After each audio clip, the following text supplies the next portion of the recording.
I'm at Grace Church Road. I went to Waynesboro to bring this man down to this address. And now he's trying to force his way into a house. I'm afraid to move my vehicle.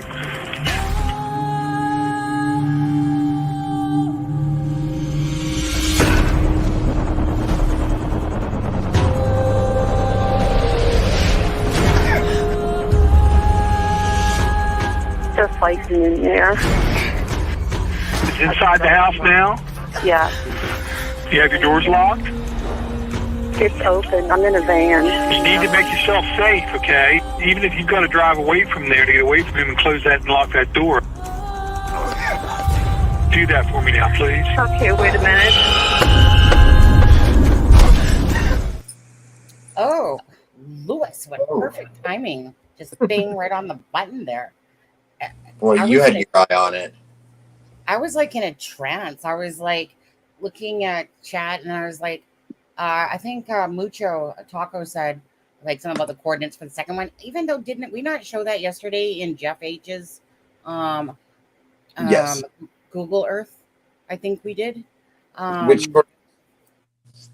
the one for the second pullover or whatever. I think we showed that in Hey Crime Sleuthin'. I think we showed that in yesterday's one. I was gonna pull it up again if because we were looking at a lot of that. But anyways, yeah. So first of all, hey everyone, it's Friday. Yeah. Yes. It's Friday. Okay. Yeah. I was working on a video this morning from 5 o'clock till I don't know, late afternoon. Took a lot of time. I'm not playing it today. In fact, I'm not playing it till they turn it green because it gets, certain words trigger, especially it's very sensitive when you're making a video, especially in true crime. So Crime Sleuth and I was making the video today based on the virtual tour. And when I went back to watch the virtual tour, there was all these things that I didn't realize because I'm not used to the virtual tour that I'd missed, like meaning all these little cameras to click on, but I actually enhanced it even a little more than that. So I gave you a shout out in the video, but you're not going to see it yet. And then when it's ready, then I'll show it. It's about 35 minutes long, but it's, there was all these things I realized that you could click on as you were going through it. But anyway, so I made it in a sense better than it already was, and it was still really good. It's someone named Hux or whatever. So I was working on that all day, but like I said, it takes a lot of time to do those type of videos. Like a 35-minute video. A 5-minute video takes 5 hours. And right. And this one took about 5, if not longer. But the thing is that I had the virtual tour there. I just had to play it, like record it all. Then I had to show all the different camera things that it pops up when you can do. There was some YouTube clips in it, I guess, and stuff like that. Anyways, I really made a great virtual video of it. I can spend 45 minutes making a thumbnail. Not me anymore. No, I know. Even though I really liked tonight's thumbnail, I did. I thought it was nice. It was good. Nice colors. Yeah. Hey, thank you. Oh, thank you, Dave. And I checked it first, but I was like, okay, she spelled affidavit right. Okay, good. I know, right? I know I'm so a little bad at going, ooh.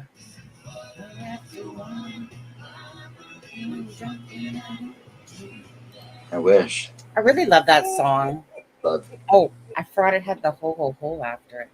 After tonight, my Christmas things will be on. And you can remove the music. We'll come back to that in a second. We'll just quickly give some highs here. Hey, Lewis, by the way. Yeah. How are you? Good. Hey, Lewis, Christmas is over, bud. Yeah. He's in a winter wonderland. Yeah, I'm on a mysterious background. I'm not even gonna lie. You know what that makes me think of, Sunny? It looks like chaotic, like actual back. It looks like her actual bookshelves behind this that are behind her. You know what it is? I mean, I'm just gonna be truthful like always. Um, Giselle, I can't. Gisla. Sorry, I'm Oh, yeah. always just true crime grizzly true crime. Grizzly True Crime. Yeah. Every time I'm seeing her, it's kind of at first I was like, "Ooh, she's so dark," in there. But I really like that little mystique look she got going on. So I was like, "Yeah, I'm gonna try to do that because I kind of really like that little mystique thing. But I still haven't found the perfect one that I really like." So I'm not gonna lie, she inspired me to look for those ones because I just kind of like that mysterious little thing going on. But let's just do some highs quickly. Hi, Jill Moser. Hi, Wanda. Hey, Callie. Hope you're feeling better, my friend. Again, thank you for the Christmas goodies yesterday. I got my little Hello Kitty gloss here. Don't worry, I've been using it, and I'm that's for you, Dave, because gloss. Hi, Cheryl. How are you? Hey, Callie, Austin. I'm all out of gloss. Too bad. Get your own friend. No, just kidding. Okay, let's see. Hi, Rose. How are you? Mucho Taco. Every time I see his name, though, I want tacos. I love tacos, and exactly those kind that's right beside his name. That's my favorite. I don't like this. I like soft ones, but my favorite is the regular tacos. Crunchy. Um, yeah. Well, yeah, crunchy. You spit them with water, put them in the microwave for 30 seconds, and softens them up so they don't fall apart. Shelly, FP's in the house. Hey, I'm FP. Suthin. Whoops. Sorry, Michelle Soa. Daisy's in the house. Miss Thang. Hello. Jumping Jack Flash. Bass Girl. Or is Bass Girl, I should say, probably. Not, I don't know. It's probably bass because there's a guitar beside it, not bass. See, that's one of those things that messes up people that come. Not a fish. Yeah, right. Hey, Ray Jones, how are you? Oh, hey, Steffa. Good to see you again. Steph in the house. I haven't come down to her name yet. Crime Sleuth in there. Copper Horse. Hey, Copper Horse. Hey, Copper. I happen to be in a Grizzly True Crime, and she was on with John Kelly. I think that it's like because I've seen him so many times on there lately, on there, and then all of a sudden Copper Horse, boom, $100, like right as I did that, or right as I went in there, and I was just like, it just big red box shows up in the screen on there. That was very sweet of you, Copper Horse. John Kelly's kind of becoming Gisla's like he's kind of like her Adam. Yeah, right. It's kind of but with the experience and knowledge. Well, one day I'm really gonna whip out the deck with Nancy Grace and like Paul Holes or whatever. I think I called him potholes by that. He told you he's not allowed because his cheekbones are better than mine. Oh, right, his cheekbones. Right. Either. I did kind of laugh at Paul Hoso when he was in that interview, and it's like she's going on about his credentials, and he's just like, I know I'm pretty awesome, aren't I? Type of thing. That's what it came across like. And I was like, well, maybe if I had all that stuff behind me too, I might go. So Adam, does that mean you want to get some cheekbone implants, or? Well, no. I mean, I thought I was doing okay until I saw Paul Holt, and I was like, I know it makes you. I can't help. I mean, honestly, he's good looking, dude.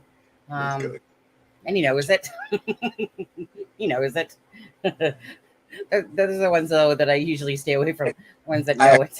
Expect him to, because he's, he does have he has a pretty impressive resume. So I'm just playing with his good looks. Or he has a more pleasant face than Bryan Kohberger. I'll tell you that much.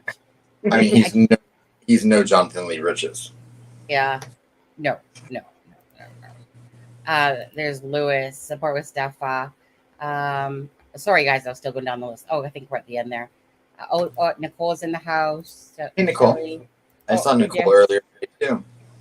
On there, did ya?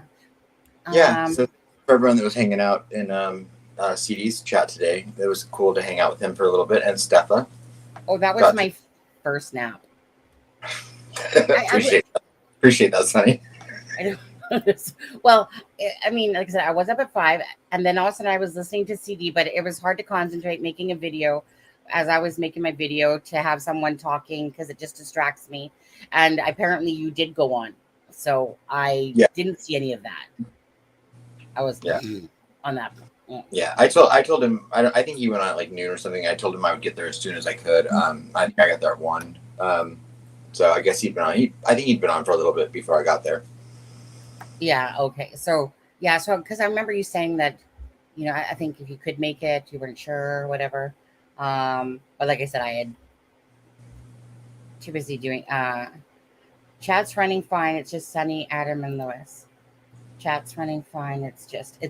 What's this word? It's just Shelly. It's just Shelly. Lewis, how's your eye doing? Someone's asking. No change. Probably be about a year or so before I know anything. So. Wow. I'm in limbo. So will you be like, with your accessory now for the next year? In order to walk or drive, I have to have it on. Otherwise, I can't distinguish what's left and what's right. So it's kind of weird. Picture walking down a hallway and having both sides merging in the middle in front of you. Like there's no hallway. It's the two walls hitting each other. That's what I see. Welcome to my 20s.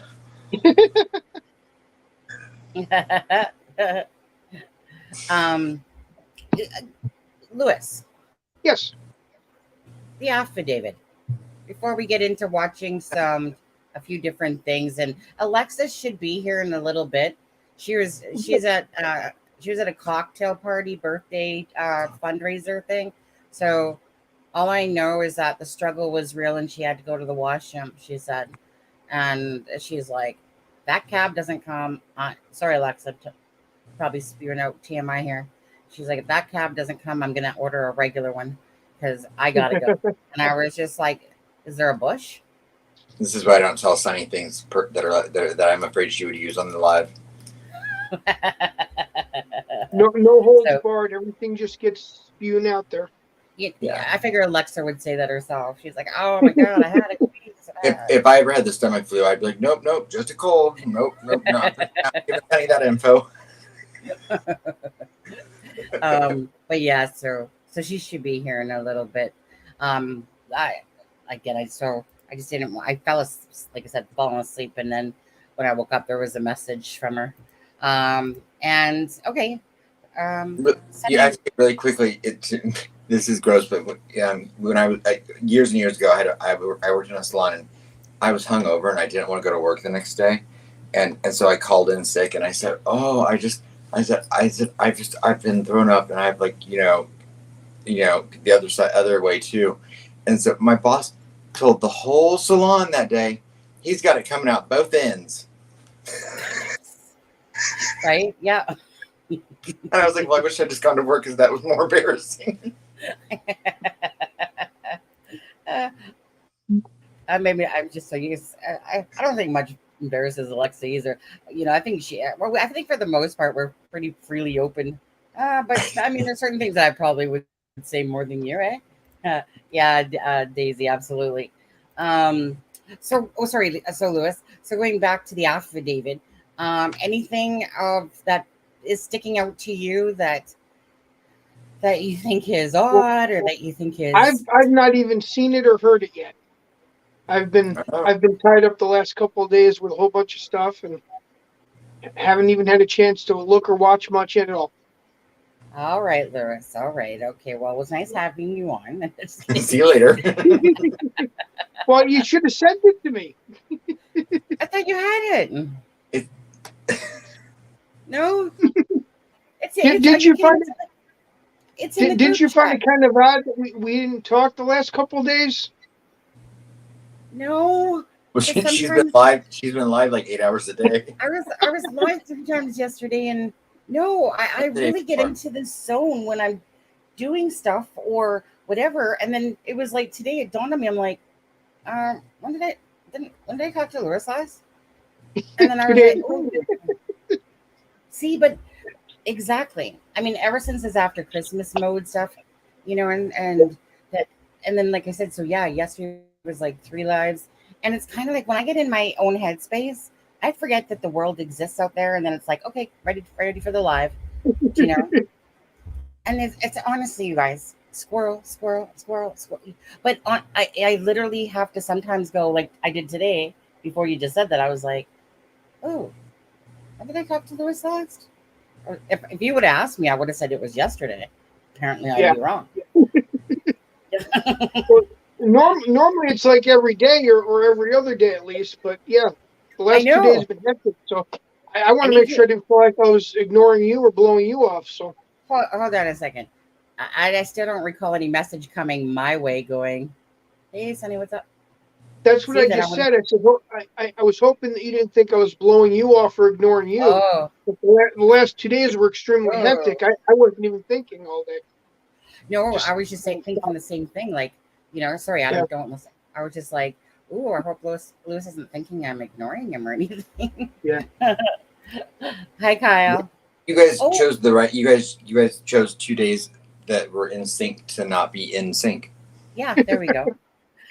It's Kyle Davis's son's birthday today.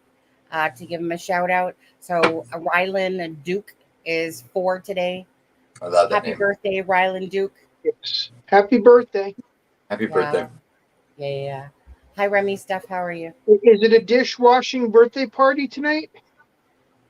Oh, Kyle, you know what? Yeah, Kyle, you need to upgrade to something else because we're always going to say no to doing the dishes for you. I think then he offered for me to diaper change. I could barely stand. When I had to do my nieces, I was like, oh, they were nasty. When it's your own kid, it's different. When it's somebody else's, not so fun. Those number twos. My niece, I would do whatever my niece with my, my youngest one, not my 18 or 25-year-old. They're on their own. But but my 1-year-old niece, I mean, she can literally, spit on me, and I'm like, oh, it's fine. I just remember when it's not real, it's babies. I know. Well, number 2, the number 1s I can handle. Number 2s, especially. But anyway, with my ex, I just remember him changing Matthew's diaper, and it was one of the first times, and it was one of those things. Matthew literally just started whizzing right on him. And I just remember that it was like the little whiz kid. And I was just laughing so hard. He never did that to me, but it was just so funny. I'm not to change the subject, but Lewis, when you get a chance to read the affidavit,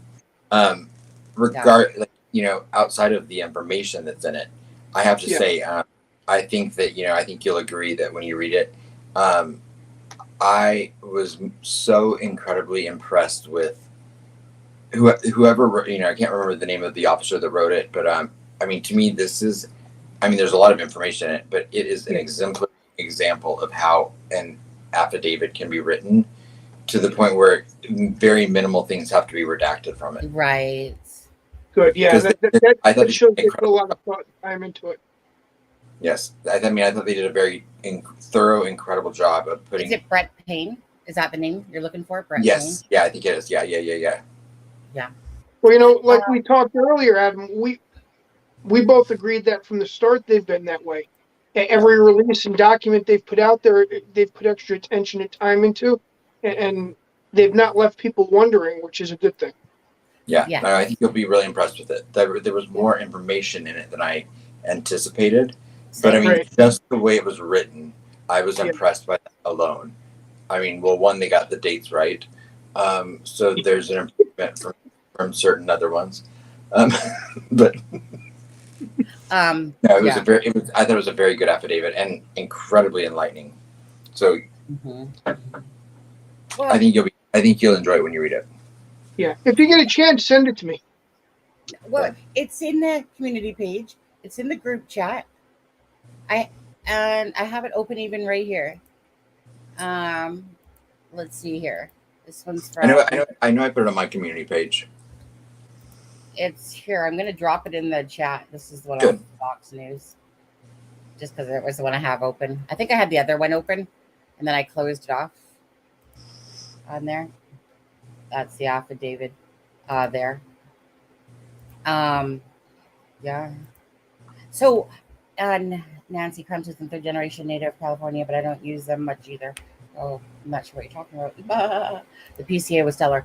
Yeah, I really, like I said, I personally, we're going to watch the interview. Some of you might have seen it, some of you might not have, but it was the interview with the Gonsalves family today, the mom and dad.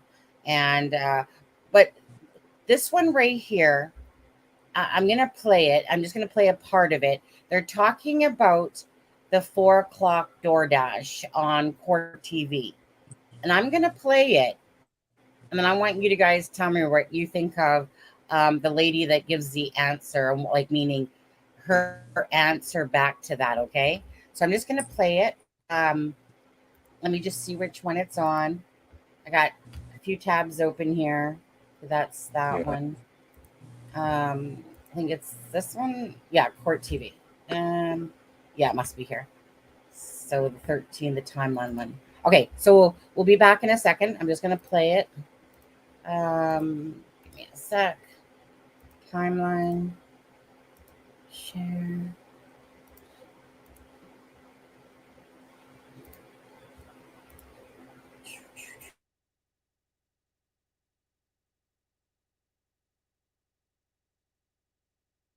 Nobody should. You know, you think about all the things that were happening that night. Something else that happened, Lauren, was the fact that there was a DoorDash delivery at 4 a.m. And to me, I mean, this DoorDash delivery could have been in the middle of everything that was happening, but it wasn't. And I'm wondering if that tells us maybe he's staking the place out enough. Does he even know that a DoorDash delivery is coming? Yeah, he absolutely knew. He waited and he saw it, and then he figured, okay, now is a safe time to enter. Maybe everyone is sleeping, going to bed. He absolutely knew. This guy was so narcissistic. I think the reason he was studying all of these things like criminology and all of that was he wanted to beat the system. He wanted to be able to beat and make that perfect crime. And so for me, he thought he was very smart. And he is smart on a lot of levels, but not smart enough to realize that you can't commit the perfect crime. And I think that it just goes to show, like, I was concerned. I will admit I was concerned about the investigation. But the police were just brilliant in everything that they did. They told the public basically that they had nothing. And it was also that they could play to his narcissism and grandiosity to think that he had gotten away with it. And so it was just brilliant. And my hats. So, okay. So they were talking about the DoorDash on there. Okay, and I want to actually, something caught my eye in chat there. Someone sent me, I'm having a moment thinking who it was, sent me Psychic Sleuth's, what do they call it again? When they do those rewrites or something rights or whatever. What? Yeah, that's one of the things that she does. What are they called again? A seance? I don't know what. No. Lewis knows. Lewis, what do they call them? Overwrites? Yeah, I don't know the exact term, but right was in there. But yeah, I know what you referred to with her because that's one of the two types of reading she does. Auto write. Thank you. Auto write. Yeah, auto write. Mm-hmm. So I did listen. Somebody had sent me that, and I know the name but I'm not gonna say like the actual name. So was it you too much, Mom? Somebody did anyways. So correction on that. She didn't say Brian. She said Ryan. If you actually listen to it, it was actually Ryan. So I think she put that in there because it was kind of close. But I listened to that a few times just to make sure. So it actually said Ryan, not Brian. At least in the one clip that she kind of put together in the auto write. But I don't want to take away from Psychic Sleuth, right? Because there are people out there that have abilities, and whether you agree with them or not, that's really up to you. But she did get quite, like, there was some things in there, like that she was talking about, like the nose, about broken nose, about this person being possibly in criminology, something Right. like that. So there were definite things that and that was just a little bit that I was listening to, right? And I know, I mean, that's the way they have to do things. It's kind of like you have to go back through your work, see what you had right. And I know that who dis will agree on this because she thinks that, you know, she just throws out names and if they stick, they stick. And correct. Right. I mean, there's a lot of names being said, but I still look at the whole of it. And if somebody is previously, before it comes out, talking about things like that, criminology, broken nose, and stuff like that, you know, I'm not going to take away from anyone that has some credibility in a sense. If I myself deem that that they can actually like that they're actually hitting some good marks. If you go back on it, now there's some real crap ones. Don't get me wrong. So I think it's just each to their own, especially when it comes to, you know, psychics and that. But I, like I said, for me personally, I just try to go back after the fact, especially, and then kind of listen to things and see if anyone was really more on the mark. And she hit some good marks. Yeah, she hit some good marks there. So, like I said, for me personally, I'm not going to take away from Psychic Sleuth. She was on our show the one time on there. You know, most people like to do their things in their own home, and there's a girl that she's on with most of the time on there. So anyways, again, not going to take away. Oh, there's a. I'll be right back when I meet. Okay. So, sure. So I want to go back though to what the lady said on Court TV. Hi Alexa, just one sec there. On the Court TV one, so she was talking about the DoorDash, and what the question what was asked of her was, do you think about the DoorDash? Do you think that that he knew that DoorDash was going to happen at 4 a.m.? And then she answers yes. And I'm like, really? So do you think he was psychic that he knew DoorDash was coming there? I was like, somehow he tapped into DoorDash to know that DoorDash was going to be there at 4 o'clock in the morning. He hadn't even parked his car yet. Oops. He hadn't even parked his car yet. I mean, he didn't even park his car till 4:04. I'm pretty sure he wasn't going, yeah, you know, I'm going to just sit here right now because I know DoorDash is going to come. So my question to you is, that just seemed like obviously off base to me, because obviously I don't think that he knew that DoorDash was going to be there at 4 o'clock in the morning. And then, especially when he didn't get there till 4. Right. Pretty sure he didn't know. Anyways, chat, whatever your guys' thoughts on that. Lewis, Adam, Lewis, I'm not sure if you actually, you know, like I said, know what I'm really talking about there, but 4 o'clock in the morning, DoorDash shows up, brings Jack in the Box to Zaina, and he doesn't park. You know, he's too busy maneuvering his vehicle and doing 3-point turns because he can't park, whatever. So it's 4:04. He doesn't even enter the house till like 4:07, but it's just coincident, perfect timing, coincident, you know. Do you think that he actually did know DoorDash was coming? Like, yeah, right. I don't buy that one. There's no way.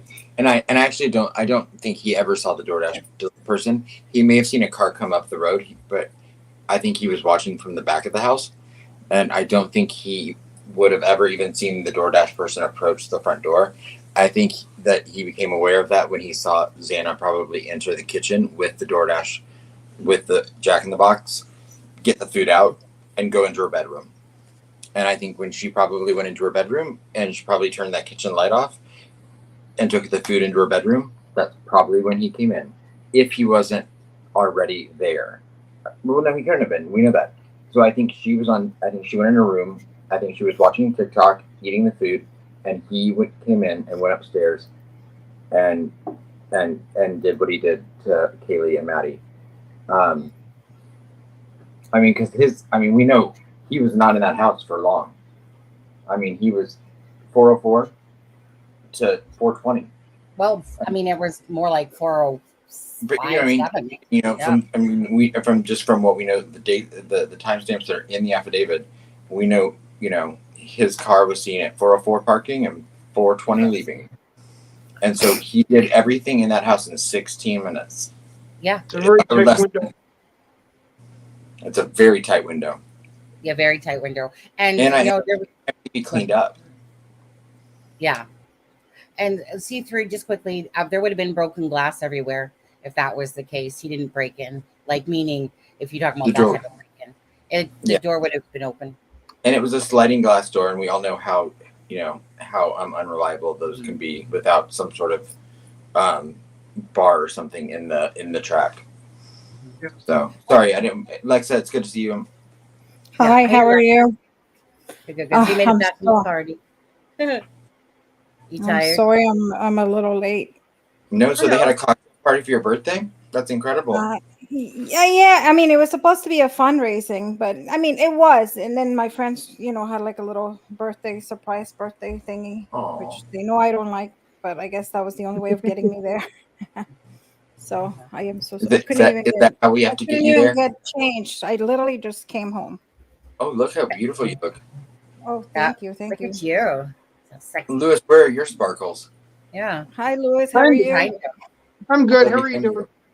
Doing good, thank you. How's your eye doing? Same. It'll be probably 9 months to a year before we notice if there's a change or not. Oh, but at least it's constant. Okay. Yeah. I mean, it will not move to the right, so nothing's going to change. It just, I can't focus with it. If it's open, I see two different pictures. But, so you use it when you're driving and walking, you said, right? Yeah, if I'm moving at all, if anything's coming towards me or away from me, if I don't have the patch on, it's extremely confusing. So, yikes. I've got the patch on more for people watching than I do for me right now, because it's kind of distracting when one eye doesn't move and the other one does. So, I got you. Alexa, just quickly, sorry. What do you think about that? About this lady on Court TV saying, "Oh yeah, he knew DoorDash was coming." I didn't see her. I just heard that you were playing when I was walking in. I think it's one of those things that maybe she got nervous, and sometimes talking. I guess that's what TV, I think too. I think it was just nervousness. Sometimes you say things. Even I sometimes say things that I'm like, "Oh God, I never should have said that." But I think that's what it was. So. Because I don't think anybody knew. I mean, how are they going to know that she was going to get hungry at 4 a.m.? I mean, right. I mean, I understand the only assumption she might be making is he saw a vehicle and waited till it left, and then he parked and went further. But that doesn't seem to fit the narrative. Yeah, I don't think so. Why did they call it Vehicle 1? Somebody asked that. Why did they call it Vehicle 1? I think Jumpin' Jacks. Who called? Well, in the affidavit, they keep calling it Vehicle 1. Oh, they always do, because they have to assign numbers. That just doesn't mean that there's, that doesn't mean that there's multiple. It's just a way of saying, just in case there's another vehicle, it will be referred as Vehicle 2, 3, and then they get tagged. That's just the way they tag them. Yeah. Okay. So that's just technicality. That doesn't mean anything. Right. The same way they called him Suspect 1. Like in the. Yeah. Just to double check, because only when it was asked, I thought, well, yeah, because I mean, I'm not in that part of crime, so one would assume that, that yes, they have to give numbers, but I didn't know that for sure. Yeah. So Callie says that Ken Maines posted tonight said that each of the murders could have taken 11 seconds to 1 minute. Probably a little more, but I mean. At the end of the day, it was a very fast, when we look at the timeline, very fast, on a mission. I mean, he probably would have been out of there in 5 minutes had it not been, if we all maybe think that Zaina and Ethan were more like, not meant to be originally victims in the first place, but then to be, Hey, Deb, what about me? I think it shows it shows more his rage. I think the timing shows more his rage. I think he went there with so much anger and with so much rage that he was doing to do it quickly. And I think that's what it shows. Yeah. So when you see, when you see a crime scene like that, basically that's what we do. That when we see the pictures, or when we get to see a crime scene like that, we're able to deduce, it was the rage. Probably this was done with a lot of rage, because it's sloppy. He didn't take his time the way it was done. So I think that's what it is too. I see the comment on the screen right now. Not just Banfield's going to talk about the Papa. Oh, wow. Yeah, I guess I should put those out. I have all 42 of the posts that account made. I guess I should put them out in a video. I know I've done a couple of them, but we'll see. Yeah. And Sonny, that news that Steve Gonzalez interview, I see you in the thing that was really good. That was new tonight, like on Como. Yeah, let's. You know what? Let me just. I don't know if you want to do the family one first or that one. I'm gonna play this one that you just sent me. Okay.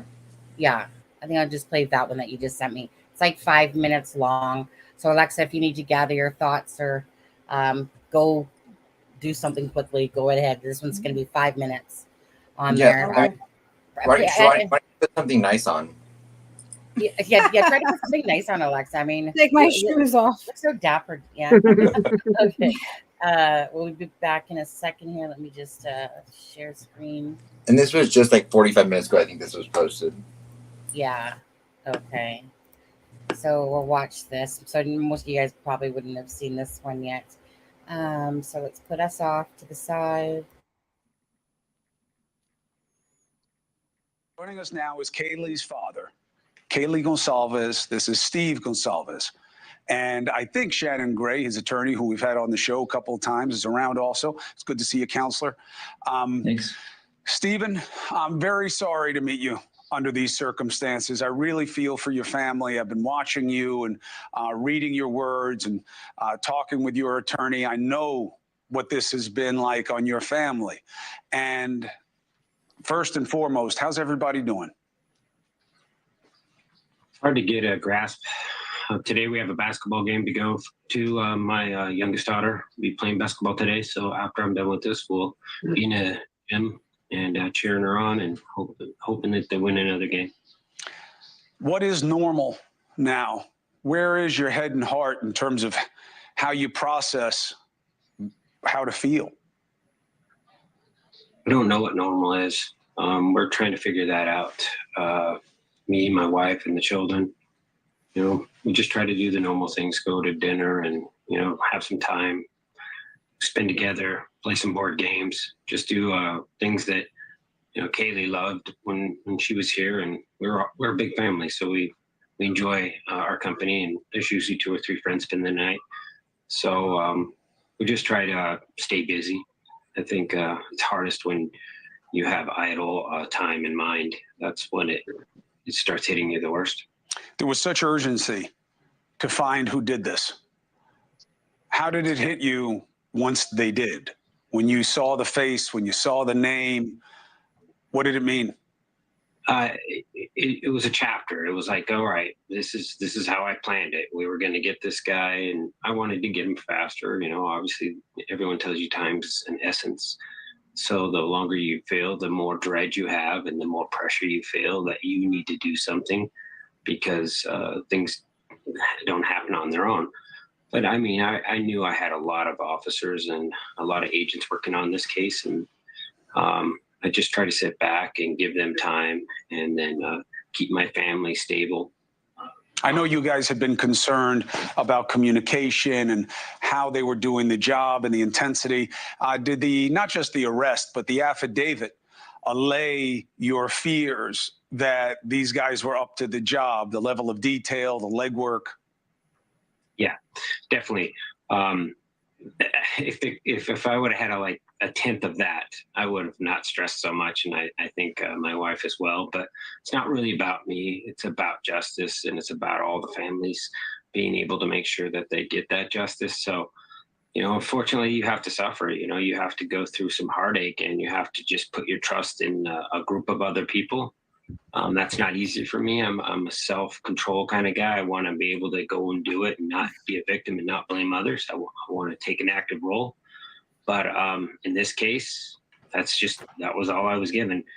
We were active and we helped, but you still got to trust the system. And in the long run, we got what we were looking for. And that affidavit's very impressive. And there's a lot of evidence there. It's very impressive. What else is it to be the father of a young woman who was stolen by this guy? When you read it, what was its impact on you? It's hard. I mean, there's parts you just don't want to read. You don't want to think about why he would say some of the words that he said. You know, the eyewitness overhearing him talk. It enrages you to the point where you want to do something stupid. So I try to I stop and then I go back later on when I have a fresh mind, and then I can go back and look at it again and then absorb what's in there. But I can't do it all at once. Is this the guy you imagined? No, I thought he would be much more, bigger and more of a monster, obviously, and have those key looks of somebody who couldn't get along with girls, and this was like his only option or something. He just looked like a normal guy that when it stood up in any room or any party, you wouldn't, just by the looks of him, you wouldn't realize that he had that going through his head. Hey, thank you for watching. Please go to newsnationnow.com, newsnationnow.com, and you can find News Nation on. Okay. So, just heartbreaking, all around. I mean, he just seemed numb at this point to me. And I don't know if you've noticed, I feel like he's lost so much. He's lost a lot of weight since this has happened. I mean, even just when I look at the first interviews he did, I mean, not that he was heavy or anything, but I mean, you can just see what the last 2 months have done to him. And I mean, all of the families, I'm sure, but they've been the most, kind of front and center in the media, and his wife Christy as well. I mean, you can just see what these 2 months have done to them. Mm-hmm. Absolutely. I mean, again, it's one thing for a child to die of some natural causes, which is sad enough, but when you have to sit there and picture what happened to their daughter, Right. and I didn't actually know it until I listened to the clip earlier that Maddie was the only child. Yeah, she was. Yeah. I mean, we know Ethan was a triplet, and Right. I didn't know that Maddie until today actually was an only child. And that's Right. kind of like Abby with, Anna. It's just, so heartbreaking. Kaylee was one of 5. She was, I think, right in the middle there. He was, 2 older, 2 younger. 2 younger. And honestly, Sorry. No. Go ahead. I would say when we play that clip in a little bit of of Stephen and Christy talking, they talk about all of the victims, and and kind of like they talk about what they have to do with their kids, because they have younger children and they have the older children. Because I liked that they talked about the effect it has on the siblings, because that's something we've talked about with Delphi, with Kelsey, and with and with Libby's other siblings. And, the effect it has on, I mean, you have to think of the trauma that the entire family goes through, and then to try to raise children in a normal manner and give them, because they deserve to be able to have every normal experience that a kid has, but they're kind of robbed of that after their siblings taken. Kelsey wasn't able to go to prom. Kelsey, without, Right. This was held over her, her wedding date, Libby not being there was held over her. So, in this, these kids are all going to go through that same thing. Yeah, absolutely. Again, Lewis, your thoughts? It's a tough situation. If you've not experienced it, it really doesn't put it into perspective what they're possibly. I mean, I can guarantee he's got a million different thoughts going through his mind, switching constantly. and probably trying to focus on everything is nearly impossible. I said, if you've not gone through a loss like that, it is a very difficult situation to comprehend. The mind goes through all different types of hurdles, and no matter what you're doing to try to focus on something else, that will pop in at the most undetermined time and throw you off of your game. So I would have to say, him looking the way that you noticed, this guy probably has not had 2 hours straight sleep since this happened. I'm sure all of the family's lives are in turmoil. Yeah. Yeah. Alexa, I want to go back to you because he had made that comment, like you said, where he thought it was going to be more of a monster, or, like that he, thought that he was going to look somewhat different. And I remember the mom talking about it in an earlier interview when Gonzalo, I think her name is Christina, when they were talking about it. And she said she couldn't help but keep staring at him, but they both thought that he was going to be like bigger and more of a monster looking. So what's your thoughts? Because I personally think too, like when you look at him, to me, like, I don't know, he just looks so like, how somebody's eyes, to me, I don't care what people say. He looks evil to me. Yeah. I mean, I agree. I think when you see and think about the crime scene and what happened, I think you would expect somebody uglier looking, somebody tougher looking, I guess, and that's in their mind. But I guess myself, that I had been trained in this, to me, he looks exactly what I think a psychopath would look. I think if I would have described him, I think this is exactly how I would describe him, especially his eyes. Somebody yesterday, I think we were talking with somebody, I forgot who it was, but it was in the chat room, and we were talking about how the wind, I think it was Miracle Heart 2, I think we were talking with her. Oh, okay, yeah. Or the day before, it was somewhere. And she had said that the eyes are the windows of the soul, and this guy looks soulless. I mean, you can see that there's nothing there. And also, I was talking with somebody else, and we went back to what happened in Delphi, that a lot of people, when they describe, the witnesses, when they say the eye color, they always say black. They were black. And even if their eyes are blue, their color is blue. And what happens is, when you're filled with so much rage, your pupils get dilated so much that the eye looks black. Yeah. So that's where that thing goes, where they say, you get so angry that you see black. So that's where that comes from. So I think for me, he looks exactly how I picture him to look. And I remember that, when I was going through, and, obviously, you do a little bit of guessing, but I guess with experience, and I always knew that his physical appearance was something that came into play. I didn't want to say it at the time because I was like, no, I don't want to go there, because I know some people get, a little touchy with that. But I think deep down, I think he lost the weight, but I think himself doesn't see himself as that. I think he's still, he's still that chubby guy, in his mind. That chip on the shoulder is still there. Right. That's part of, I think that's part of his, that he doesn't have. He doesn't feel confident because he doesn't exude confidence. For a guy that, lost so much weight, and it should be so proud of himself. Can I add to that as well, just from like my personal experience? I mean, I've noticed that, this is something we hear over and over again when it comes to victims' families, and when they confront the person in court. And just I know from my own, of course, I'm 2 people removed from the experience that I went through with my niece's roommate in college getting murdered.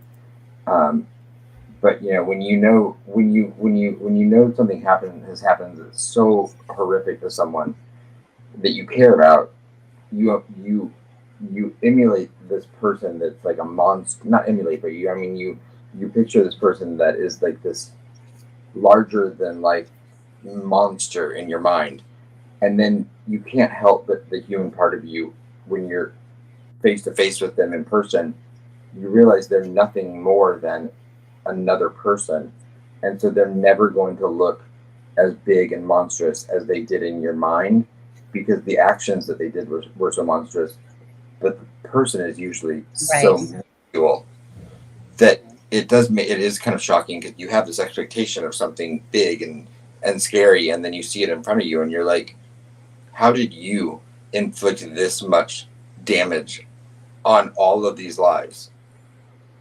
Right. I personally never thought of, like, honestly, the age, if not a few years younger, I really didn't picture nobody older. I just pictured a student is what I pictured. I just pictured someone that probably was watching the house, a student in a sense, kind of same age range, but obviously he's 28, I think it is.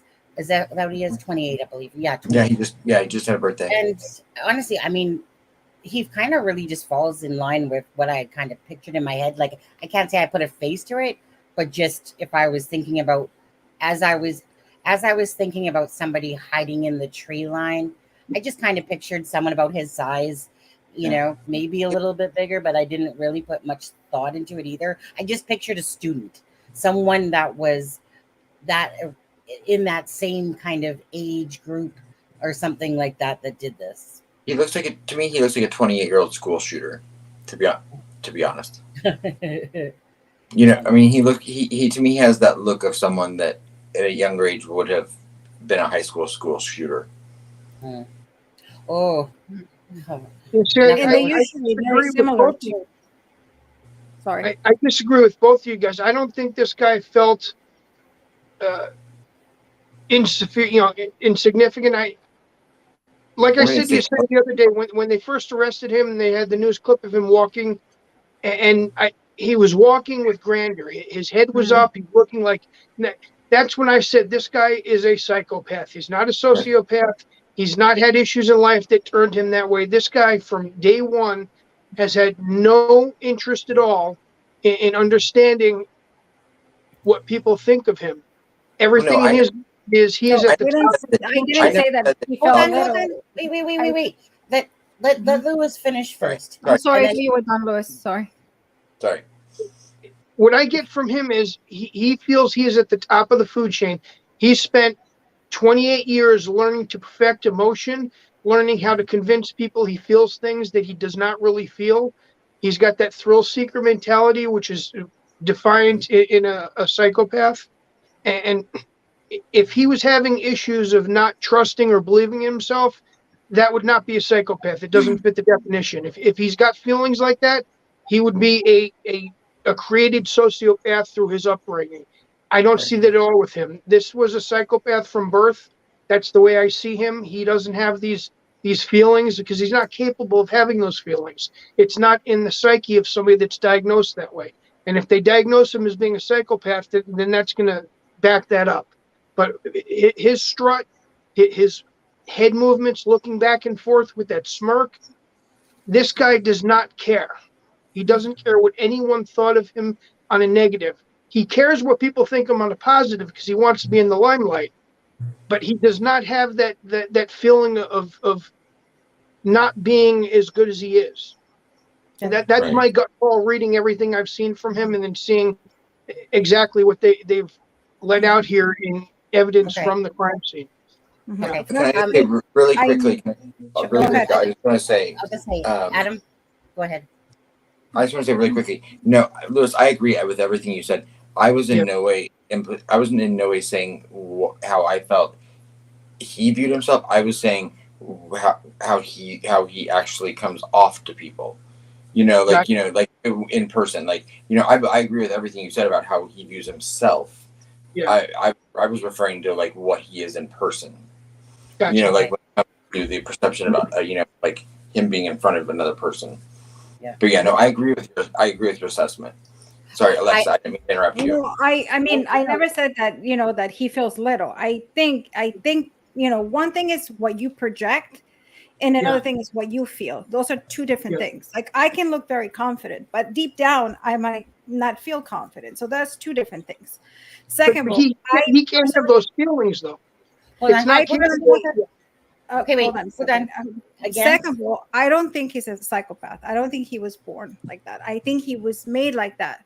I think the tipping point for him, it would be interesting to find out his childhood. I think his childhood would be interesting. But from what I gather, hearing to what the I think somebody said about the sister and people that known him, the turning point in his life was high school.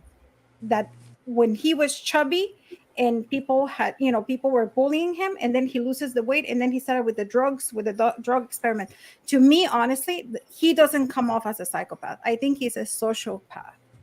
There was something in his life that was made, but I personally think that because I think deep down, and this is why he couldn't have, because think about it, you can be a sociopath and still have relationships.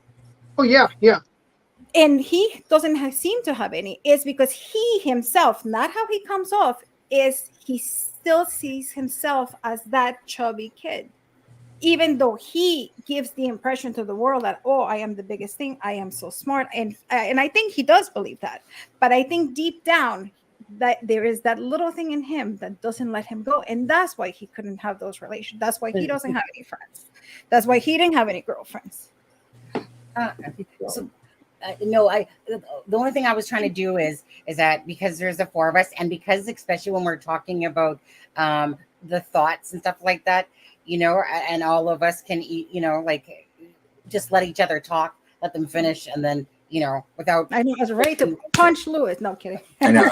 I apologize. I shouldn't have. Yeah, because Adam wanted in, and Alexa wanted in, and I'm just like, oh wait, we need to hear because and trust me, there's no bad blood. Please don't email saying. No, of course, yeah. We love Lewis. We love. I just wanted to make sure there wasn't a misconception of what I just wanted to make sure I think Alexa probably too that you understood what we were saying wasn't necessarily how he felt about himself.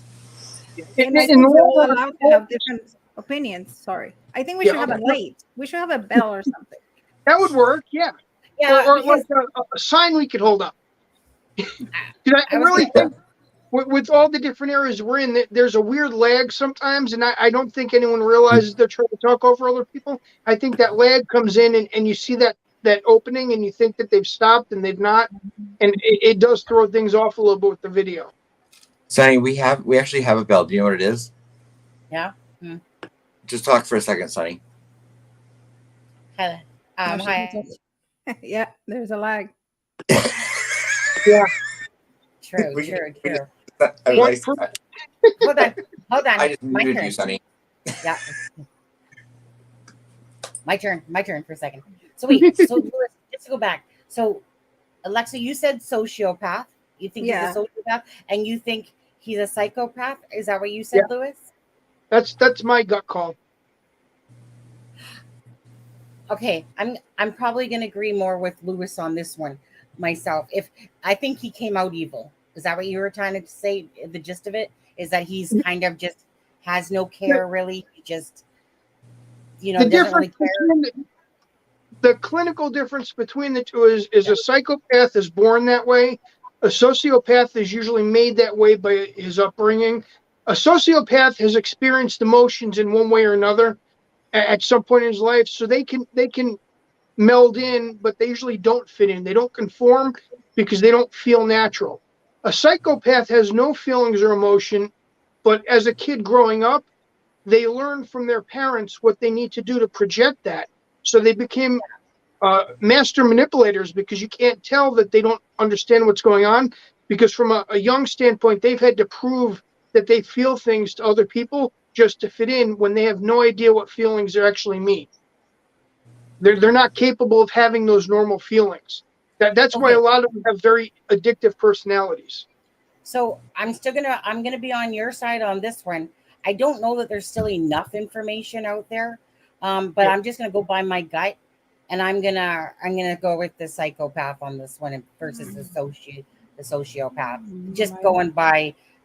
I just kind of feel like he came out this dark, soulless, little embryo thing, and that it was just kind of like some people are just empty. I don't know how to explain it. Something in here is not right from when maybe they're born. I just feel so. That's I'm gonna say. So wait, what's the thing? I said one for psychopath, two for sociopath. Okay, so most people are saying sociopath, and trust me, I'm no expert on it, but I'm just going by my gut instinct myself on if I was to pick between the two, which one do I think he is more?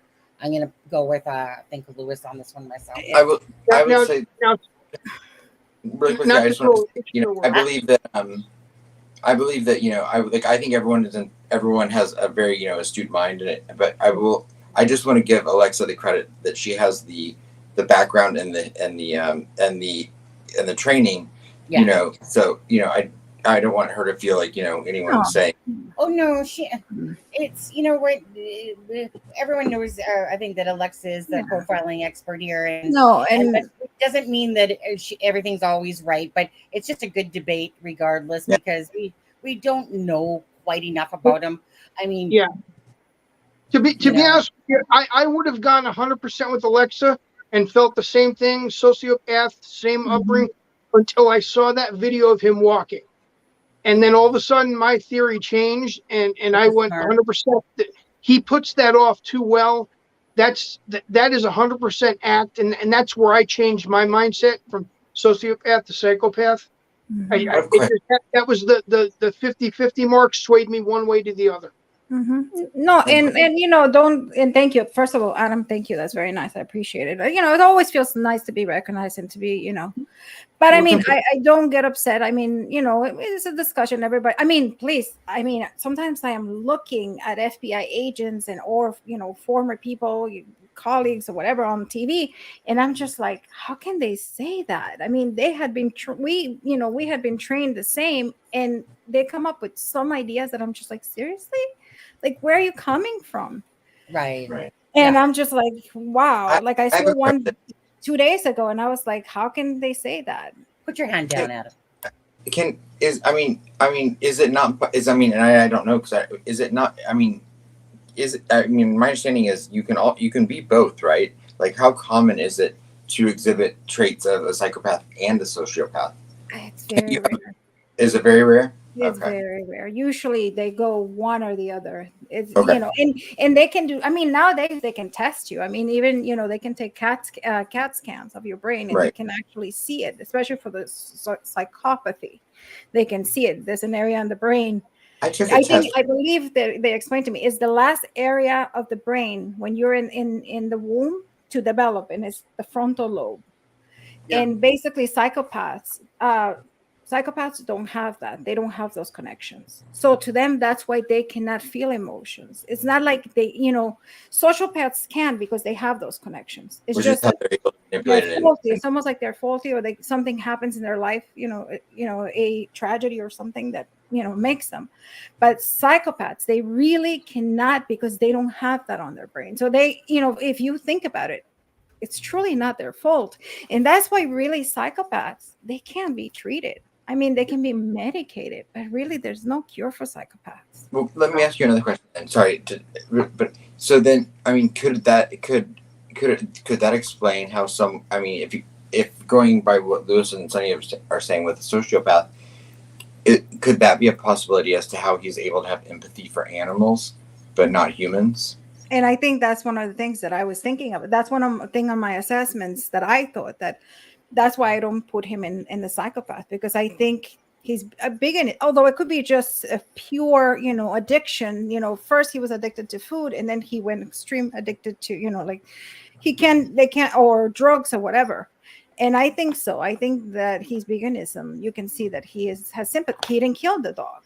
So right. And that's what I think he has genuine empathy towards animals. Yeah. Okay, so Lewis, what do you think about that? Well, to look at not killing the animal, a psychopath is going to take the path of least resistance to accomplish the goal at hand, and they're not going to be distracted by something like that. It's not going to even affect them, because they've got no care at all. It doesn't affect the game plan. They're not worrying about it. It's not a thing that's going to be on their mind as a concern, because they know, I've thought this out. This is what I'm doing. I've got to accomplish my task and leave. And that's why they're so proficient at what they do. Mm-hmm. Okay.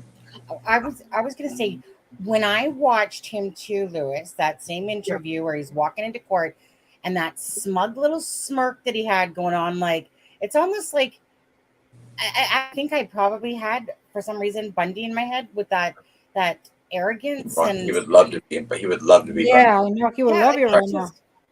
Right. It was almost just like, but I felt like he was just didn't care. Like, I don't know, of like that soulless feeling of someone that's like, yeah, here I am. So that does point me to more sociopath when I think of, because I hadn't really thought about having the capability to, I think, genuinely show empathy towards animals, but not humans, to me does go more towards the sociopath side. Deb says that her husband says that they don't really, whatever it was, think about it like sociopath or a psychopath anymore. It's more of antisocial. Yeah, antisocial personality. I took a test once, and I fell on the spectrum of that. I can't remember what diagnosis I was, but effed up. Yeah, because they don't call it politically correct. But TMI. But I think also, another thing is, for the sake of this is, what you have to understand, sociopaths can do that too. Sociopaths are as bad as psychopaths. Everybody always puts them less, but they can be as horrible as psychopaths. Sometimes even worse, because at least with a psychopath, you know what you're getting. But with a sociopath, you can't, because they can mimic to love you. Because that's how sociopaths blend in a little bit more than psychopaths, because psychopaths since little, sometimes you go, what's wrong with this kid? And we all have met one of those kids that you go, what's wrong with this child? There has to be something wrong with this kid. Well, we all remember in our childhood having one of those, but sociopaths, they blend. Would Dahmer be a psychopath or a sociopath? Which one? Dahmer. I would say he's a psychopath. And then you say but I would say Bundy is a sociopath, right? Bundy, obviously I'm not a psychologist. Right, of course. None of us are. Bundy, Bundy. Maybe. He could be because he was charming. But they mimic, and that's the scary part of the sociopaths, that they mimic. The psychopaths are blend. They're what you see is what you get. But the sociopaths, and Ted Bundy blended in. He was charming. Yeah, we can say. And he didn't was able have to Bundy. Yeah. Bundy. Yeah, a psychopath that has a very strong upbringing, a solid home, even if it's a single parent, that just smothers them with emotion or love, or even if it's negative emotion. That's how they develop their ability to mimic. That's why a psychopath actually becomes the ultimate person to mimic, because they blend in because of what they've learned watching the family as they grow up, or who they're around. The sociopath has some emotions that they've had since birth that they've experienced, whether they're good or bad, is going to really give them the ability where they're going to blend in best, because they've experienced just that part. And then at some point that is pushed down so deep in their psyche that they no longer can express that, and then they become the mimic. But both of them are experts at blending in because of the way they've had to be raised. The psychopath, I believe, blends in better because of that.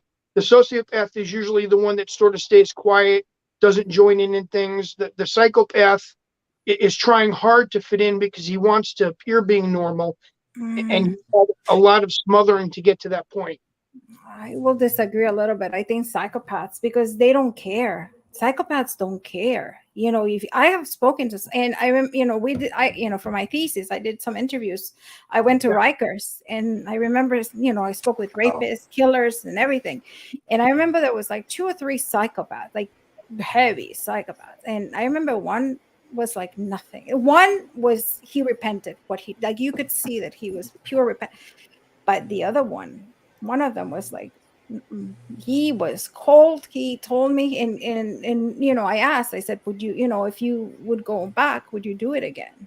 And he was like, yeah. And I would, and he increased, like, he's like, not only would I do that, but then I would do this and this and that. And I was 24 years old at the time.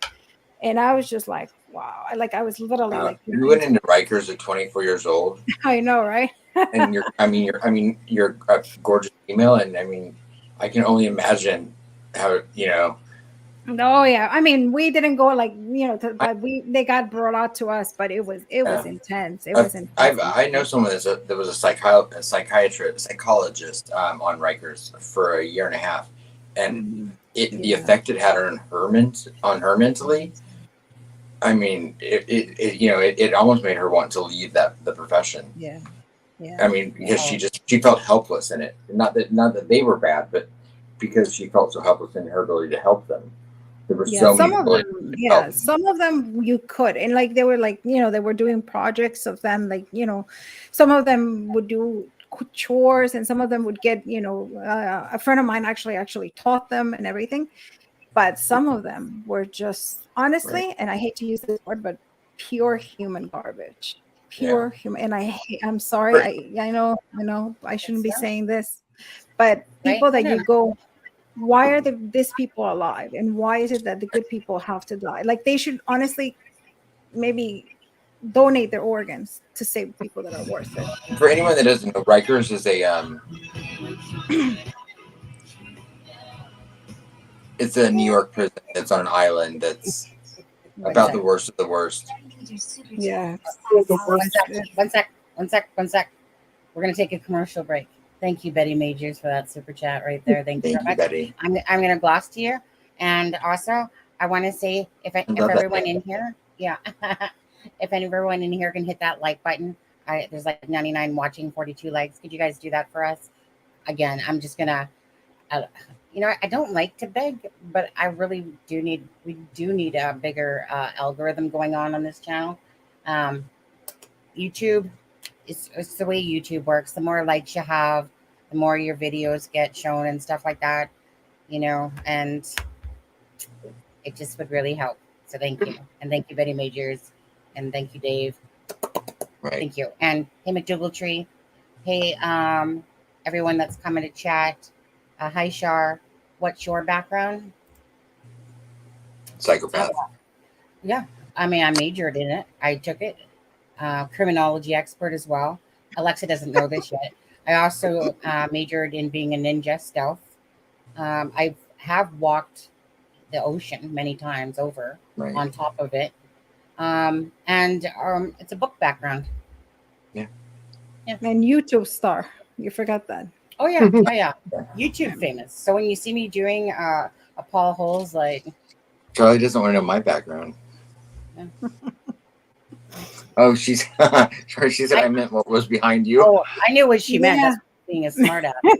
Talking about this background here. Yeah. I've only dated psychopaths and sociopaths, so I could do a case study. Yeah. Much like Deb's husband. Yeah. And one day I will promote my only fans club or whatever that thing's called again. Only fans. I will say, your background doesn't look like a green screen. It does look like a real, like it's your actual. Back there. Well, this is pretty much how my bedroom looks. You wouldn't catch me really reading a book, to be honest with you. And if it was Be Like Kegan Kline, the Harlequin romance. I used to like to read books before the internet. Wait, there's a Harlequin romance about Kegan Kline. Yeah, he likes the Harlequin. Yeah, I know, right? Can you imagine? I'm sorry, but can you imagine a Kegan Kline on the front of a Harlequin romance novel? Yeah. I wonder how many sales that would rake in. None. Please. I mean, gag gift, literal. Yeah, Lewis is going, I really wish you would come out with one of those. I'd buy it. Lewis is like, I will buy it. Yeah. Anyways, go ahead. Sorry. If you guys could just hit that like, and there's 100 people in here, so thank you guys for joining tonight. And I saw two questions that I wanted to ask. Okay, so someone else in the chat might know the answers to this better. The first one was Diamond Eye said, "Aren't psychopaths delusional, schizophrenic too?" Not all of them. No. Not all of them. Okay.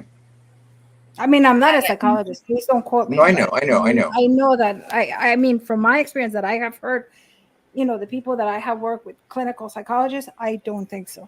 But I'm not. I don't think so. Mm-hmm. Yeah, Charlie, I thought that he was diagnosed psychopath, but that was also in the 80s when they didn't. Everything was a little bit more black and white with some of the definitions. No, Diamond Eyes. She said, I wonder if he heard voices in his head. I don't think so. I think he did all that in his own. I think you're talking about Bryan.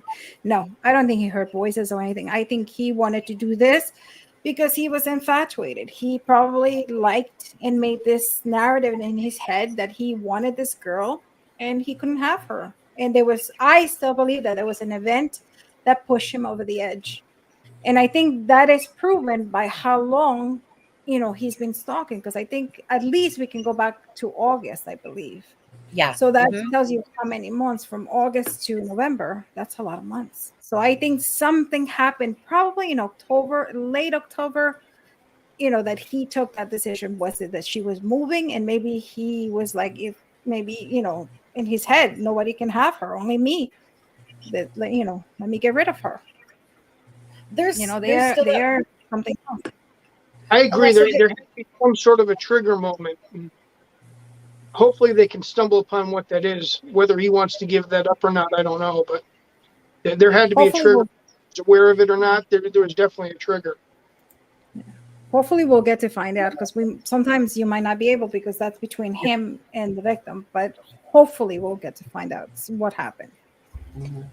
Quickly, I will say it is true that his sister she has one IMDb credit, and she was in a horror film in which a group of friends were massacred with a knife, which it's an odd coincidence, but I don't think there's more to it other than there being an odd coincidence. Yeah. Do you know what she does for a living now? Because I know everybody said that she's successful and the brothers, but I don't know what they do for a living. He has two sisters, and I believe both are somewhat in mental health. Am I right, Sonny? Really? Bryan's sisters, they're both in mental health in some capacity. Yeah. Wow. And she has an extensive both of them. Yeah. And they couldn't pick up the brother had something? Wow. The film was I think 2012. I mean, I think it was 11. I think it was 2011. Which is 11. So I mean, it was like when she was in her early 20s. I think she was an actress in a film. She had one credit, but Josh McDougall said he's diet Ted Bundy. Ted Bundy was pretty slim too. Yeah.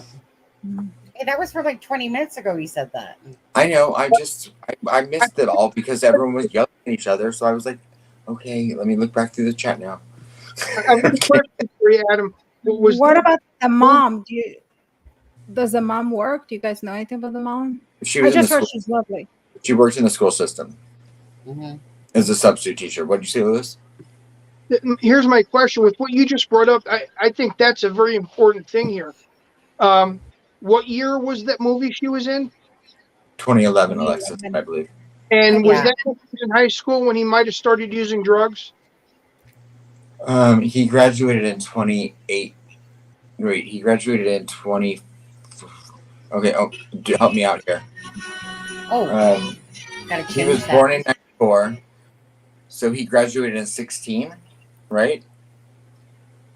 More or less. Allegedly, I mean, around then. Yeah, around then. Yeah, because. No, wait.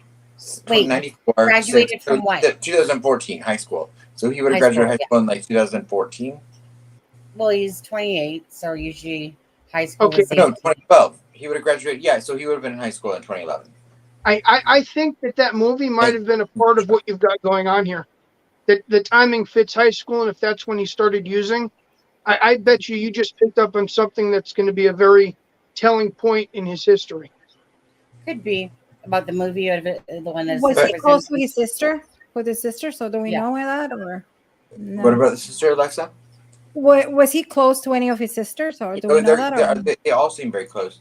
I mean, we know that as soon as his sophomore year of high school, which would have been 2009, 2010, or he was already, he wanted to be an Army Ranger. There's a picture in the yearbook of him doing push-ups wearing the Army Ranger, and it said he wanted to be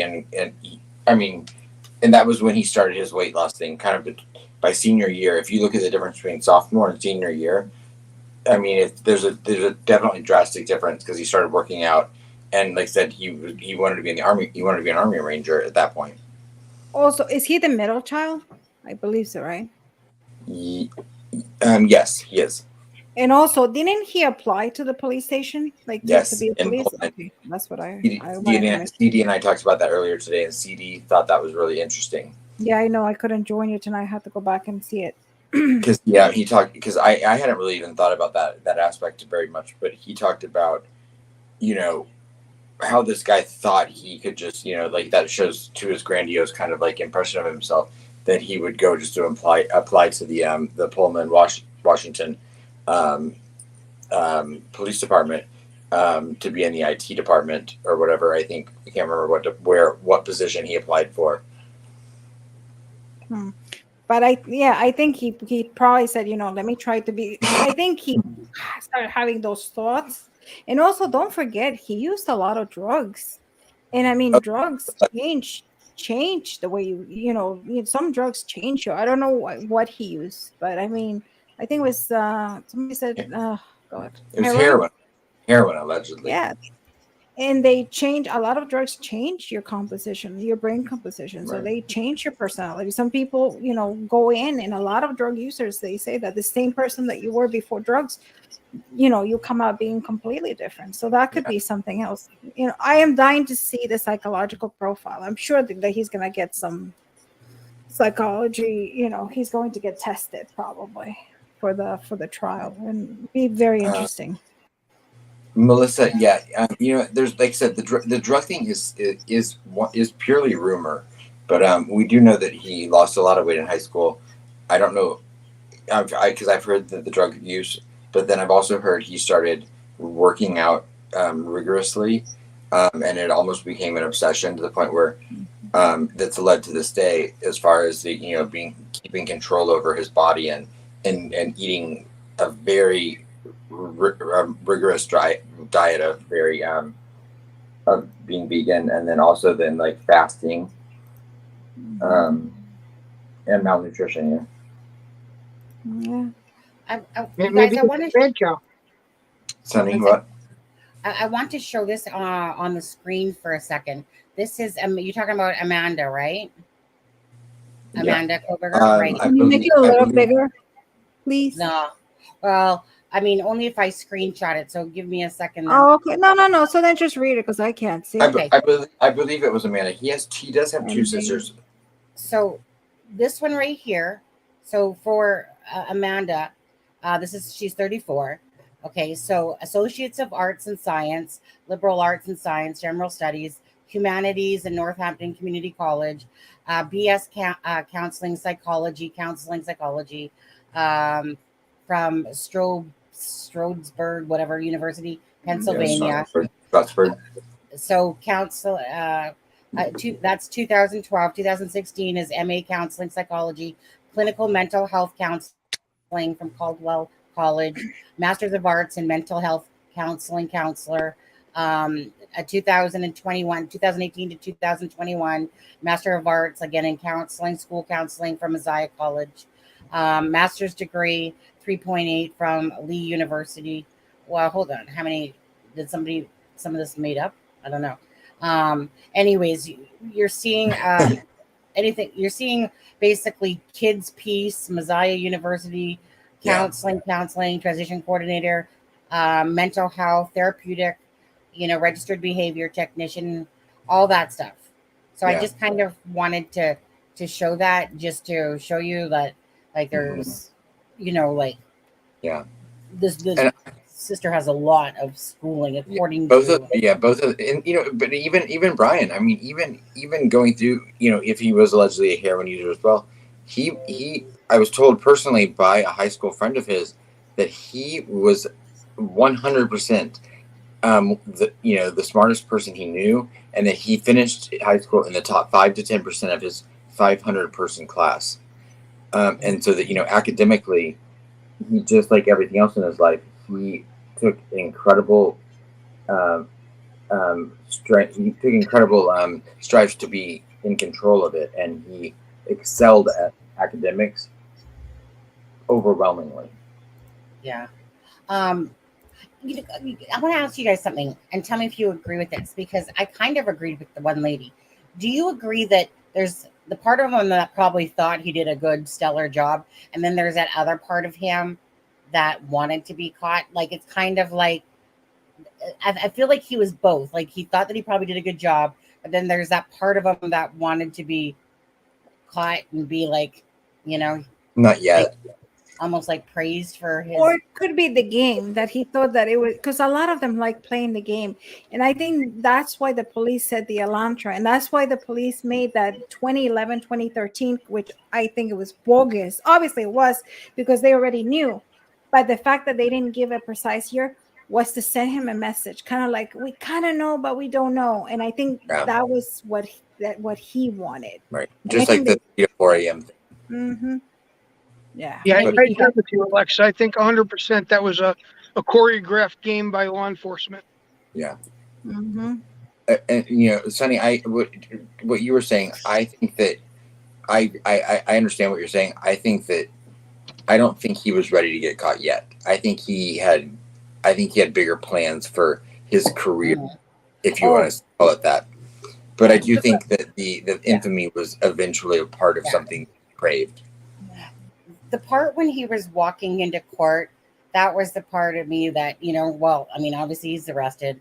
Then it was almost like, yeah, I'm the one that did it. Yeah. But of course he's pleading innocent or whatever it is. But it was almost like, yep, I'm the one. Yeah. I believe he had a longer career that he wanted to do too. I really think that I just feel almost embarrassed for the guy a little bit, thinking that, dude, you literally left a trail so transparent to Ellie that was just like turning on your phone when you're just leaving Moscow, not too far out of it. And chances are that knife, Adam, probably is in that Johnson area. Wouldn't shock me if it is, because of that weird drive he took an hour outside. Right. And stuff like that. Can I mention that really quick? Because for anyone that wasn't watching last night, I think something that gets overlooked a lot in the affidavit, and it's one of the very first things that stood out to me, was like when I read a document like this, like I look at what's in it, but just as much I look at, I try to read between the lines first of all, and then I try to every single thing that's going to be in a document like this is there for a purpose. And so to me, I look at anomalies, and so I'm like, okay, this makes sense. This is why they would put this there. This is why they would put this there.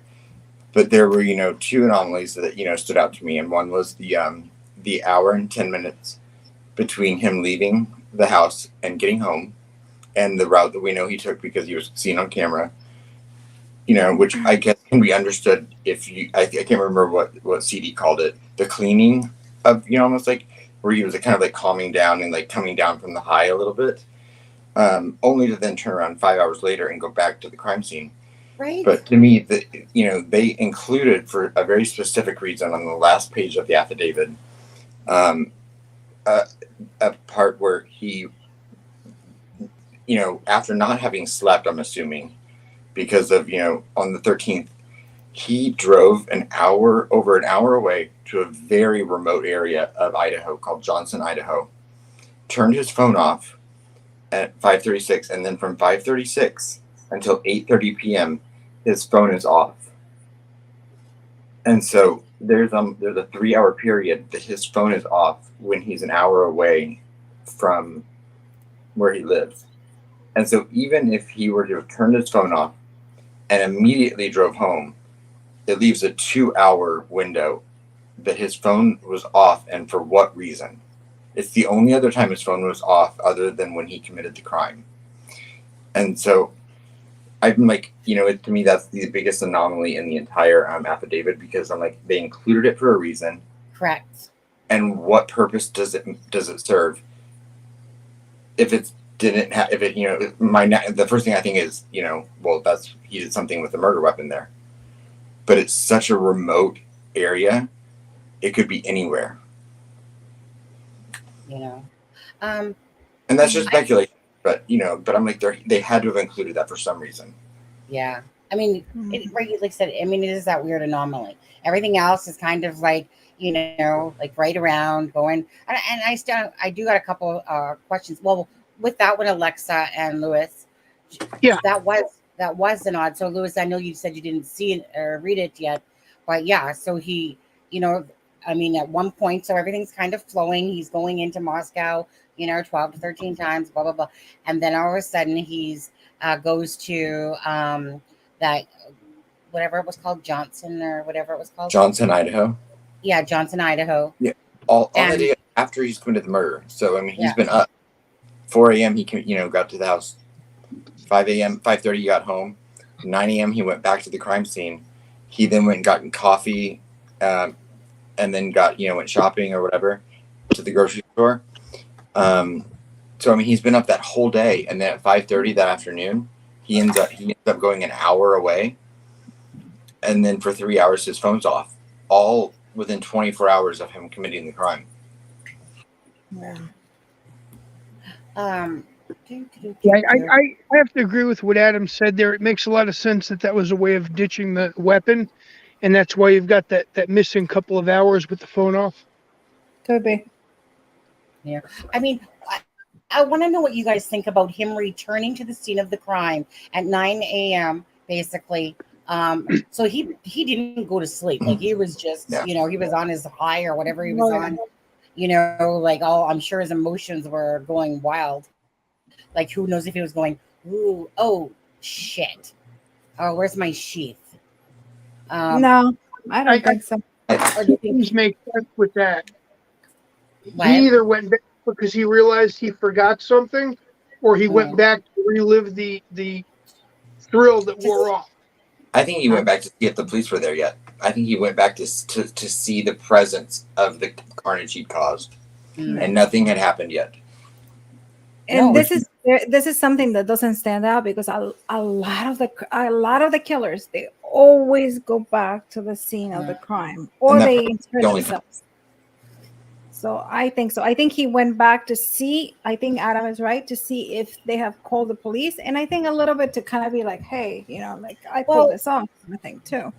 I was gonna say, like, with the sheath, I just want to talk about the sheath for 1 second. So with the sheath, if he had gloves on, it probably more than likely he thought, well, I had gloves on, so there's no DNA on there. But I remember listening on one of the shows today, whichever one it was, one of the news things, and it said like we don't know if it was like sweat that it was the DNA or if it was blood that landed on the DNA or whatever he was saying. So to me, if he had gloves on, like I said, so was it, sweat that came through, the clip? Because, and then Jeff was talking about that yesterday. So a sheath, you would think that he would have had it on him, like, like on the belt or something like that. Yeah. So did he, or did he not? And he just had it in his hand and, I don't know, to be honest. Right. I mean, and so, I'll read the actual statement that it says in the affidavit. It says, when it talks about that, it says, as I entered the bedroom, a single sheath, I could see two females in a single bed in the room. Both Gonsalves and Mogan were deceased with visible stab wounds. I also later noticed what appeared to be a tan leather knife sheath laying on the bed next to Mogan's right side when viewed from the door. The sheath was later processed and had KBAR and USMC and the United States Marine Corps Eagle logo on it and anchor insignia stamped on the outside of it. The Idaho State Lab later located a single source of male DNA. Suspect profile left on the button snap of the knife sheath. So the CD had pointed something out when we were talking earlier today about, in his mind, he thinks that he thought it was it stood out to him that they pointed out they got one source of male DNA off of that sheath, which granted it doesn't say that they got that there weren't female samples of DNA on it, but he wondered if that meant it was wiped off, but so it was a residual piece of DNA that was left. But I mean, to me, it was even more of evidence that Kaylee and Maddie were first, because there was Ethan's DNA wasn't on it. And if he had taken that room, it would have splatter from the, on it, just from that alone. Yeah. If it was found on the snap, it was probably DNA from his fingerprint when he pushed on the snap. Even if it was completely smudged and not recognizable as a print, that would contain DNA. And that would be a non-porous surface that they could pull it from. Yeah. And it could have been, and he could have had gloves on even then. It could have been an old, could have been a DNA from when he was playing with the knife a previous time, opening and closing the sheath. He might, because I'm assuming he had gloves on when he went into this house. Yeah. I don't think, I think we would definitely know if there were wounds on, if you don't have some sort of leather gloves on. Well, to be honest with you, those snaps are not the easiest thing to do if he had a well-constructed glove on. So he probably unsnapped it before going in, and that's when he would have left it too. Open the sheath, that way it's easy to get the knife out, then put the gloves on, then go in and not even think about that. Yeah. Yeah, Melissa, I read it. I read exactly what it said in the affidavit. All it says was a single source of male DNA was left on the button snap of the knife sheath. Yeah. So we don't know. It could have been a fingerprint. Could have been. Sorry, Sonny. No. Melissa was just saying I thought it was a partial fingerprint. We don't know that. It was just DNA of whoever had that obviously knife in their hand, Bryan. But we don't know if it was the sweat or what the actual. I think it's the wording. I think that's what it is. That was probably but I'm sure he left more stuff. I think he there's probably more DNA in there. There has to be. He seemed to be very disorganized. I don't think he was an organized killer. So I think he probably left more evidence in there. Right. The more the better, right? Yeah. I mean, put me back there. And of course, they're not going to put all of the evidence in the. They're not going to put everything they have in PCA. So they put just enough to get, and they put a lot in there. So yeah. Well, Josh McDougall-Tree. I mean, like I said, this was very fast. 4 people dead in within about, let's just say, on the higher side, probably 20 minutes time. 4 people. Yeah, even less. Not even. Yeah. I mean, basically, his car was seen on camera at 2:04. He still had to park. He still had to go into the place. 4:04. Yeah. 4. Yeah. Oh, isn't that what I said? Did I say 2:04? Did I say 2? Maybe I lagged. But yeah, so 4:04, he was seen on camera. So still, you got to give him a few more minutes, right, to do everything. 4:20 is when the vehicle was seen. Wasn't it seen? Was it seen at 4:20, Adam, or was it at 4:20? Okay. It was seen at 4:20. They said they think the murders happened between 4 and 4:25, but they also then said the car was seen leaving at 4:20, and then he was parking at 4:04. So to me, that's the timeline. You know what I picture in my head? I picture this Tasmanian devil, going, and then downstairs, see someone, and then out the door. Probably took him longer to park. Yeah, right? I think the anger. I think that proves the anger, the rage that this was done. Because think about it, when you are angry, and think about the times that you have been really angry, and you have done a task, whatever. Think how fast you have done that task when you have that anger in you versus when you take your sweet time, whatever. So I think it's the anger that drove him to commit that fast. And I think and I always remember I told you, he will make that. When I profiled him, I said, he's probably going to be disorganized. He's probably going to make that stupid mistake. One stupid mistake that is going to get caught. And here it is. And I think what happened is, I think he got into the, into the fantasy, into the killing, into whatever, that he completely forgot. That he left that little piece behind. Should have trimmed his eyebrows. Jeff H., being the devil's advocate here, says, could Bryan have had a driver maybe he hopped out of the car and entered earlier than we think. No. I'm going to I say don't no to think that so. myself. No, a person like him doesn't work well with people. Right. Mm-mm. Like I said, and we know that Xana was on. We know Xana got food at 4 a.m. and that we know Xana was alive to receive the food, to bring it up, put it on the kitchen counter, and then to be on TikTok at 4:12. So we know that she at least was alive and awake at 4:12 a.m. Yeah. And then at 4:17 a.m. the dog is heard barking, and that security camera next door picks up the audio of a cry and a thud. So to me, that was the last person probably being killed, and I think he was out of that house immediately after, which is when he walked right by Dylan and went out the back door.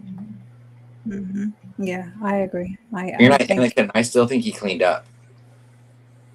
I do think he went in the bathroom and cleaned up. Yeah. I don't know. Like, just it's like 15 minutes is a long time, really. I would, if it was a gun, I would maybe think so then. But actually, because a knife, you like, if you're trying to make sure that they're dead, I don't know. I mean, it depends how. Splatter. It's splat. I mean, when you're especially gashing, I mean, blood. Yeah. You know, I don't know.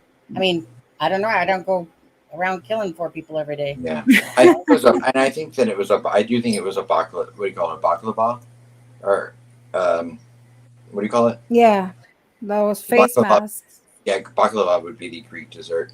It would be balaclava. Yeah, I do believe that's what it was. Then yeah. Do you guys believe he saw Dylan, or do you think? Because some people are. It doesn't say that he saw Dylan. It says that she saw because him. They don't know that. I think he did, but I think he at that point she was not a threat, and I think at that point he was probably exhausted too. And probably maybe he already packed his knife, and I think she didn't represent a threat. I always said that Ethan and Xana probably got in his way, and that's why he, practical kills. They were practical kills. Yeah. That they got in his way. They probably, maybe Ethan's heard what Kaylee said and came out and said something. I mean, hopefully we'll know. I mean, we might never know what happened.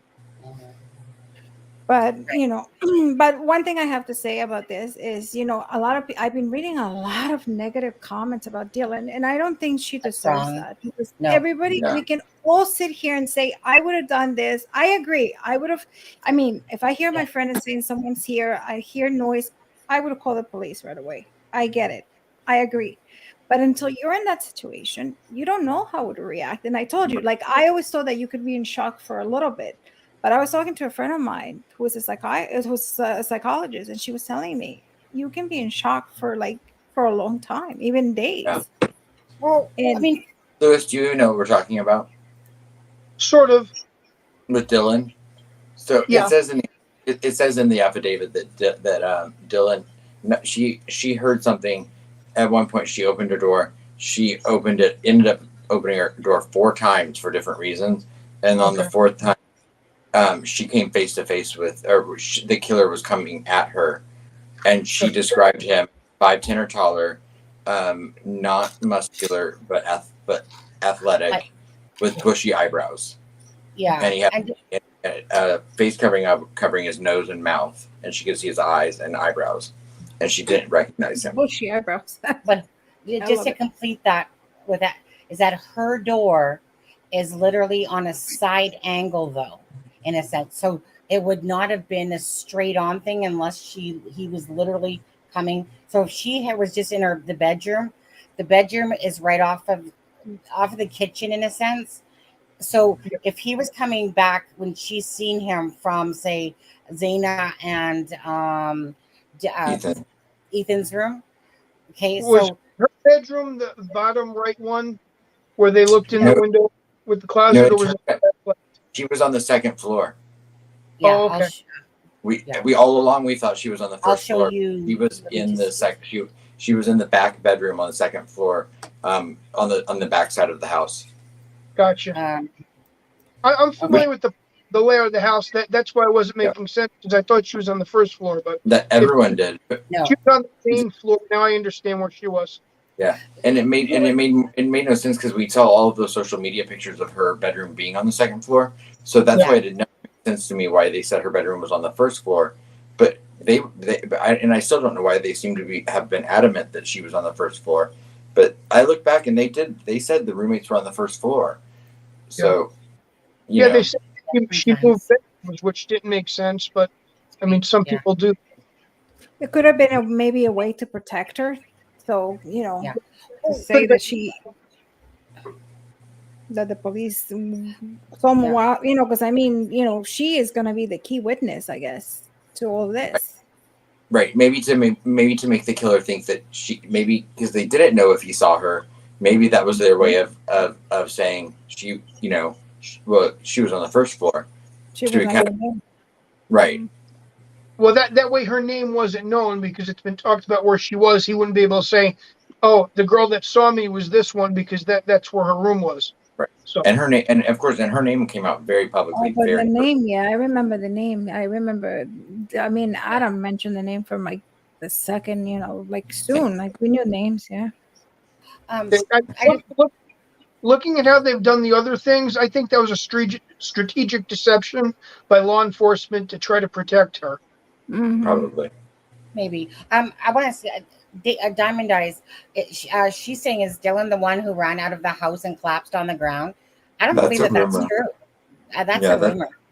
Yeah, it's a rumor. Yeah. We still don't know anything about the 911. There's not a mention of the 911 call in the affidavit, other than it might say a 911 call came at 11:58 a.m., but we know no details about it still.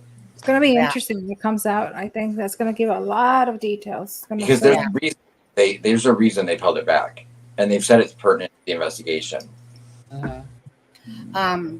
Lewis, on the screen there, you can see where it says vacant room. That's actually the room that Dylan was in. Okay. Gotcha. So if the blue line is coming from Ethan and Zaina's, it would have been on that angle, like I said. So maybe because he was on his way out through the rear sliding door, he might have seen her, might have not. She saw him enough to make out his bushy eyebrows and stuff like that. He could have seen her, but we don't know that according to that. And the call was placed from the inside of the thing, is what it's always been said about Dylan. So about the fact that it was inside the house or whatever, that the phone call was made. I just remember reading somewhere where it was said that somebody saw Dylan on the outside and made the phone call or something like that. Again, I'll just stick with what the affidavit's basically telling us. We don't know about that stuff. And for all we know, Dylan could have been she could have been scared enough to go hide underneath her bed. Maybe she'd been drinking that night. Maybe she was out of it. Maybe she ended up falling asleep because she was afraid to come out of her room, type of thing. Who knows? Don't know. So do I think it's strange that gap is there? Absolutely. But to sit there and for people to, again, go on that bandwagon of blaming Dylan or acting like somehow she was part of it or, like whatever. No, I just feel like the affidavit comes out, like we all know, and it has certain information. And there's going to be more information, I'm sure, to come. And there's more of a story to that. But if anyone's seriously to sit there and to probably think she's part of it, or to sit there and act again, most normal people, you would think in your head would go whatever, but we don't know the full story. Right. But to sit there and Deb actually said that somebody said that she might have suffered from PSTD, but is it PSTD, when she was younger. So that could have been, a trigger point that, blocked her from doing what normal people would do. One of the other things that stood out to me that was interesting in the affidavit was, we know that he cased the house 12 times. This guy, he moved, and we don't know the exact date that he moved there. We know that he got pulled over on the 21st of August. He started classes on the 22nd of August. So, it's a very short period to become obsessed with someone to the point where he committed these crimes. But then we found out with the affidavit that time he got pulled over on the 21st, it was, what was it? His phone records showed him being, From it, so he was literally at the King Road residence, basically, in the area. His phone records show him there from 10:34 to 11:35 p.m. on August 21st. No, Melissa. He then 2 minutes later was pulled over for that seatbelt violation. 2 minutes after he left the house. Yeah. And this was in August. This was the day before he started classes. Yeah. Yeah. And so and that was literally 2 minutes after he apparently sat at that house for an hour, or for whatever reason his phone was in that area for an hour when he got pulled over for a seatbelt violation at Farm Road and Pullman Highway. Do you think he purposely went to WSU then? Like, no. Like, do you think he purposely went to WSU at all? If he his knew AT&T account was opened in June. So then I'm wondering, did he have another phone? Because the AT&T account was opened in June. Yeah. And that's where they got all the historical data off of that phone. So did he open that? Did he start that account? Did he move to Pullman in June? I mean, no, we just don't know the date that he moved there yet. But, he could have been there all summer. But it's still a short amount of time for that to have all transpired, where he, became obsessed to the point where he did what he did. I think what Sonny's saying is, do you think he applied to go to school there specifically because he had his eye on them beforehand?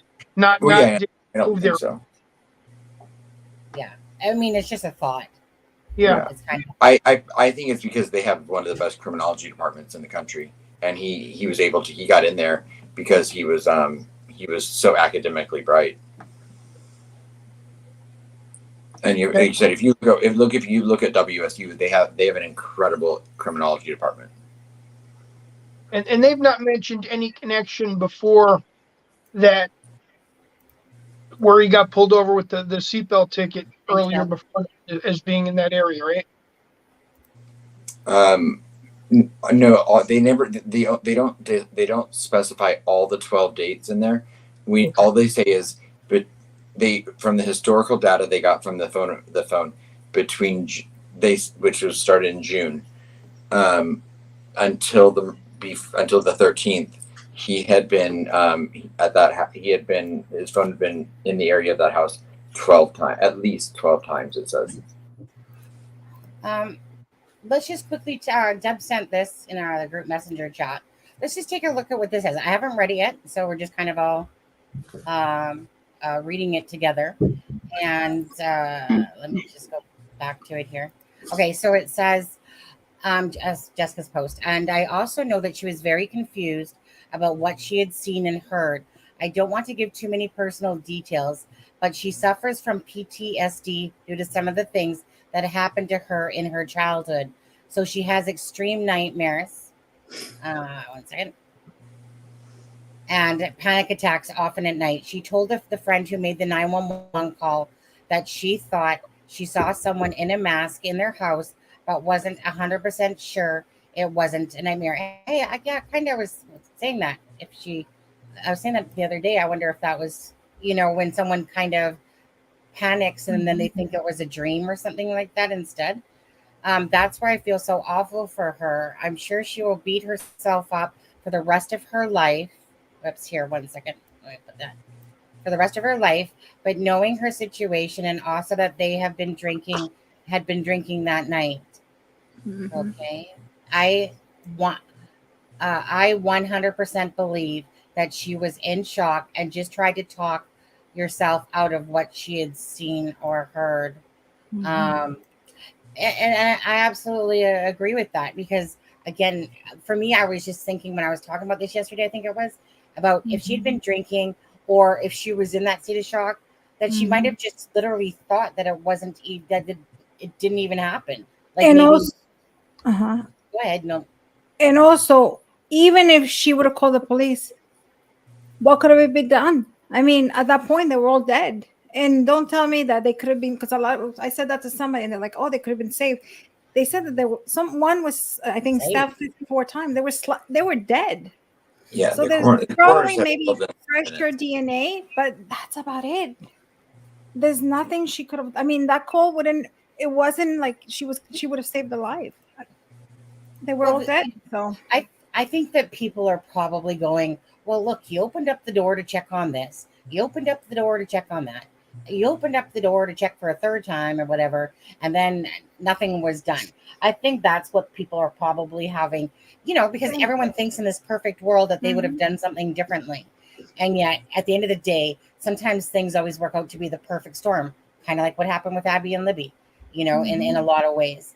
The perfect storm, 5.5 years later, finally someone's, has charges brought against them and stuff like that. And, and even to the DoorDash driver, like the DoorDash driver, literally, if he was a few minutes later, who knows what interruption might have happened or not happened. It didn't happen that way, though. It's not the way it happened. So I just think it's really wrong for people to blame Dylan, even though when you're reading it, you're going, oh man, if you just would have checked, oh man. But would have blame her. Just same thing with the driver, that man who drove them. He was having a lot of guilt because he was like, you know what? He goes, I was supposed to drive them safely, and then he was going through his head, what about if I would have taken longer? What about if many things, and there's nothing that would have changed this. It's like one of those things that I believe. Obviously, science and God is two different things, but I believe in God besides the science that I practice, and I believe that I think that was already written, and that was their destiny, and there was nothing that could have changed that. Unfortunately, it's a sad thing because it's 4 beautiful lives that it never should have happened. It's always the same thing. Would have, could have, should have. It didn't. It is what it is. It happened, and it's a tragedy. But would have, could have, should have, and that's the hard part for these people. Is that DoorDash driver? I mean, imagine what the guilt he's feeling as well. Like maybe he just did put the food in front of it, but maybe he's lucky to escape with his life. You can imagine the guilt that she's going to feel for the rest of her life. And people saying this is not going to help her either. Yeah. No. I mean, she's got the trauma and guilt. I mean, there's so many things that girl is going to have to deal with now that, I mean, Bethany as well, but probably Dylan even more so. But, also Jack, I mean, you have to, look at, this is a kid that, was in, the only probably the most significant relationship of his life from high school to now, and she's gone. They shared a dog together, and he was basically maligned in the media for 7 weeks as possibly being responsible. So, I mean, he's going through trauma as well.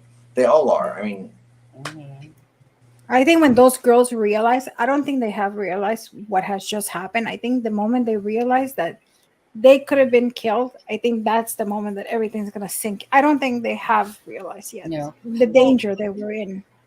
Alexa, that again, if some people remember about, like I said, the paper bag rapist in my situation, it didn't dawn on me until later that you're like, we literally could have been killed, and then once that enters your mind, then you realize the severity of it. But at first, because nothing did happen to you, you kind of are, like I said, in a different state. But it was only actually, like I said, as I got older, I was like, oh, I didn't really realize that this thing was sitting in the back of my head, ready to morph as soon as I had my child. And then all of a sudden, it was really hit home, like I really could not be here today. That's how, for us, it was just a moment. We were young. We thought we could just go to a park. Heaven forbid we shouldn't just be able to go to a park without some pedo, and stuff like that. So it's just one of those things. Unfortunately, the guilt of the survivors, regardless, is something that hopefully, let me put it this way, hopefully that they can have some counseling, and hopefully that they can mend themselves. But that's a hard one to take away from, because at the end of the day, it's going to take a lot of work mentally to sit there and think, what I could have done this. It's going to always play in the mind. It never leaves. I mean, speaking from experience with my niece, it never leaves you. Right. I don't believe so. Right. Story? Sonny? What'd you say? I said, would you like a little story that relates to something similar? No. Okay. Go ahead. No, when I was about 16, I believe, a few of my friends were going to a party on Halloween. Thanks. And I was earlier in the day, so we went to meet his cousins at a high school in Yonkers, New York. And the property at the school is pretty big, and it makes like a square. So if you're driving around the neighborhood, there's streets on all four sides of the school and houses around them. And we're up on the field going to meet his cousin because he lived across the street. And there were kids out there throwing eggs at cars, being mischievous and throwing eggs at the school. And they hit this guy's car. They hit his windshield. So he comes flying around the back of the school, and we're walking through the parking lot, and he jumps out and he grabs me, and he's telling me that I better get in the car because he's an off-duty cop, and we just hit his car with eggs. And we're like, we don't have eggs. What are you talking about? And one of the kids that had eggs hit this guy right in the forehead with an egg. The guy lets go of me, and we ran, got in the car, went to the party, thought nothing of it.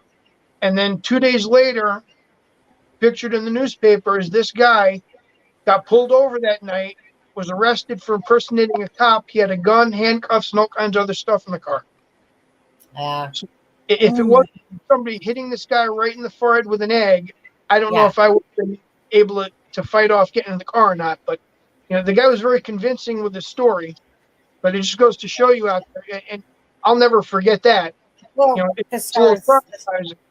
Yeah, I mean the stars obviously aligned, just like they did for me and my twin and my other two siblings.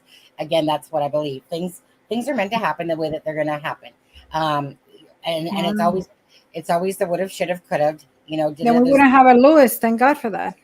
Yeah, right. So, and exactly, it's just those little moments like that, like you said, that. Again, you're here. Unfortunately, they are not here because it wasn't written in the cards. It was written in the cards to happen a certain way. It happened. Again, no matter that minute that DoorDash person was a couple minutes later, or Dylan would have, maybe went and checked or whatever. But, she might not be here today to talk about it at all or be alive if she would have done anything different, So there could have been maybe 5, maybe 6 in a sense, but there was 4. And in a sense, her being alive is a blessing. It worked out the way it was meant to, because if she would have stepped out of there and went to go check, she could have been very well been victim number 5 in all of this, So I just, it's just horrific to think about what happened, at the hands of one person that we know of. But at the same Yeah, go ahead. No, go ahead. No, but at the same time, I was going to say, I know a lot of things are written in the cards, but also you have to be very aware of your situation, especially, with stalkers, always, take precautions, for, at home. I always tell people you have to be aware of your surroundings and never be afraid of ask for help. Like I told you that, it happened to me recently. I went to the store and this guy was following me. And he kept following me and following me and following me. And I asked him, and I knew that, I could take care of myself, but I had my kid with me and I didn't want to make it a big deal. Yeah. And I asked the manager, I said, you know what? Because to him, I think I could have taken care of myself, but I think it was a matter of like, if he saw me with a man, it would have been less. And, I asked the manager, I said, I explained what happened. I actually wrote it because I didn't want him that I was talking to him. I wrote it. And the manager said, no problem. And we pretended that I bought some things that I couldn't carry. And he helped me and walked me to the car. And sure enough, the guy was there and he followed me. And then what I did is I started driving through the back and I ended up at the police station. And then he left, obviously. Yeah. But it's scary. And in those moments, even though, you might have a weapon with you or whatever, I still have my child.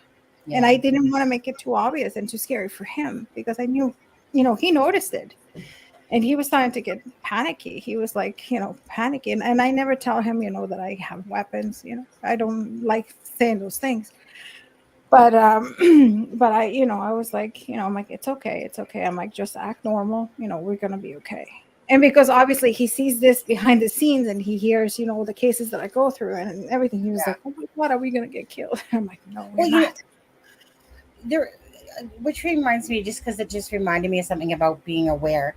My stepdad, back when I was younger, my stepdad's sister was, we'll say, SA, and the so this is one of those things that sometimes you don't think of. For example, so anyone that worked at the mall had to park as far away from the doors as possible because that was for the customers. So she ended up getting SA'd because she had to take that long walk to her vehicle, which was, way off in the darkness.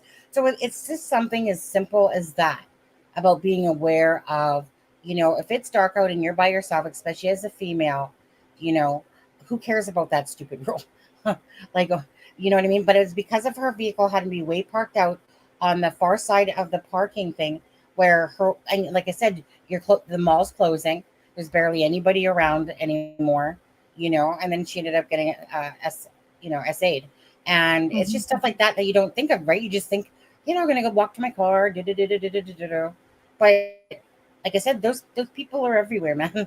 Like, and honestly, I don't know if well, I mean, obviously the population is quite different than it was back then around the earth, but, especially with internet and people showing where they're living and, willingly putting their addresses out or something like that.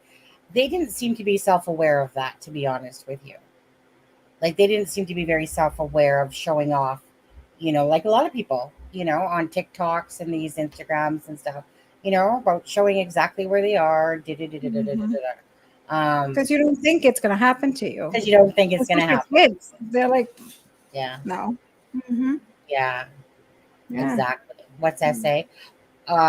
I said it. I put it for him what it was. But then that's another thing. Never put your location. And I always say, always put your location after you. Like I would, like when I post, I always say like I am here, or I take a picture always after I left. That way they can track me. Yeah. So. To follow up on what you said there, Alexa, I was a sales manager for over 15 years for a new car department. And anytime we delivered a vehicle that had navigation, I would always tell the people, do not put in your house address, put in a business or a fire department or a police station that's near your house. You know how to get home from there. But that way, if they to steal your car, they jump in, they could look, up where you live. Or if they get your keys, they can check the nav for your home address, then leave your car the way it is. And you don't even know that they know your address now. Now they've got your house keys, they've got your address. The garage door opener frequencies are programmed in. They can drive to your house, get in the garage. That's a dangerous thing to do. And it's sad that you have to do. You know what? I always do that. I actually put the address that I have on my GPS. It's like 6 blocks that way. Like I never have my address. And even to my kids, I'm like, no, we'll do it like that. But it's sad because why should you not even put in your own car? Like in your own car, like why can you do that? But unfortunately, people are sick and you have to protect them. And I always tell women, like if you work at night, friends that work at night, I always tell them guns, that's a personal choice. I don't think that everybody should have a gun because I don't think not everybody's equipped. Because a gun, I think it's one of those things that either they'll kill you or you have to kill. And not a lot of people can live with knowing that they kill somebody. So I always tell them not a gun, but always carry something with you that you can protect yourselves. Always and not in your keys, because that's the first thing that they will try to take away from you. Always keep it in your pocket or something.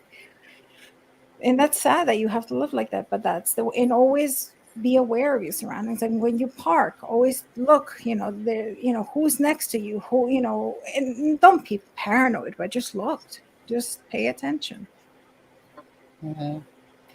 Carol says, how are we to tackle this issue on a societal level rather than a knee-jerk reaction after it happens to one person? Every woman and probably many men have situations like this happens. Teaching boys. Go ahead. Clarissa. What I say is consider the survivors victims. Nobody should really judge the actions they took because there's nothing that would have stopped it from happening if he was leaving. and they're more of a victim than the actual victims because they are still living through it. Yeah. Yeah. I agree 100%. Do you? I don't know. I don't believe you because I can't see you. I can't see your eyes. Oh, there you are. I agree with you 100%. All right, my turn.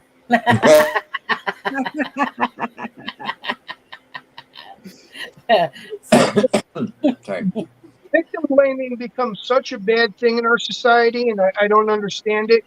You know, when you've got victims, they blame them for staying in the relationship too long. They blame them for the actions they take. The word victim is there for a reason. And it seems like she had more of a history as being a victim before this ever happened. So I don't agree in anyone judging someone else's actions. They weren't in that position. I mean, she could have basically thought that somebody broke in the house and she saw him leaving through the door and said, "Woo, thank God he left," and then hid in the room. So right. He's kind of decent, Shar, by the way. Who? I don't know. He'd look better with an egg in his eye, his other eye. Yeah. Hey, Lewis, maybe you should come with another strapped eye over the other side so you don't strain your left eye too much, eh? Should I get goggles? Yeah, no. Goggles, is too far. Brass and black leather, and oh my God. Carol says, Lewis, I'm not talking about Idaho. She's talking about the bigger scale of things, she said. But that's what I was saying too. That victim blame victims all the time, and it's not right. Like if you're in an abusive relationship and they blame you for not leaving, that's not the right thing to do because most people can't leave. There's a reason that's keeping them there. They're not intentionally staying. It's not like it's Munchausen. You're at a point where somebody's either scared or doesn't have any options or doesn't know what to do, and society tends to blame them because they're scapegoats, and that's not right. Or where women get raped, women that wear skimpy clothes or whatever, and bad word. Bad word. Sorry. I say. Sorry. When they rape. It's so easy to say the other one because you just like to talk and yes. Sorry. Yeah. We're just trying to improve on our certain words because YouTube doesn't like them so much. Yeah. So when they get essay, they always say, because women wore those clothes. And that is so unfair because it doesn't matter what they have. That doesn't give them permission. So. 100%. I mean, look how Adam goes when he goes to the bar. I'm surprised nobody's taking advantage of him yet. I take advantage of them through the internet. That's different, though. I'm referring to the cat dancing videos. Oh, which reminds me. Yeah, that one, because of that video, the New Year's Eve one got a copyright strike and I couldn't even remove it because it was a 7-hour video and YouTube said, you can't trim this because your video is too long. So it's literally, I got the red mark, which means it's not monetized. It's not because I couldn't remove that little segment of the cat pluggers. So when it comes to those TikTok stuff, keep them to yourself. I don't want them. Because you never know, honestly, when it comes to, this is ridiculous. Whenever I do a Wondershare video now, so Wondershare upgraded to their 12 instead of their 11. And before I could use their audios and stuff like that, and they had some decent ones. And now that they've upgraded, everything that I seem to play, almost virtually everything, comes back with a freaking revenue share because their audio in Wondershare. And I'm like, that's kind of crappy because it's like Wondershare, it's royalty free music, right? But 100%. Yet when it hits YouTube deems it as that it's a revenue share. And I'm like, but it's free. Like it's literally royalty free stuff from Wondershare. And I don't really ever feel like doing the whole appeal thing. So I usually just replace the music, but it's happening all the time now. And I'm just like, come on. So now I got to go back to free music of YouTube stuff, which then I have to search a lot harder, for stuff. But it's getting so annoying that I'm like, I literally made my video today when I spent the virtual reality one just for it to say that it's revenue sharing. And pretty much, and then it tells you that the trim was for about 45 seconds. Nope. It was for the whole thing because I used literally it kind of underneath the back. Just it really, you guys have no idea. The struggle is real sometimes. I'm telling you. Yeah. Because you don't want to. Like it. Well, it is. It is. It's like a game, to be honest with you. And you got to figure out what the game is.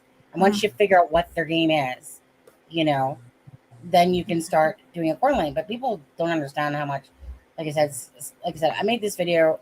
Took over 5 hours. More probably took longer than that, but then it not only did it come up yellow, then it also came up with revenue share, and I'm like, come on.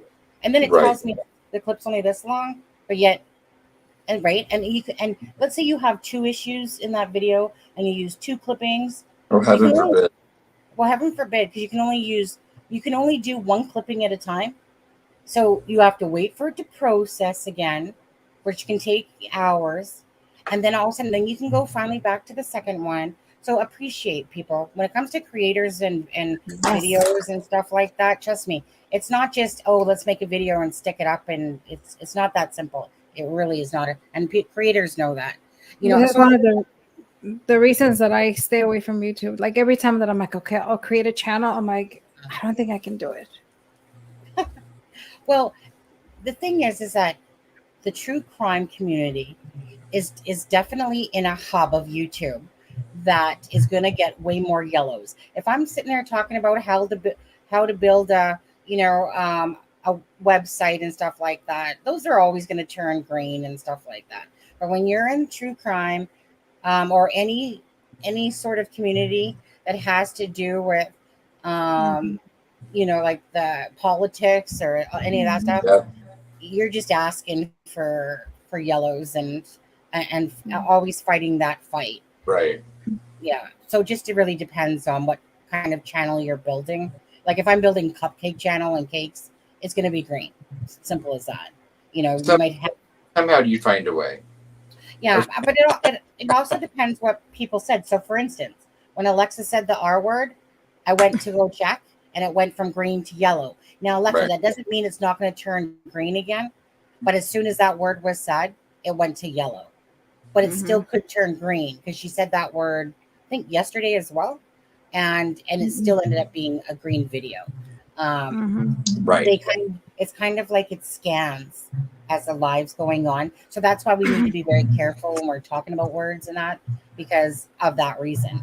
There's nothing worse than spending your time doing a live, and especially when you put 2, 3, 4 hours into one, and just for it to go yellow on you, which gives you the limited revenue for the ads versus the green, right? And when you put a lot of time and work into stuff, you don't really want the yellow ones. You want the green, So you just got to play the game, try to figure it out. And I'm still trying to figure it out, But anyway, that's that. Did I bore anyone? Right. It's good advice though for if it's somebody that's wanting to do a channel, or just to be very aware of how YouTube does their scanning and stuff like that. Right. Anyways, what other questions, or what did else we want to talk about with Idaho here? I'm going to be back in a second, so you just pick and choose whatever you guys want to talk about.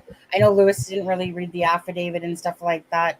I don't know if you did anything, Adam. You read and you digested the affidavit. Anything stood up to you? Anything that really stood up to you that you? The number one thing I don't know if you were here when I mentioned it before, was that is that was the Johnston, Idaho part where they, they talk about, they make a point to talk about that he went, an hour and 10 minutes away the night of the same night after the murders. Mm-hmm. And I'm like, there had to have been a specific reason that they put that in there. Mm-hmm. And then he shut his phone off for 3 hours. Mm-hmm. And I think yesterday you had said that you still believe that he probably went to discard the weapon. I mean, to me that's the logical thing, but I don't know that. I'm just, I feel like there had to have been a reason that they included it in the affidavit. Mm-hmm. Yeah, I mean, I believe that, pretty adequate. I believe that pretty firmly. Yeah. Yeah. I mean, I do agree. I think that's very strange. I mean, the day, after the murder, yeah. And also that I think the next day too, right? That he disappears for like a couple hours, right? That he turns off the phone. He turns his phone off. That was when he drove an hour away and then turned his phone off for 3 hours. See, what I understand is with his schooling and his education level, from what everyone said, why would he take his phone with him? Well, I don't understand. That's a huge mistake. Yeah. Turning it, understand, being cautious, but then having it turn it on, it still sort of gives you an idea of where you've been or where what time frame you're missing. Mm-hmm. Right. And sometimes turning your phone off can almost be more incriminating, because if your phone is only ever turned off at the time that something bad happens. Exactly. Yeah. Mm-hmm. You might as well just suspicious. Yeah. That phone should be do not disturb, plugged in next to his bed, charging. Mm-hmm. Right. Mm-hmm. Or in a car somewhere, get an Uber somewhere, leave your phone in the car, and then go home, and then oops, I lost my phone. But that's an odd one. Yeah, I mean, there were ways he could have done it. I mean, he could have gone an Uber nearby and then walked. And I mean, nobody would suspect anything. But I mean, I guess I don't want to give ideas. There would have been a digital trail then of the Uber. Yeah. I mean, nearby him, and then he walked. I mean, but by the time they track and everything. But I mean, I personally think that and a lot of people don't understand this. Being book smart and being street smart is two different things. Absolutely. And that's something that I see it very often. That I see it when you teach. Like I see it with a lot of them. A lot of them are very smart, like great minds, even I think smarter than I am. But then common sense, like when like when they write and you're like, wait a second, like that doesn't, like common sense is like so book smarts and street smarts and even common sense are three different things. And I think he was book smart. That's it. With what he was studying, though, I would expect him to have a better understanding of phones. I think that was a very, very inappropriate action for trying to stay anonymous. That one was a big telltale sign of not thinking it through all the way. Or maybe he played it in his mind, but maybe that day he got triggered and it was a spur of the moment that was like, okay, today I'm doing it today. Yeah. So yeah, I mean, could have exactly. I mean, they keep saying it was premeditated, but I think it was. I think he thought about it. I think he had those killing thoughts all the time, but I think it could have been that night when something happened. He was like, or maybe because she was leaving, that's it. Today, or maybe it wasn't even about her. Like maybe it still wasn't.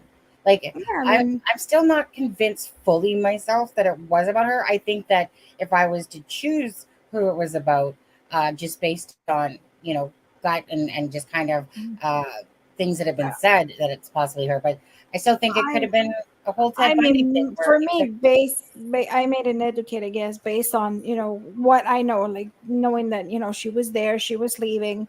What else? She was had a stalker. She was probably the most. Yeah, she had a stalker. So I think if you have to do an educated guess, I think she's the one. Yeah, that comes the most. That that probably. I haven't heard this until today, and Jeff said it earlier. it says, Charlie says, has anyone else heard that BK took out garbage out of his parents' house? Yes. Okay, so I never heard that. That was in the, yes, you did, because it was in the Inside Edition thing I sent you with Nancy Grace. Oh, but I hadn't seen it. I haven't heard it. Well, that's what, yeah. If you'd watched the video I sent you, you would have.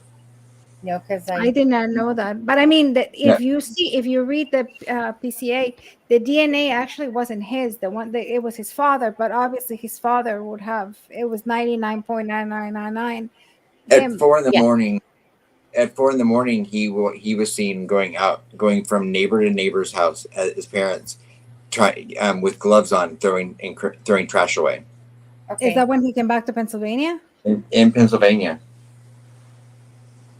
So, let's say he came back this December 16th. So he did that. I didn't know that. That's very interesting. Yeah, that came out today. And Nancy Grace was talking about it on Inside Edition. And we were afraid they would copyright us because I'd sent Sonny the video to play. And then I believe News Nation discussed it as well tonight, but I don't have that video. Who just said that News Nation talked about it tonight. Okay. That's very interesting. Yeah. Yeah, because it seems that they didn't find his garbage. It was the dad. It was through his dad that they were able to match it. Yeah. Well, that was from the 23andMe. Mm-hmm. No. Yeah, that's one. But the DNA that they grabbed from the garbage, it was his dad, because they said, the father 99. Right, it was his dad's. It was an item that the father threw. It wasn't him.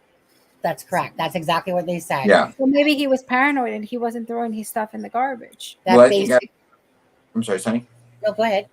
I would say, I think after he got pulled over those 2 times, I think he started to get more paranoid, because I think he was like, okay, this didn't make sense. I got pulled over twice.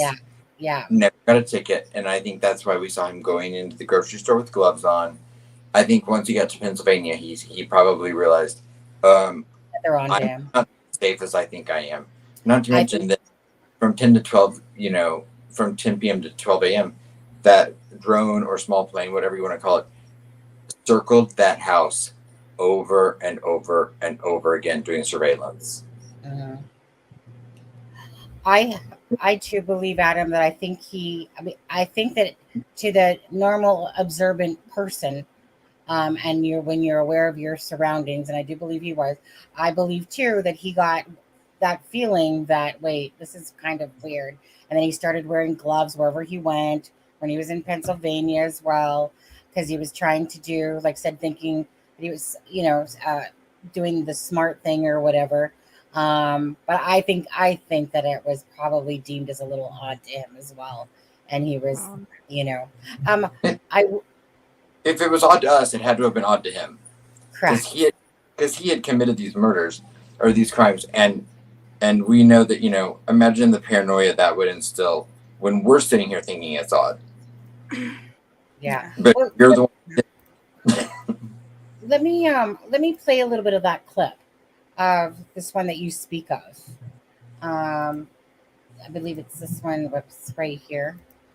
And let's just see exactly what they say. But it was true, that it was the dad's DNA, and that's what they matched it to the sweat, or whatever it was that however they got the DNA sample or whatever off of the sheath that said that it was 0.9999%, and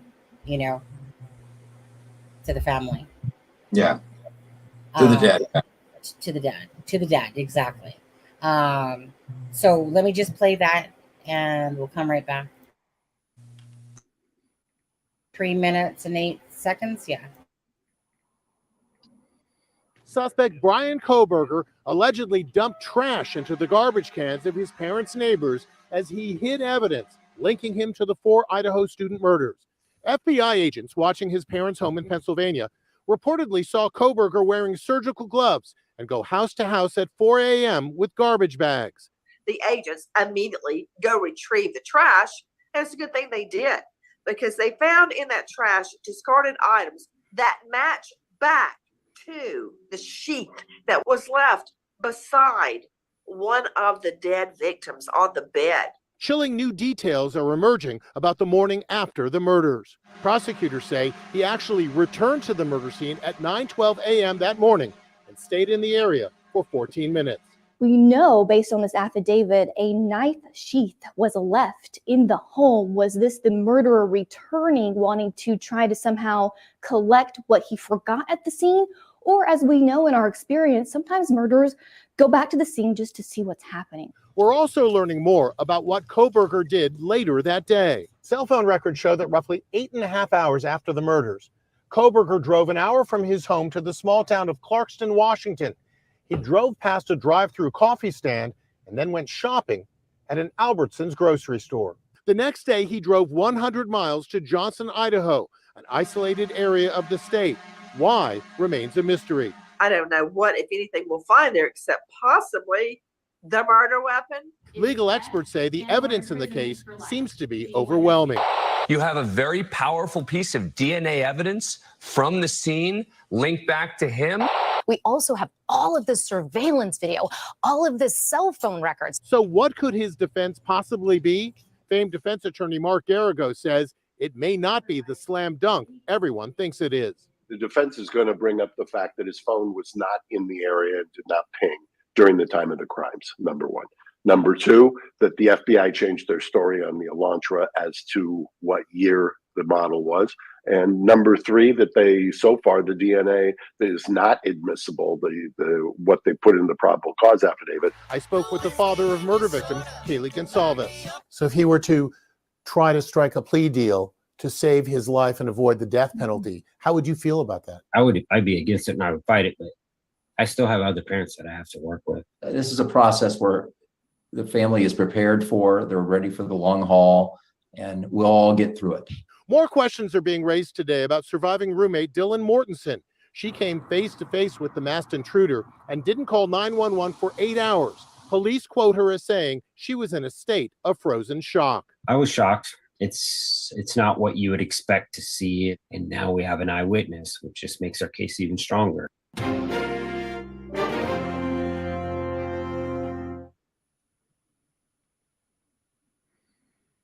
Boom, boom, boom, boom. And boom, back up. There we go. Okay, and I'm gonna hit start 1 second here. Streamlabs, if you put something in there and it's not a link, but you've how your periods or how you're doing your sentence, sometimes it catches it like you're trying to post a link. So it doesn't mean you are posting a link, it just means that it deems it as you're trying to post one. So I want to go quickly to the affidavit. There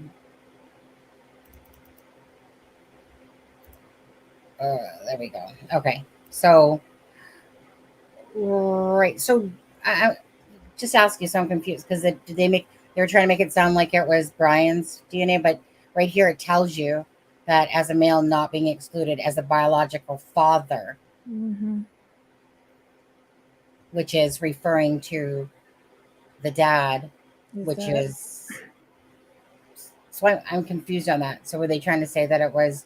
It's saying that the possibility of, it's basically saying that it was the dad. The DNA they got from the garbage, it was his dad. And the possibility of that being somebody else's dad is impossible because it was a pure match, 99.9999. So it's like a paternity test. Right. So in Nancy Grace's thing, weren't they trying to say it was like as if it was Bryan Kohberger's?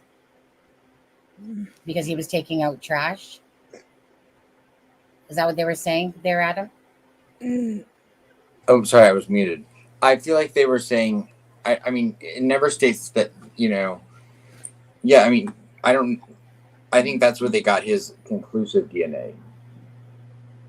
Because I know we had the familial DNA to begin with. But they used his father's, which it says.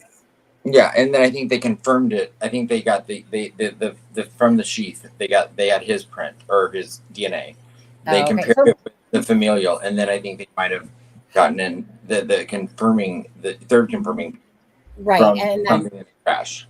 Yeah, but with the dad, I mean, it's a confirmation. Unless he wasn't the dad, then it would have gone juicy. But it's almost like, even if I don't know you, But if I have DNA from your father, and I never met you or anything, but I have your DNA, it's going to show 99.9 that you're the daughter of that person. Well, I mean, when they talk about the trash at the parents' house, they don't even talk about the DNA. They just talk about the fact that they recovered evidence.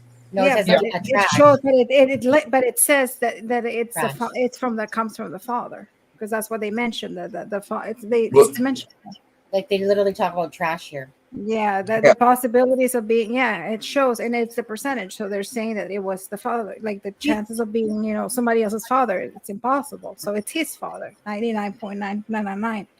Yeah, but Adam or Alexa, do you think possibly though that initially they had this, but then they came across something in the trash that had his DNA on it, which was actually Bryan's?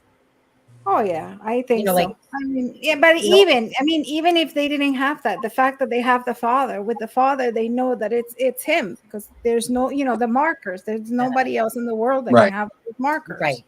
Exactly. So they knew that. So even if they don't get anything from him, they know that that's his father. Right. So, I mean, because they did say too that like on lots of the shows, they're like, how are they going to explain that one away? And then I know Jeff had made a comment earlier that said something like, so is he going to act like he borrowed his knife out to a friend? Yeah. And then, like I said, and I mean, like I said, if anyone ever seen the OJ case, that was a big joke and a half. Like that one literally made a mockery of the system to me, that case. It always stands out like this joke, this literally joke of a case that went on, and it just seemed like it was a freaking like cut act, like it was a joke, and it really made a mockery of the system, to be honest with you.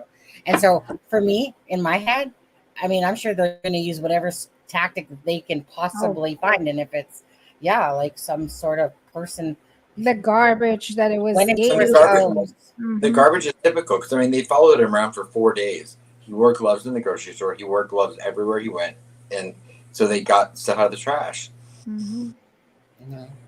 And I think that's probably why they took the death. Yeah, but it's, it's impossible. I mean, that's something that he cannot deny. Exactly. But he'll try. He'll try to find to deny it, because he thinks he's smarter. And then that's why, that's why, while he was being flown back to Idaho, his defense team already had a very well-respected forensic expert at the crime scene doing for 6 hours, doing a reconstruction and doing their own investigation. Mm-hmm. And that was all an attempt that they're going to fight this. He's not going to go quietly. Mm-hmm. He thinks he's smarter than everyone. He's going to try to direct the whole thing.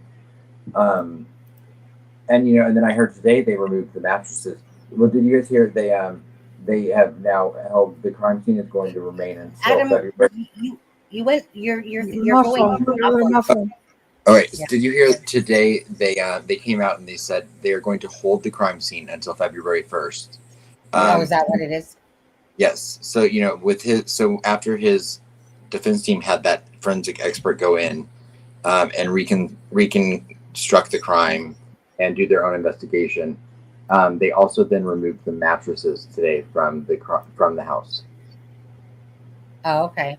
So they stopped the cleaning, because they were supposed to be cleaning and taking everything out, but they stopped it. That was stopped the day of the arrest, because that was stopped by the court system, which, I would assume that was now by the defense, because they wanted to send their own investigator or their own expert in.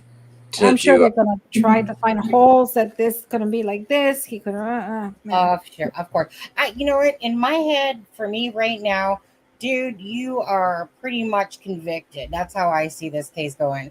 Like, no matter what, blah, blah, blah, they try to do, I just, for myself, see that there's just going to be too much against them, too much overwhelming evidence that no matter what, they try to slice or dice or throw at us with their crap. Wrong. Bad language. Yeah. Hey? Bad choice of words. Yeah. Oh, yeah. Remember Alexa? Like his. Yeah, I know, right? There's natural things that come out of there. But yeah, I just think that for sure that, to me, I feel like, I know probably shouldn't say it, but I don't really care because I'm not a lawyer. I'm not anything. I'm just going to say I feel like this is going to be like pretty much of a solid case against him. That they're going to have so much on him with everything between the phone pings where he was to the DNA to the blah, blah, blah, blah, blah, blah, blah, blah, blah. That this is going to be a huge mountain to come out of. But they're going to try. They're going to They'll try. try. And then they'll try every little thing they can as far as an appeal. I mean, they're going to be zeroed in on everything because of the, and I would not be shocked if some high profile defense attorney joins this defense team. I hope not. I hope not. Too much, Mom says. I still think they may have had someone with them. I don't. Maybe before I would think, was there one or two? I personally don't. Myself, does anybody else feel that? One, if you think somebody else was with them, and two, if you don't. Simple as that. Not with the OCD control freak that he is. I don't think he would work well with anybody. He doesn't even have friends. No. Yeah. Well, he has a hand for a friend. That's about it. Yeah, I don't see that. Hey, Betty Boop. Betty Boop. Betty Boop. Not much you can do with that hand when he's wearing that suicide vest. I know. I don't know why, but as soon as I seen that thing, I'm looking at it going, put that top. Like, I didn't realize that, they do, that they, when you have those on, that they, it basically is like a mini dress, and you don't get to wear underwear. You don't get to wear anything with it, and you don't get a blanket. It's like, that's what he, so for the first three of the 5 days he was in Pennsylvania, that's all he had. oh, okay. So wait. So I was thinking it was his top. No. They put that on you because you're on suicide watch or on your. Oh, yeah, we're talking about Idaho. Yeah, because it keeps you, because that way there's nothing that you can then turn into something to, unalive yourself. Take your exactly, unalive yourself with anything that you, because even a pair of underwear you could tear it. Yeah, it probably wasn't dangling. It was probably shriveled up, tucked in. And, yeah. Dada was hitting any floor. If it was hitting the floor, he would have had a ton of girlfriends regardless. And from everything I told, when you're in those intake, because he was in one of the intake cells in that jail in Pennsylvania, they're very cold, like because of all the computer systems they have in that area of that jail. But they said that those 5 cells are very cold, and he was in an all glass one. And the only privacy he had whatsoever was, I guess, some of them have bars, and his had a glass door.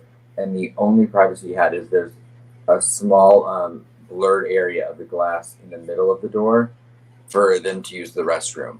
So that way, if he had laid on the floor, they could see him, or if he's standing up, they could see him. But that he, and trust me, someone with his psychology, in my opinion, someone with his psychopathy, does not like to not have control. And Adam, an issue with your mic. I think you're too angled or too far away from it. No, I'm sorry. Whenever he leans back, No, in my opinion, someone someone with his psychopathy does not handle not having control well. And in a situation like that, he had no control, and it was probably the first taste of that he's ever had, and it's probably not the last.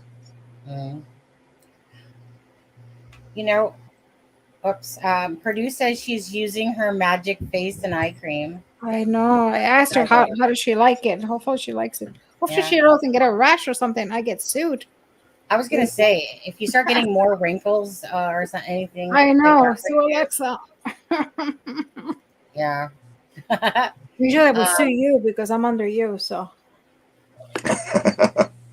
you and Adam. Adam because he's the one with the money and the business and everything. So right. Yeah. Yeah. Didn't I mean, I heard a rumor, but I think then it got confirmed because I heard a lady that she went in on the 31st. I think she got arrested, and she said that he was being like psychotic and screaming. It was a different. Yeah, it was a different. It was not. Yeah. He was apparently a model. He was apparently a model inmate while he was there. Okay, because I'm like, I don't think women and men would be at the same place, but I was like, maybe because it was the 31st and they didn't have a room, but yeah, the Daily Mail put that out. Oh well. Then you tell me the whole thing. I want to go to the court TV one again. I really did like the court TV one with Mike King, and even though that lady, like I said, probably wasn't thinking if she would have realized at the 4:04 time and 4 o'clock, like I said about the DoorDash, but regardless, I think it was still a good. Jennifer Coffindopper was on News Nation today. I saw her yesterday. Oh darn it! I missed she was on. Her hair was a little bit straighter than normal. Darn it. And a little darker too. You can watch it later in privacy. Yeah, I know. I live for those ones, right? I mean, I live for them so much that as soon as I see it, I actually go to a different station to watch something else. Sunny knows that I type her name out, and my autocorrect changes it to Coffin Dopper in 2 words. Darn it. Yeah. But it's like the flies. Every channel sometimes you go to, it's like, oh, Jason Jensen. Yeah, they're there again. They're there again. They're there again. And it's so true though. Like not besides Jennifer there, but like even with the YouTube people, I have no problem. What'd you say? No, I get it. Yeah. She's doing her. I'm just playing.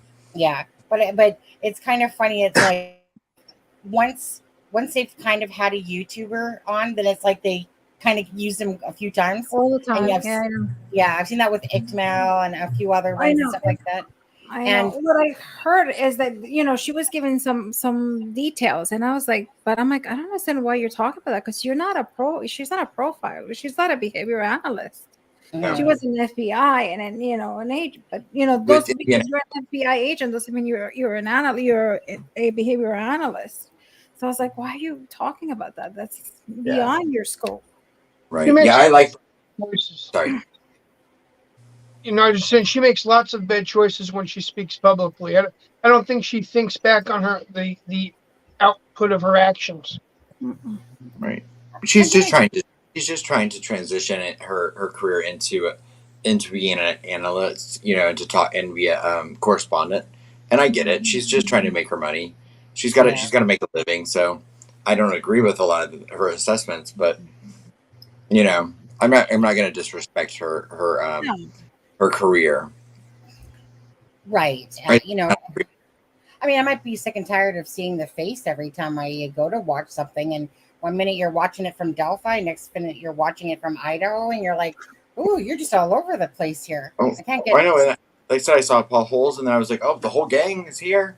Yeah, I mean, I don't mind when they said factual things, but if you go back, and what I don't like is when they change their tunes, because now everybody's like, "Oh, I said this, I said that," and then you go back to what they said at the beginning, and everybody's like, "Said a different thing." And she kept maintaining the Ron Logan thing, even still. Yeah. I mean, yeah, I know, it's crazy.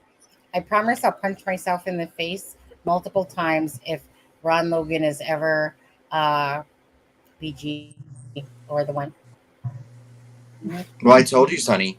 Are we sure he's really deceased, and that he didn't get extensive plastic surgery and change his name to Bryan Kohberger and move to Idaho and went to frat parties? Because we know he liked to drink. Yep. Maybe he worked at Jack in the Box. Maybe he was the DoorDash driver. I'm just being cheeky. I apologize. Facetious. I know. Yeah. Some of the cases that he's being linked at, I just go and I'm like, how do people make those connections? I mean, some of them kind of okay, you can say, but some of them in different states, I'm just like, what? Like, no. But I guess YouTubers have to make a buck, and his name sells, and everybody's going to try to use it. I get it, but for which name? Alexa? For Bryan, they're trying to there was a case, there's a case that he lived close by. I get that one, but there is another one that it's in a different state, and they're trying to say it was him. And I'm There's just several. Like, yeah, I mean, this is the one I heard. I was like, whoa, wait a second, he didn't even live there. I mean, it doesn't mean anything, but I'm just like, no. There's a woman that went missing in Cleveland. It was Pittsburgh or somewhere in Pennsylvania, I believe. It's like the 19th or 20th of December. People are now trying to link him to that. That he must have gotten home and then committed another crime. So. You know what got me was I think it was that Jonathan. Sorry. No, I was going to say that Jonathan Lee Riches. Now, granted, the picture that he showed, if you weren't looking at the ears, could have easily looked like Bryan Kohberger at the vigil. I mean, it was a very good, in a sense, picture, but all you had to do was look at his ears. Bryan has ears that just kind of go back like normal people. Like, you know what I mean? Like mine, I don't have Dumbo ears. Mine aren't little flappers. But this and also the hairline. Yeah, but the guy that had them was more like a crookedy thing like this, and I'm like, dude, like you're just doing that. You're just posting that to post it. Like, I mean, unless he didn't have a brain cell to go, well, I mean, if I look at his ear, I mean, we're talking about a cauliflower ear versus a flat ear like he has pretty much. There's a huge difference just by looking at somebody's ear. Like when I say that other guy's was like morphed forward, I can't even tell. But do you know what I mean? It was like this, like the other guy, like that. And I'm like, how do you associate that ear with that ear? It's clear as day. His ear is totally a different ear. I mean, that alone just makes me go, but if it wasn't for that ear, I don't know. I might have doubled down on that picture, to be honest with you. But let's play the court TV one, guys. And because I thought it was kind of interesting myself. Which is that? Which one is this? It's the court TV one that was out today. You'll see. I didn't see it. Yeah, I didn't see it yet. Okay, so let me bring us off.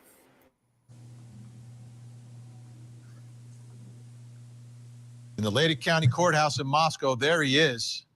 From my perspective, seemed relatively comfortable for someone who's facing a potential death sentence in all of this. I want to go back to the affidavit because some significant cell phone activity, digital footprint. Here's what investigators and prosecutors are alleging, that the records for the defendant's phone show that the defendant's phone was using cellular resources to provide coverage to the area of 1122 King Road.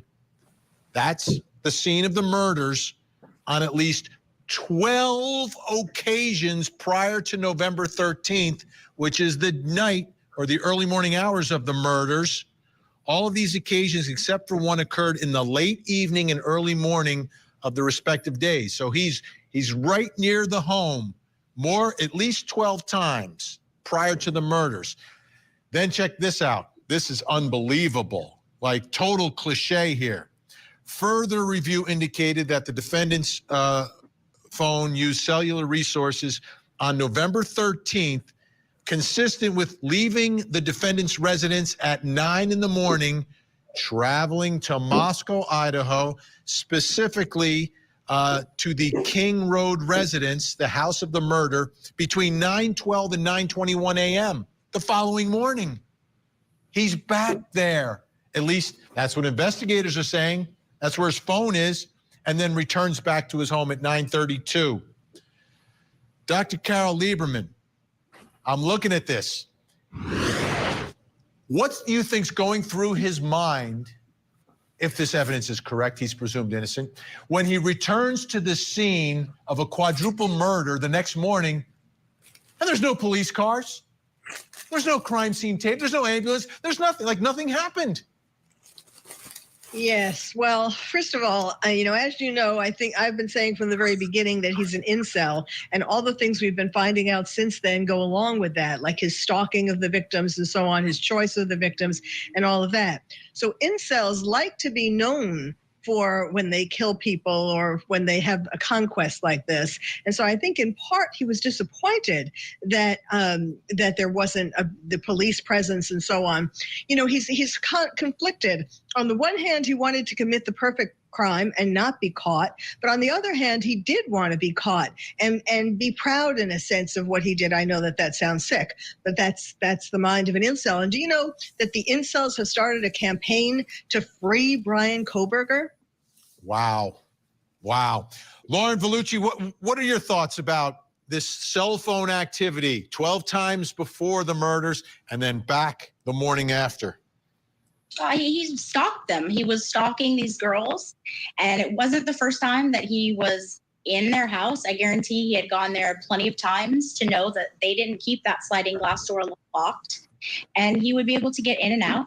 I think he knew exactly where everyone slept. He knew their rooms, and he knew who he was going to murder. And I think that was very evident when he passed Ellen. He could have ended her life, didn't.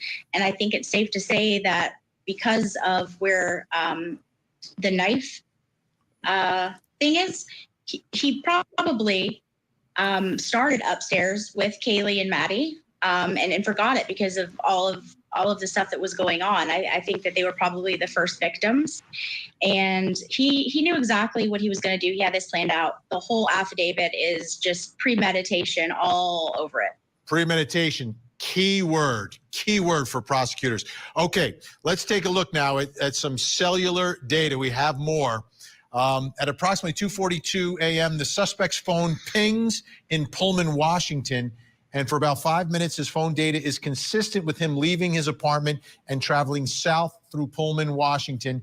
Meanwhile, this is amazing. The suspect's white Hyundai Elantra is seen leaving the Washington State University campus at 2:44 a.m. on surveillance video. Then 2:47, the suspect's phone disconnects and stops reporting to the network. While the phone is disconnected, the suspect's vehicle is seen in Moscow at 3:26. It's then seen making 3 passes by the King Road residence between 3:29 and 4 o'clock, then attempting to park at 4:04, and finally at 4:20, his vehicle is seen leaving the King Road residence at a high rate of speed. 20 minutes after the suspect's car is seen leaving, 4:48, his phone is reconnected to the network. At approximately 4:48, his phone reconnects, locating the phone at the Idaho State Highway 95, south of Moscow, Idaho. And then at approximately 5:30 a.m., the suspect's phone location data is consistent with him traveling back to his apartment. Mike King, how reliable is this? How important is it to match the cell phone up with the surveillance video? Well, yeah, that's the cool part about this case, I think, Vinny, is that they have got the data. They've been able to access the records to show the triangulated location of that mobile device. And that's where they bring 3 towers together and say, hey, we believe that phone or that mobile device is in this general area. Takes a look at the towers themselves and says, what sector was that signal coming off of? And that gives them the ability to start planning out this route. But once they get inside that device and get the actual device location, that XY coordinate from the device, they can really start getting pretty prescriptive about where that thing was at those specific times. But the key things to me, the phone goes dead. The phone gets re-engaged, and they're able to show that as he makes those that route down to the south and back up to the north.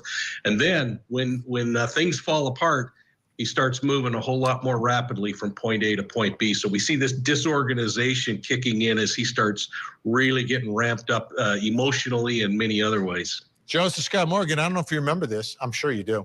We covered another case years ago involving a woman named Jodi Arias, whose cell phone went dead for quite some time. No one knew where she was.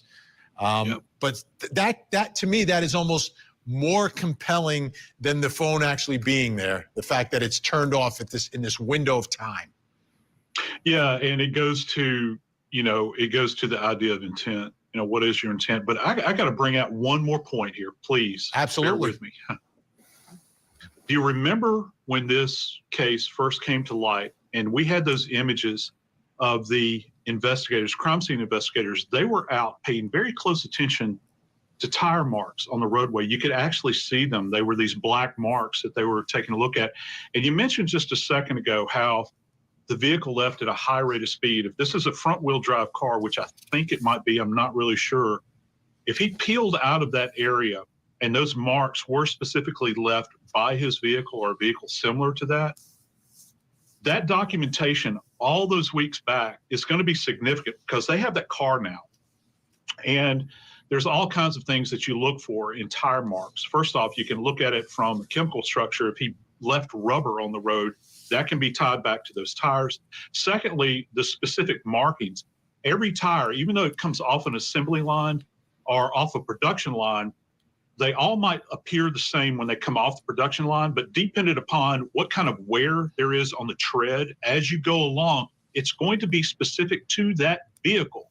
And if that has been left behind there, that is going to be another tie back. And I found this absolutely fascinating, particularly when you begin to look at this document, where they're describing speed here. And, the only way that you're going to have speed or have these marks is by speed, a sudden burst of speed going forward. And I think this road, if I'm not mistaken, it's not necessarily a cul-de-sac, it's kind of a loop. So I wonder if he peeled out, leaving the scene to loop around to head back out. I'm fascinated to see how this develops and if they can tie that back to that car and to those tires. All right, folks. Our investigator staying with us, Dr. Carol Lieberman, thank you so much for your help tonight. We'll be speaking a lot about this case in the days ahead. When we come back, DNA. We're going to talk about the DNA and how this could be the one piece of evidence that convinces a jury beyond any and all reasonable doubt.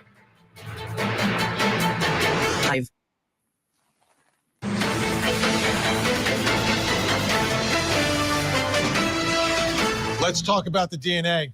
We've got to talk about the DNA. Unbelievable what we found inside this probable cause affidavit. Take a look. This is from the investigator saying, I also noticed what appeared to be a tan leather knife sheath laying on the bed next to Maddie's right side when viewed from the door. The sheath was later processed and had K-Bar, USMC, and the United States Marine Corps Eagle, Globe, and Anchor insignia stamped on the outside of it.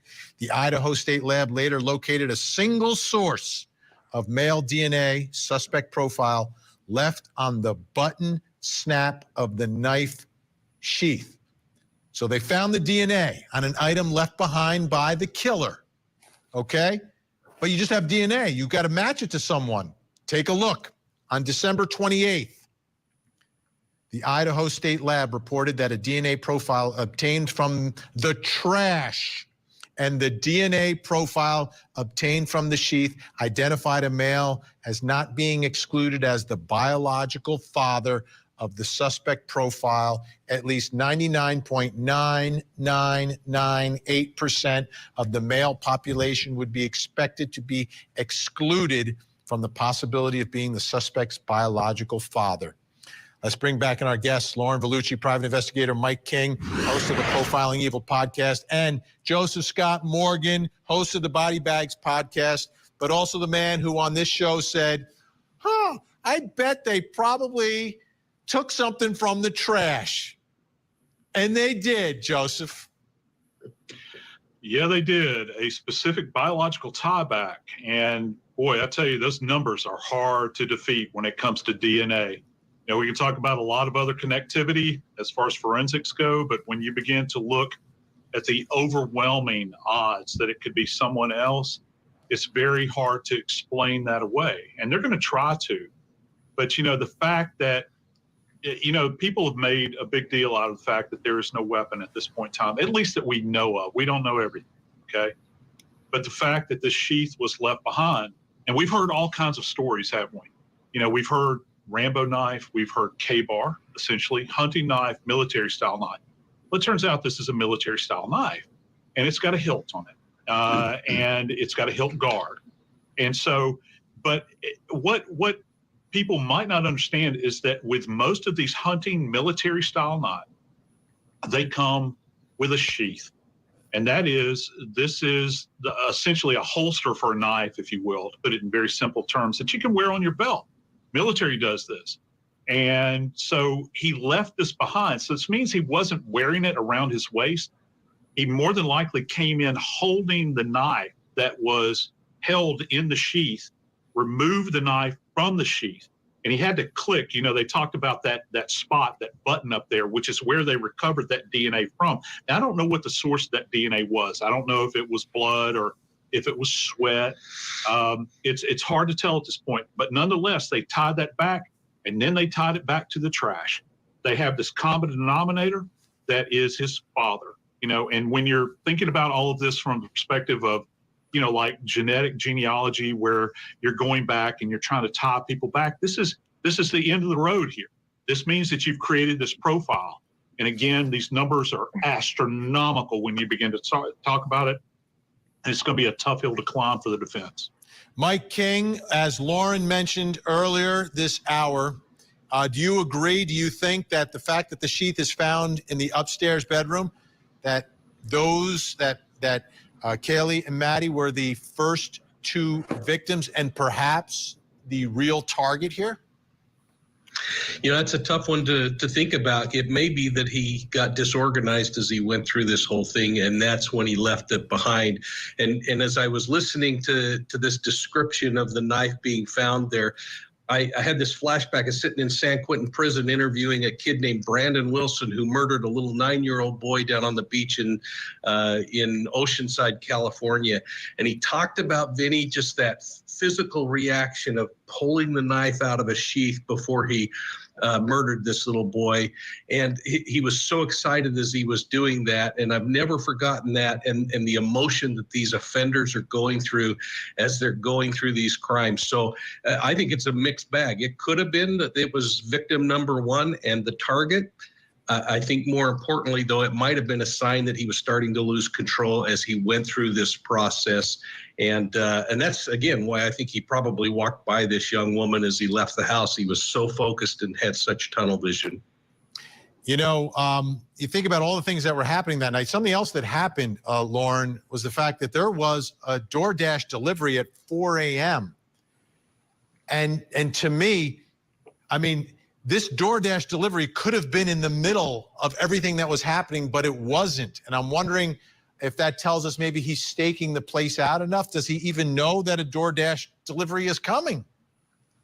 Yeah, he absolutely knew. He waited and he saw it, and then he figured, okay, now is a safe time to enter. Maybe everyone is sleeping, going to bed. He absolutely knew. This guy was so narcissistic. I think the reason he was studying all of these things like criminology and all of that was he wanted to beat the system. He wanted to be able to beat and make that perfect crime. And so for me, he thought he was very smart, and he is smart on a lot of levels, but not smart enough to realize that you can't commit the perfect crime. And I think that it just goes to show, like, I was concerned. I will admit I was concerned about the investigation. But the police were just brilliant in everything that they did. They told the public basically that they had nothing. And it was also that they could play to his narcissism and grandiosity to think that he had gotten. Okay. Who wants to talk about what first? Oh, can I say something really quickly? I just disagree with her quickly. That she's saying that he went into criminology. No, I think he went into criminology I think he always had hunting thoughts that he couldn't make sense. And I think by studying criminology and by studying others that had killed was a way of fitting in. And I think when he started, doing that, he started realizing, and I guess he had a lust or a hunger for killing. So I think I would disagree. That's the only thing I would disagree with her. And that, and knowing that he knew that the Uber driver, but I mean, and I still feel like he felt like that he himself could probably, come up with or do the, like,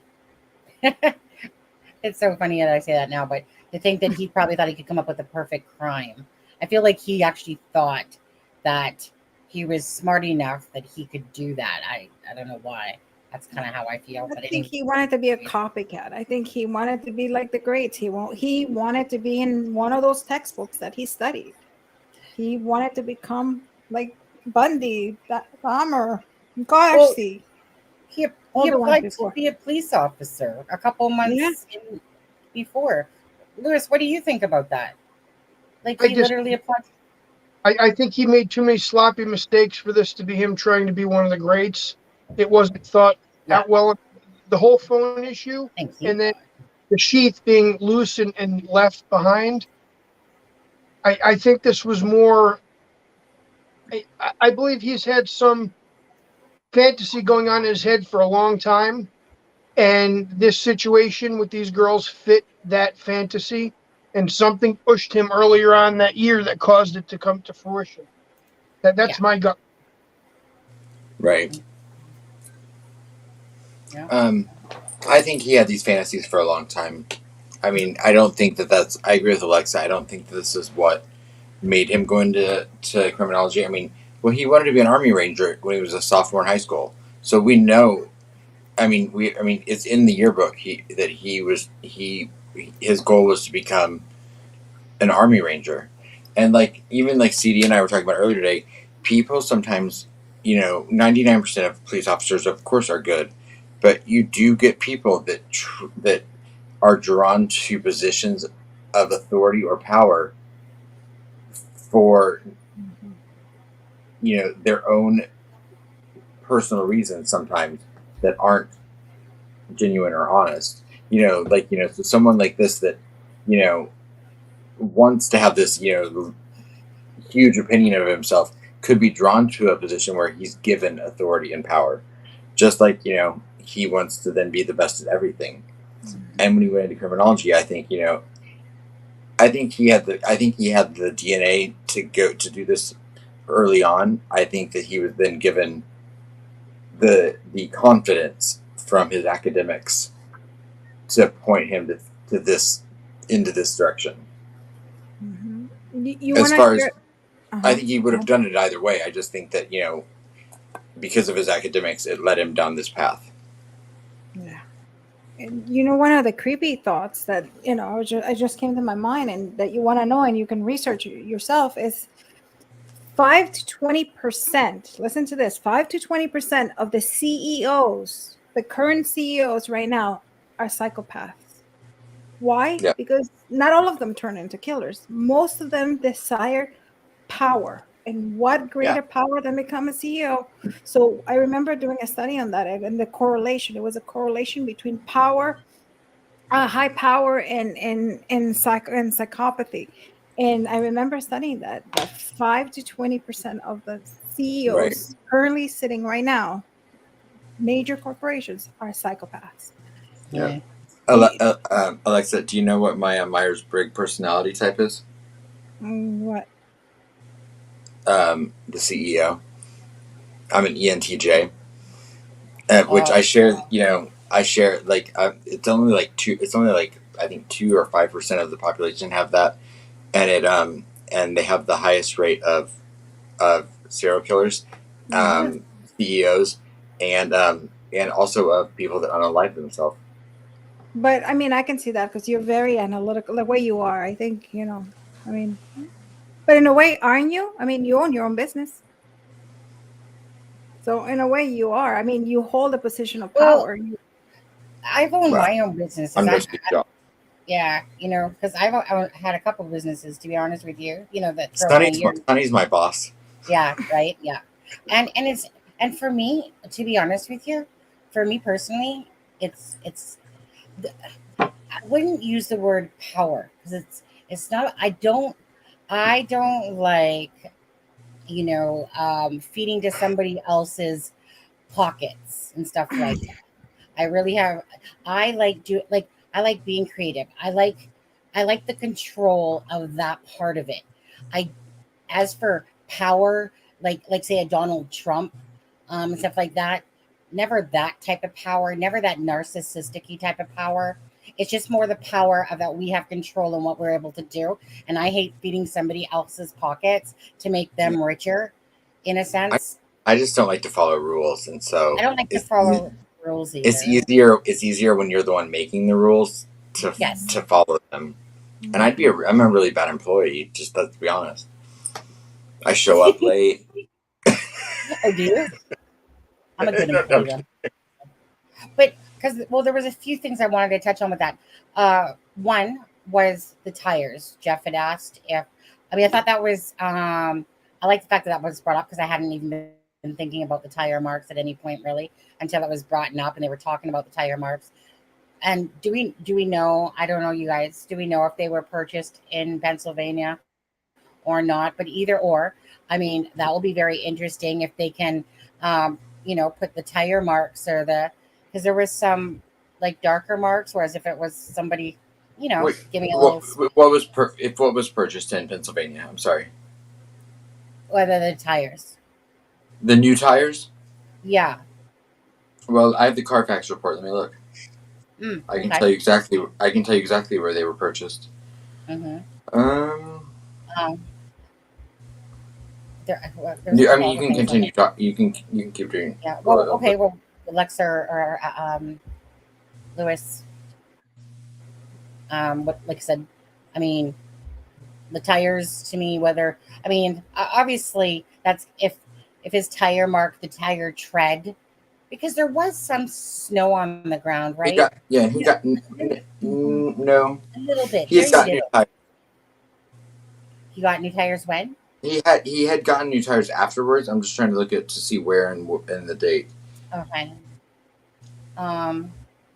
It had snowed, but if you look at the footage from the next day on the 13th, it was mostly. Yeah, there was really not a lot. Very little. I mean, granted, it had just started to get cold.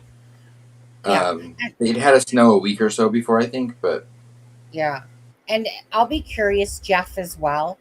I don't know that we know when unless some sleuth figured it out. I don't know that we know when his dad arrived actually in Idaho, but they had said at some point that the dad had said that this was a previously planned trip that he would go there.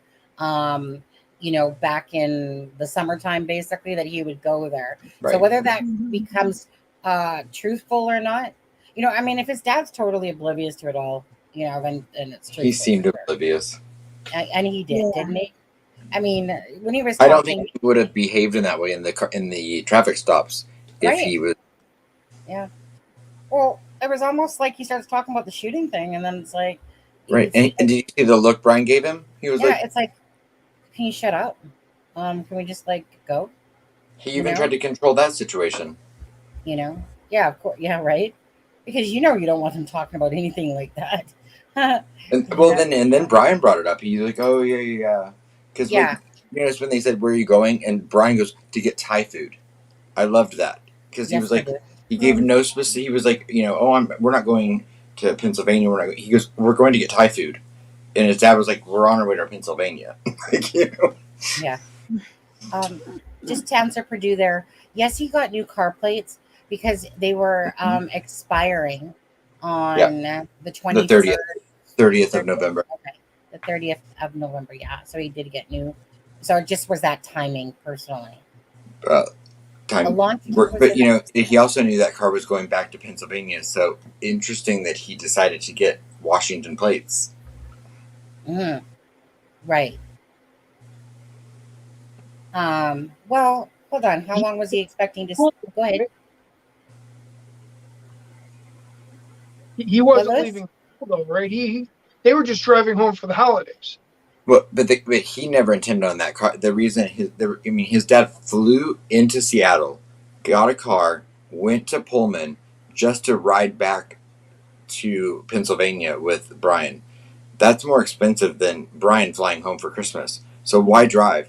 So Bryan never wanted that car to come back to. So if it was prearranged, in my opinion, and the car's registered under his mom's name, in my opinion, then I would think that they all planned that so that his dad and him could drive the car back, and then Bryan would probably fly. I would not be surprised if there was not a plane to get booked for Bryan to get back to Washington. Yes, I disagree. It's a common thing for them to drive back that way to share the driving. It cuts the driving time in half, and you switch off between drivers. But they didn't necessarily do that. If you look at the timing and you look at Bryan, from what we know, every time they were spotted, Bryan was driving. Yeah, but you don't know when they switch. And that's a long drive. I've made that similar length drive many times. It's not something that the last legs are usually the hardest, and it was probably to be company, spend some time together. I don't think the car was not planning on coming back, especially if he renewed plates. And he had to switch them to Washington because the school usually requires that, depending on your residency. When you first go out there, it's less than 6 months. You can keep your plates from the other state. Once your residency goes past the 6-month mark, they require you to change the plates. So North Carolina is 10 days. I'm sorry, I didn't hear you. North Carolina is 10 days. Not for students. No, I'm saying if you go to North Carolina, driver's license, you have 10 days to change your plates. Yeah, but that's not what I was talking about. If you're a student, you go out there. Usually, if you're in the state for 6 months or less, you're not declaring residency, especially if you're a student. But once you get past the 6-month mark, they require, because you're not permanently moving there, you're a student. If you move, then it's usually different. But when you're a student, they do that dual residency issue, which is past the 6-month mark. And a lot of times the school campus will require for the next semester that you switch the plates over to that because you're off-campus residents. But I don't think that him flying out there to drive back is not that uncommon. I know a lot of people that have kids that are in college or 15 hours, and it's more of a common thing. You can actually get flights pretty inexpensive to go one way. If you're doing it both ways, it's expensive, or if you do it as an intermediate, you can do it pretty inexpensive too. So my point that I was just trying to say is it still would have been much cheaper for them to have flown Bryan home round trip than for his dad to fly into Washington, rent a car, go to Pullman, drive and pay for the gas to drive all the way to Pennsylvania, then for Bryan to drive back. It cost them more to do what they did than it would have to fly round trip for Bryan. Sure, but I think I just personally think that what Lewis is saying, or the fact, like, no, I understand. I think just like if someone were to think of it in a regular way, yes, it's cheaper, but I do agree with the whole someone's going to drive, like a parent's going to fly out because they're going to share in the trip. Whether or not that car, that just seems the more logical thing that probably happened more so than. I see what you're saying, but I'm going to agree with Lewis on that one myself. And was it planned? I think they said that it was something planned. I mean, I don't know. They did say it was planned. The reason I thought they might have driven was that if the car was going back to Washington, it would be that so he could move more of his things out there, correct, to load them up. So I can, like I said, I'm not arguing with you. I can see reasons for both. I'm just looking at it from people have said, oh well, if it was a planned thing, and then after committing the crime, that was what made me think: is Bryan going to want that white Elantra back there? Right. I mean, they both have some reasons to them. Right. So I was just playing devil's advocate. Obviously, he would like that car not to be there, right? Yeah, maybe he wanted the car out of there. Yeah. So I am confused on something because Jeff brought it up again. So there was 2 different time stops on when he was pulled over. One was showing 10 something a.m. The other one was showing 3 something p.m. Now, I had heard myself that it was like about a 9-minute thing, and so Jeff just kind of said too a second ago that was not the one. But anyways, he just said a second ago too that that one of the cops' time was on like Greenwich time or something like that. In a sense, whatever time zone that is, because so I don't know what the truth is there to that one, because I had heard that it was about a 9 or 10 minute difference.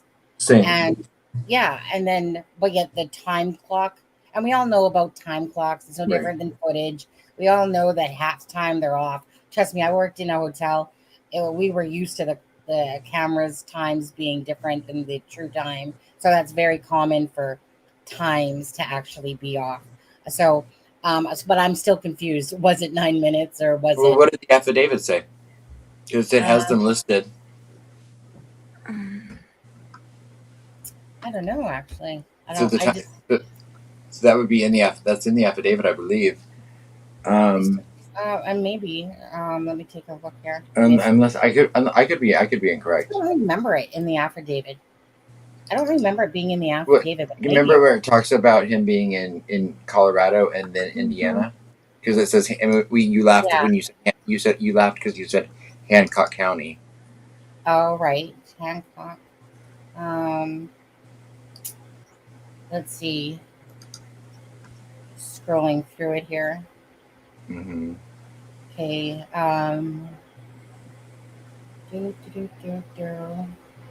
But yeah, Lewis, I don't even think I was arguing with you. I was just trying to present both points because I can see both sides. Yeah, I mean, I never take it as arguing myself. I just take it as debating because I think that there was myself both things for it. I think that all of us on the panel, though, and Alexa does it too, sometimes apologizes. I have it. I know on the panel here, again, it's kind of one of those things that we talk about stuff on the panel, and that's pretty much it, right? Because obviously, all different angles to be looked at are good, and none of us, I would think, take offense to. I don't, at least anyway. No, the affidavit. All it says is, it says, Kohberger's Elantra was then queried on December 15th by law enforcement in Hancock County, Indiana, and it doesn't say the time. Okay. It all it says is it was queried on, so it doesn't even say anything about them being pulled over. You know, at the end of the day, I still feel like, I mean, there's a good side to both sides there because once, like, so let's just say what his dad said is truthful, that was already planned, you know, for him to come out there. But then he did this. Of course, nobody would, you would think, like, he would probably want to, what an idiot, honestly. I mean, you'd want to get that car,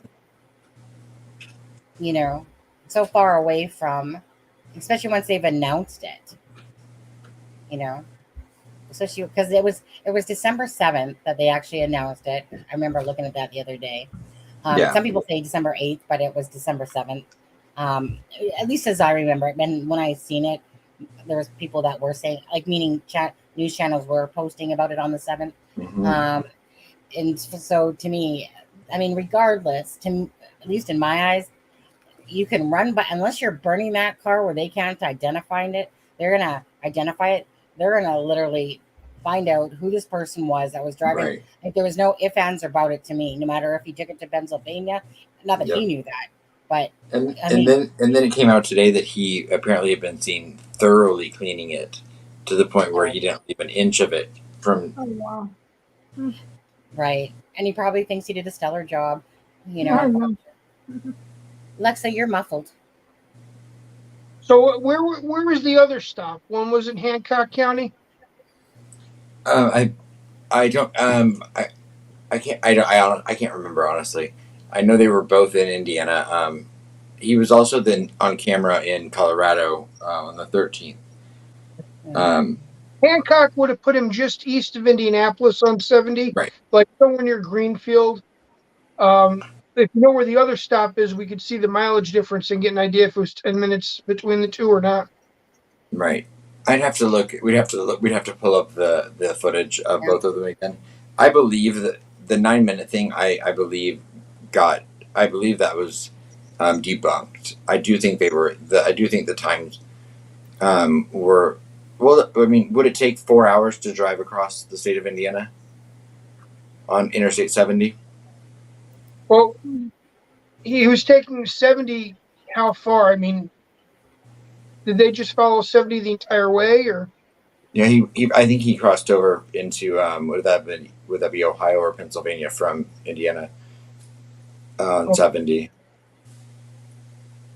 Well, from St. Louis to where that stop is would have been probably a couple hours at the most. So if he would stop somewhere between the St. Louis and Indiana state line and just past Indianapolis. Right, and they were going to get Thai food. So I mean, that was the 10 a.m. one, which is why I think the one later was after lunch, I believe. Yeah. Well, I mean, that would make sense because if they were taking 70, he probably would have jumped off somewhere by Indianapolis, like by the mall or something there to eat because there's a lot of, restaurants are easy to get to, that type of thing. Greenwood area, West Carmel, somewhere in that that loop that goes around. Yeah. I mean, I can say personally, when I've gone back home to Illinois from North Carolina, I mean, I take Interstate 40 to Interstate 24 in Tennessee to go through Kentucky, and then over to is that 56? Whatever I crossed over into Illinois with, but it's not easy to find vegetarian food everywhere if you're just on the road trying to like stop somewhere quick. Like, you've got your Chipotle, you've got like Panera, those kind of places. So you do have to be a little strategic about where you're going to stop if you have dietary restrictions. And so I think if they got off of 70 on the loop and went around Indianapolis somewhere there, that would be the easiest place to find that type of restaurant. Yeah. And Thai food is easily vegan. So that's why, so that to me would make sense that would be that area, like you were saying. Yeah, you got PF Chang's right there. There's a couple of Thai places. There's a lot all right by the mall there, which is right off of 70. It's not too hard to get to.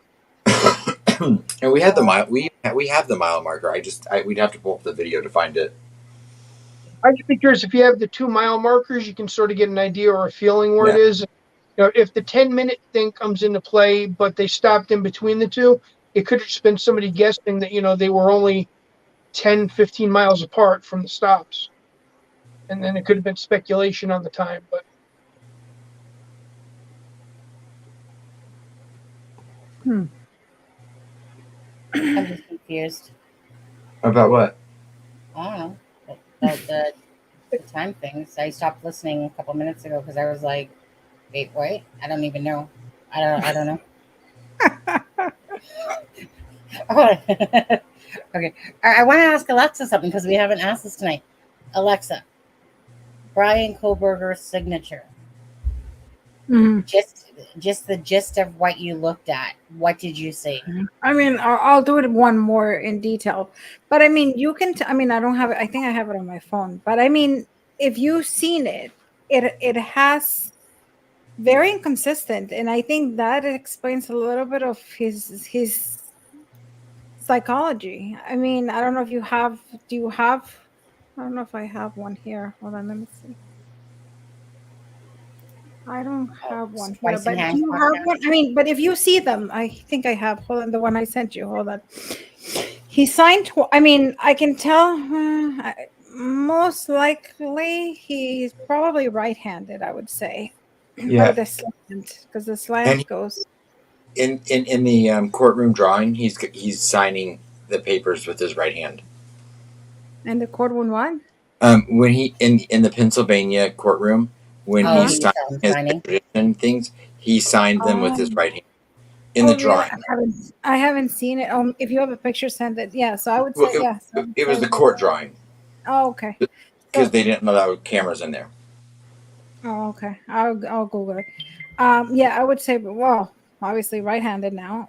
But what struck me first is the inconsistency, because one, he writes Bryan in the last name, and then in the second one he puts Bryan C in the last name, so you can see like a little bit of inconsistency there. Hold on, let me see. I thought I had it. Yeah, I don't know. Did he have cuffs on when he was signing? Yes. Yeah, but I mean, they did not take the shackles off. Yeah, but I mean, even if he had, hold on, I think I can share it. Hold on. Percent, share screen. Okay. Then I can go window. That you showed me the other day. Hold on. Do I share this one? Which one is better? Hold on. Let me show you. Which one? No, I know. I'm talking to myself. Okay. Can you guys see?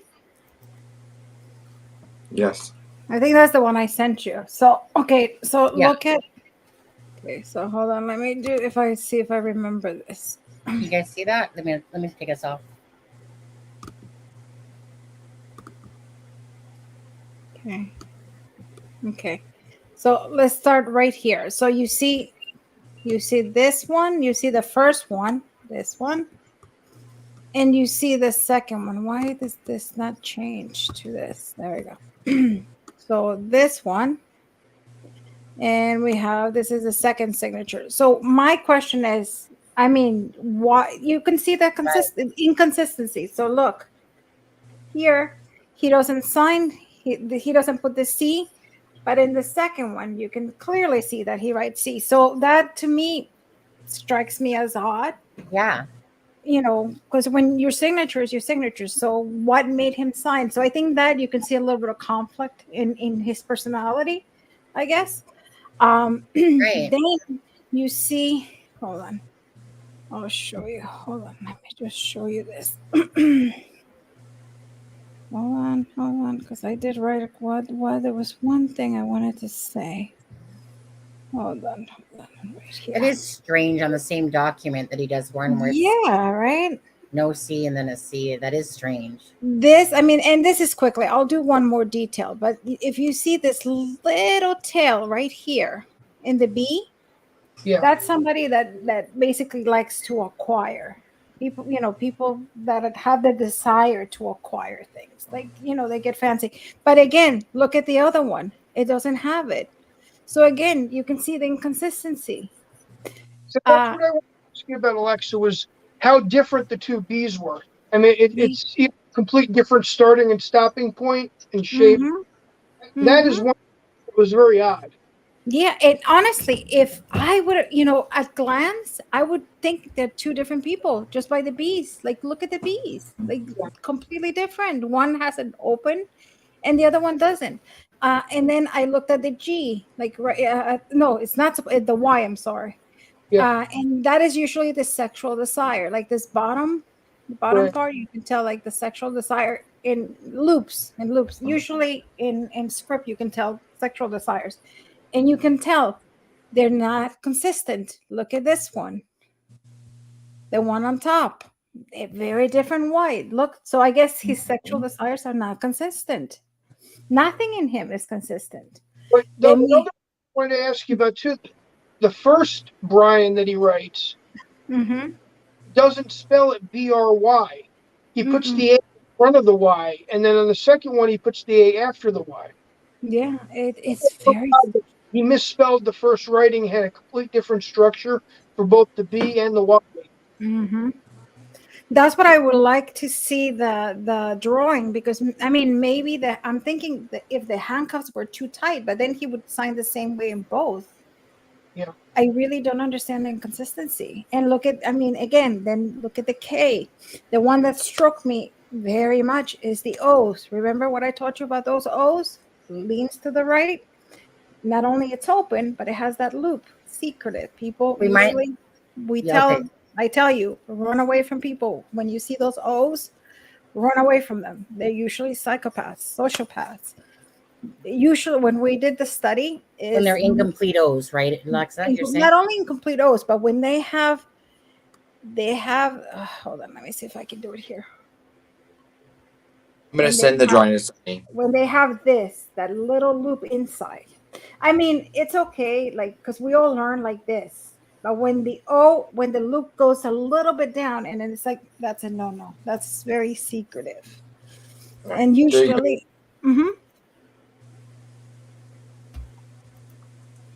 Go ahead. No, Adam was just simply sending me the drawing where they're showing that you asked for. Right hand. Oh, okay. Yeah. So, I mean, usually I would say run away from this type of people, because usually they are very secretive, and they tend to be, not only secretive in a bad way, like almost like a double personality kind of thing. The C, it's an open C, and the hold on. Sunny just sent me. Give me 1 second. That was just a picture that. Yeah. I just want to see it. Just give me 1 second. Oh God, this phone is like so slow. And even I'll send you another one to Sunny, like that shows that I feel like when don't you normally cover use your dominant hand to cover your less dominant hand? Okay. When someone folds their hands. So there's two drawings there. Those are the two drawings we have from the court that show the way he uses his hands. So the C, I mean, the C, usually the C's, you can tell how open a person is. And you can tell that it's not a full C. So you can tell that he's not an open person. And not only he's not an open person, but you can see right in front of the C, he puts, I don't want to, hold on. He puts he puts a dot. Sorry. It's almost like he blocks it. Oh, I got you. Okay. Yeah. No, I mean, I don't think the handcuffs had anything to do because he seems to have a range of motion with the way he's writing. So I don't think. I mean, at first I thought that, but the C openness C is strange. Yeah, that's definitely Like, yeah. Again, it's the openness. It's how it signifies how open a person is, and he's blocking it. You can see he's blocking it. There was another thing, but hold on. I wrote it quickly because I really didn't have time. But I mean, I can look at. Then we can move to the E. Like, look at those E's. And I mean, I wish I would have a what do you call it? A script. And that's another thing I wonder. Well, I do have to give him a little bit of credit because I do know that when you are in grad school, your your handwriting changes because I mean you're writing so fast. But I mean that was back in my days. I'm sure nowadays people take notes with iPads and things. I don't know. I don't know how it is nowadays. I mean, no, I do know how it is. A lot of people use even recordings. A lot of, when I used to teach, a lot of kids used to bring recordings or they used to type. So they don't write as much, but you still have to write a lot. So I would say maybe the writing, the E is a close E. His E's, you see the E's? Selective listener. That tells me that he's a selective listener. So, and the other one, and the R, I don't understand how that can be an R. To me, that looks almost like a Y. That yeah, little at the end there. Right? Yeah, it just trails off. Yeah, very strange. Very, very, very strange. But it shows aggression because that it almost like that Y, I would say that tail, it's aggression. That's pure aggression.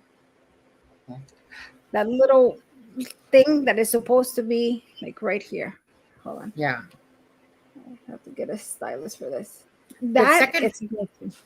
Yeah. I mean, the second one's obviously way more open, but it is so strange because I'm thinking in my head that when I'm signing something, I'm not going to do one way and then all of a sudden put my middle initial in the other one. No.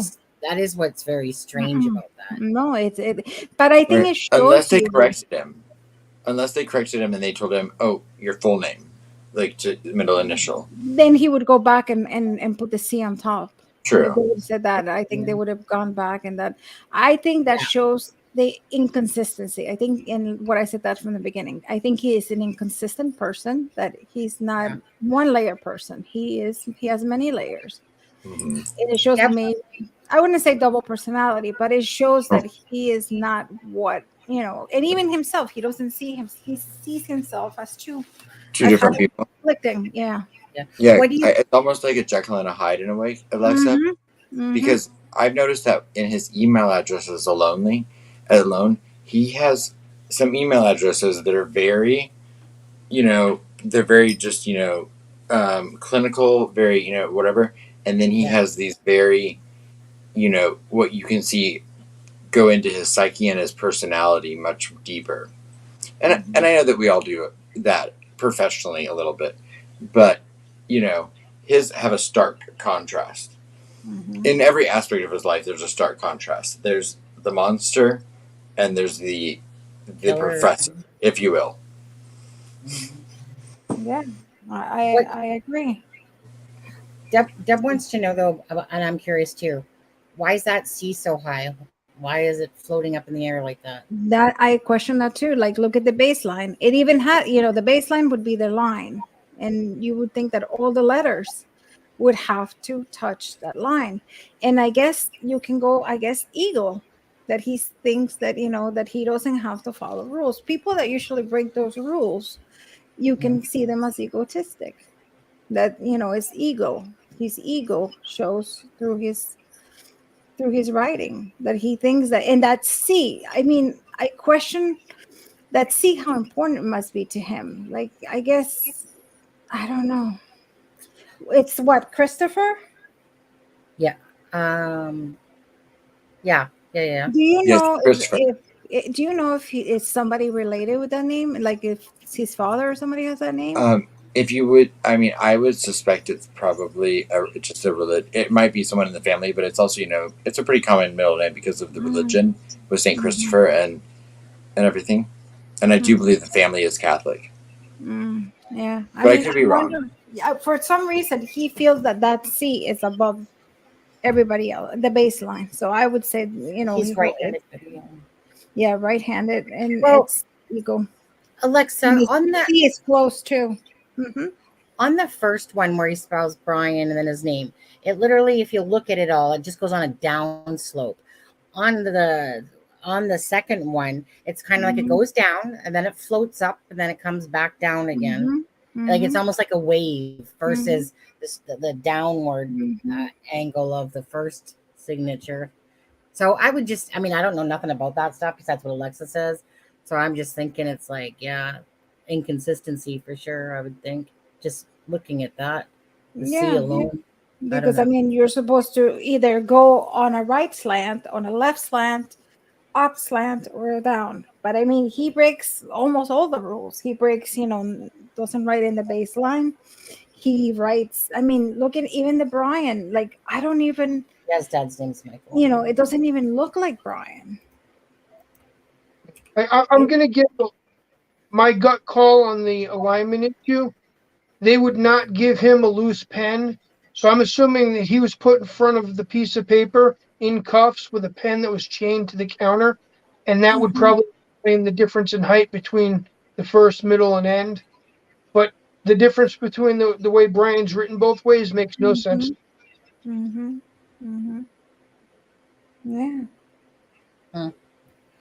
And I mean, look at like there's no A. Like the A literally disappears. It looks to me like he put the letters in the wrong order between the first Bryan and the second Bryan. One of them specifically see Bryan, and the other one is Brayn. It makes no sense. Yeah. It's a loop and then still finished it the right way. He actually did the placement of the A. Yeah, even the what another thing that caught my eye is the Y in the Y, the loop in the Y, the belly of the Y of the script, and you can see. I mean, usually in those we can see the sexual. Can I say that word? The sexual desires, and you can tell the difference. Like, look at the inconsistency. Looking at this is. Definitely, one thing I thought about it is when somebody told me I'll send you the signature. I honestly thought, seeing that he's an egotistic and he likes the limelight and everything, I would have thought that he would have like one of the Donald Trump signatures kind of thing, like bold and big and sloppy. But when I saw this, I was like, wow! I couldn't believe it. I was like, wow! It really shocked me. It really shocked me. Alexa, how come in the top one, and did I miss us talking about this? I'm not sure, but it's like the first one doesn't really have an H at all. It's like it goes into Kohberger. But the second one, you can clearly see an H. Yeah, you can see. Again, I think we go back to saying inconsistency. You can see his brain, and we go back to and everybody fights about graphology, whether there's a pseudoscience, and do we believe it or we don't believe it, and you can believe your own. I mean, that's up to you. I do tell you that hand analysis it's even used by the FBI. Sometimes it's admissible in court. It depends on the judge. But obviously, and it goes back to that when we write, we don't think about it. It's something that comes from our subconscious. And we are trying to see the subconscious of the person. And the subconscious in this person is telling me that there's inconsistencies, that he doesn't see himself as from one piece. Like when somebody's from one piece, they write always the same. Like my signature has been the same since I was 15. It hasn't changed, even with my married name and nothing. But other people, in this one, you can just within seconds you can tell the difference. Yeah. I mean, I understand like that some people, you know, and I see it all the time. Like my husband's too lazy to spell his last name in a sense. So he just goes AU blow, and then he just scribbles the rest of it. So I understand that people do that. Like he didn't spell Kohberger on either one, to be honest with you. Yeah. And that, I mean, like I said, but then I think about my husband who literally is too lazy to, maybe because his name is so long. Maybe that's why he just shortened it and does it very, you know, because I mean they're a little bit, you know, they're consistent in a sense, a little bit less one has an H, but it's almost like he takes the short way out of spelling his name to me. I don't know why. I just think about my husband doesn't. He just kind of does the AU part and then all of a sudden just goes blah blah blah blah. No, and I told you. I mean, I can see if I can show you like my signature.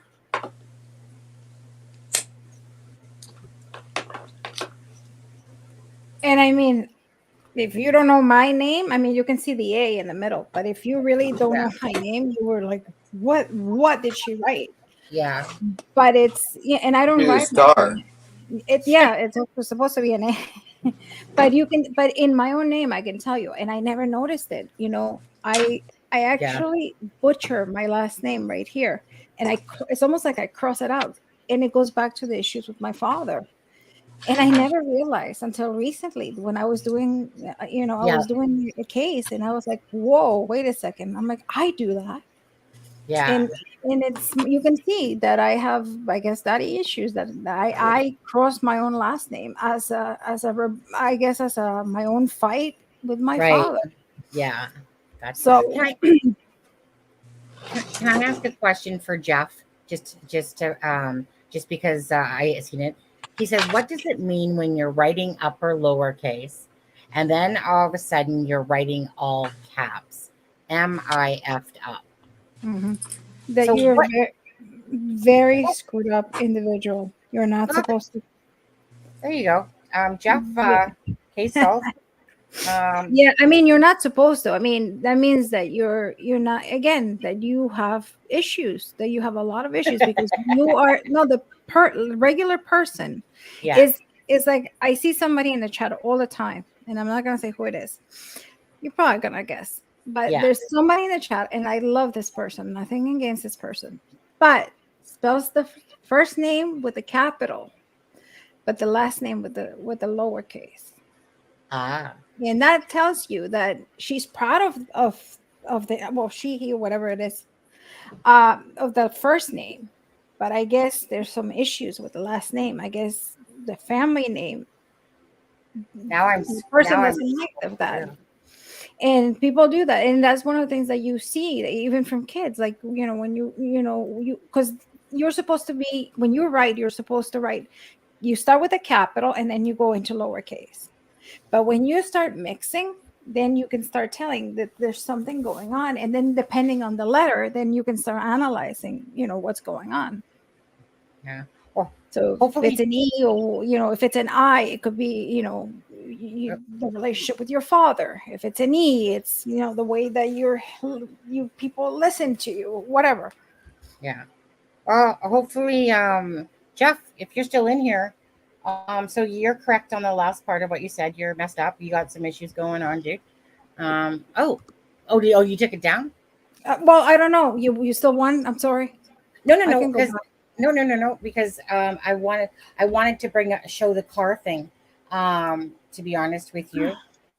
But no, thanks, Alexa, for doing that. Again, right. I mean, it's not like we have a written letter, like King and Klein and stuff like that. Here's my signature. Let's see. Hold on. Can we see it? 1 second. Cancel. Yeah. So you do the same thing. You just do it the lazy way out. Really. But you can see that ego. Big. It starts big. So he has the need, and he knows it. He knows he's good, and he knows what he knows, and he knows that people know, and he's charming. I gotta show mine now. Then he goes with the big one. Hold on. I gotta show my. Now you got me wanting to do mine. Yeah. All you can ever see is the A and the S. Okay, hold on. So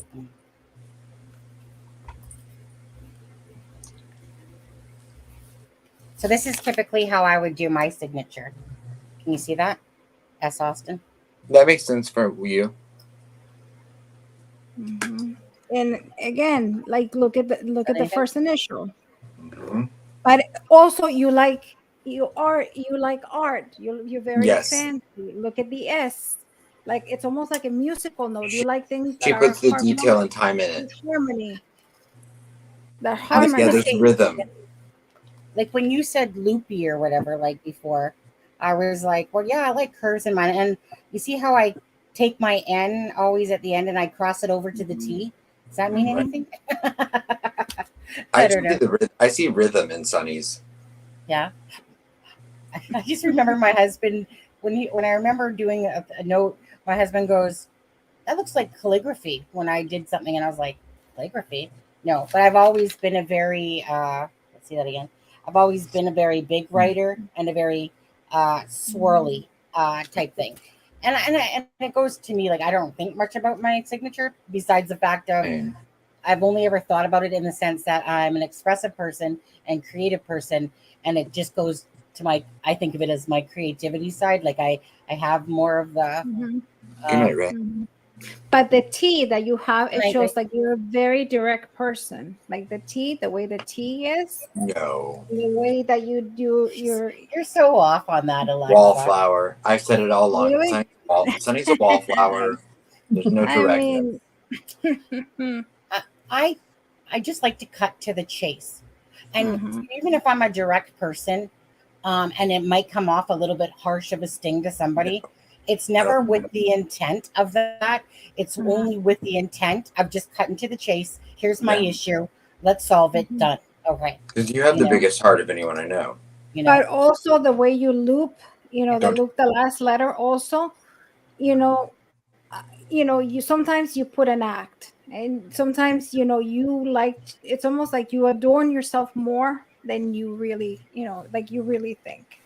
Alexa, shh. No, what'd she say? I didn't hear that. What?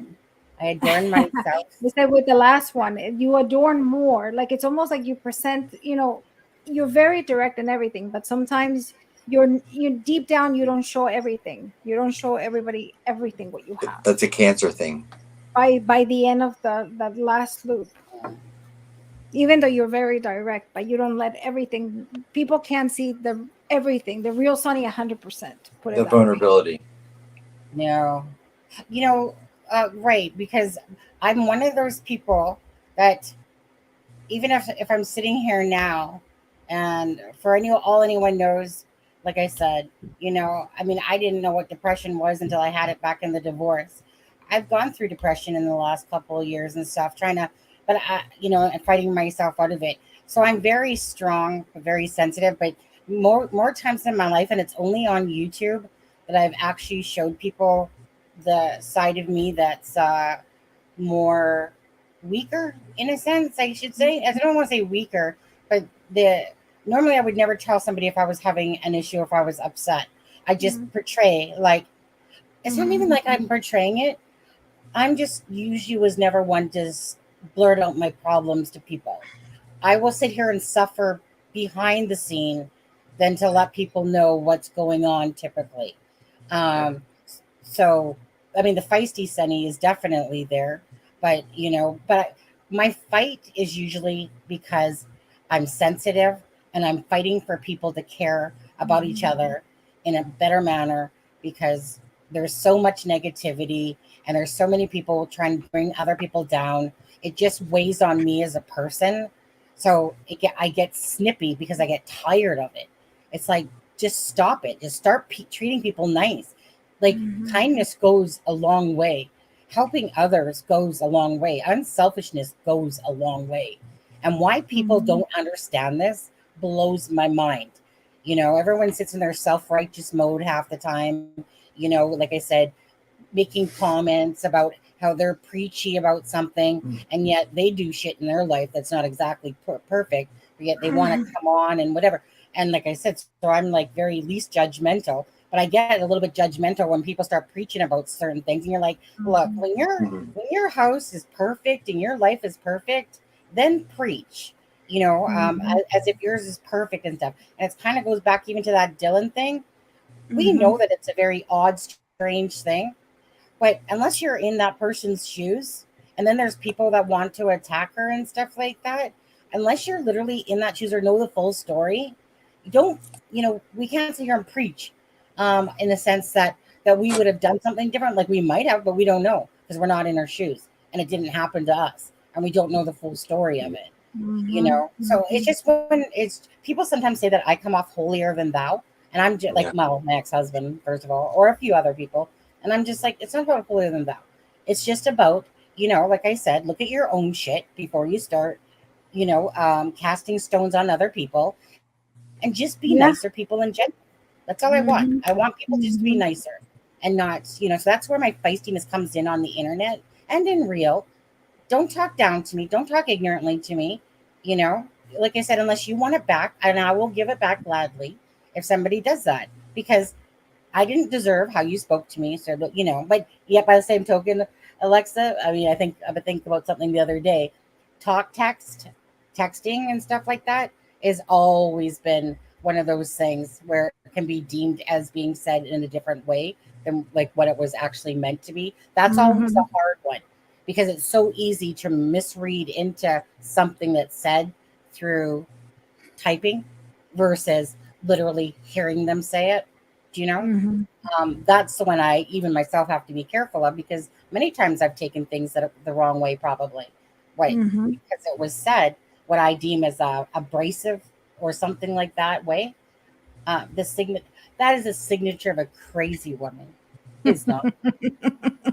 I am far from at least a crazy woman. I am my personality. I know Deb's just joking. If anyone truly knew me, I am so laid back, but I'm feisty when it comes to caring. Okay, caring about other people and being kind to other people. But I am a very laid back personality who really deeply cares about other people. That is where I get my fulfillment in my heart. That and from family, like my husband, my son. Those are my fulfillments in life. Those things in itself make me happy. I do not need friends. I do not need this social, thing. I do not need the attention of other people, but I am always fighting about the caring side. And the only reason why I'm even in this is not because I like true crime, because I don't like the fact that people are hurt or murdered or anything like that. I hate it, but it was when you realize that there was, I still don't like it, but it's when you realize that you can be a powerful influencer of voice and bringing cases to awareness of other people and stuff like that, and like I said, the truest Sunny is a Sunny that loves people and cares about people. That's the Sunny that I am, and no one, that's why I say no one can ever take that away from me, because that's who I know I am as a person. But I will fight you tooth and nail if you're going to be negative, ignorant, and whatever, because again, there's enough of that crap in the world and we just don't need it. Preach it, Sunny. Amen. Hallelujah. Okay. Yeah. But I think at the end, you're the type of person that you will never tell everybody. I mean, maybe now better, but I guess to the real world, you will never tell people 100% how you feel. Like, let's say you're having spousal problems. You will never say that. You will never come out and say, "Hey, I have problems." You know what I mean? Not that you have. That's not publicly. No. But I'm just saying that's just who you are. Yeah. I mean, for me to even say it to somebody, if I was, it's so rare, because I really don't talk about stuff like that. I don't fully show my true self that way, because I just have it in my head myself that people really don't give a shit too much about other people. They say that they do, and then there's those ones that you come across, and I can tell those true people, and it's only because those truer ones will reach out to you. Okay, thanks, Shar. Shar knows where I'm at. Thank you, Shar. But there's those. Charlie 883 super chat. $27 Canadian and 99 cents. Thank you. Thank you, Shar.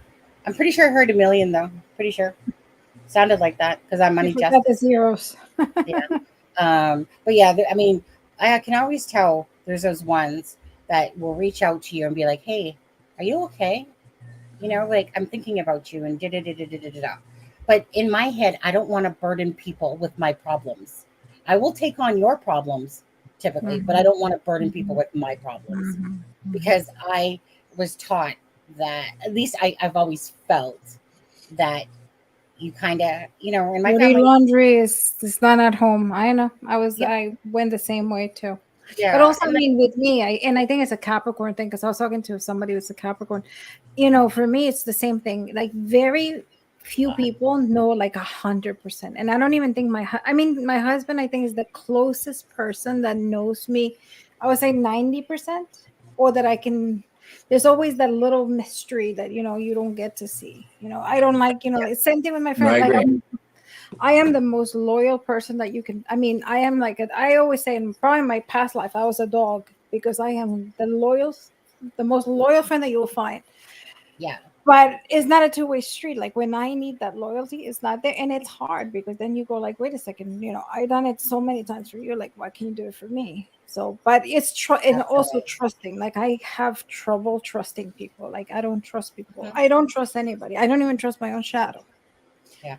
This is what I mean, Alexa. When we talked on the phone the first time, it's kind of like, too, you're gonna get the most loyal friend in me. So so no one can take that away because you will. Right. Again, but if you so it depends what path you cross. So if you turn out to be a liar, a fake, or a fraud to me, get out of my life.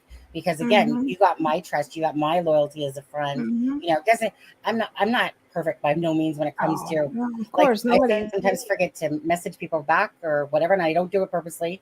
I don't. I literally don't. But I get overwhelmed with emails and messages and trying and it to. happens, and that's nothing. I mean, that's life. But I mean, and I always said, I think people will always see the true person. I think at the end, the true person will always shine through. Even you can put fakeness. I can sit here with glittery and everything, but at the end of the day, people will see the real person. Truth. Oh, at least if they have brain cells, they will. Oh, even if they don't, I think you start showing and you start slipping. It's harder to lie and keep the lie than just be truthful. And eventually, and look at all those people I see it on YouTube, the ones that's they have that persona, and little by little, it's almost like they start. It's like the decomposition. It's almost like they start breaking down, and you can see it, and you go, "Wow!" Like I thought you were one way, but you're not. Right. And then some people, like I said, like our wife Lilith there. I remember Adam, that she made that post, something about me being as fake as whatever. Oh yeah. I'm like, oh, let me think about that. Like as if I take anything she says seriously. Could care less. Right. She's the fraud in a sense. She's the con. She's the one hiding behind accounts, stuff like that. And again, so it's always those people that have the issues, because I'm one of the least fakest people in the world. Most people, this is where I'm going to gloat. Most people would love to have me as a friend because I'm loyal to you.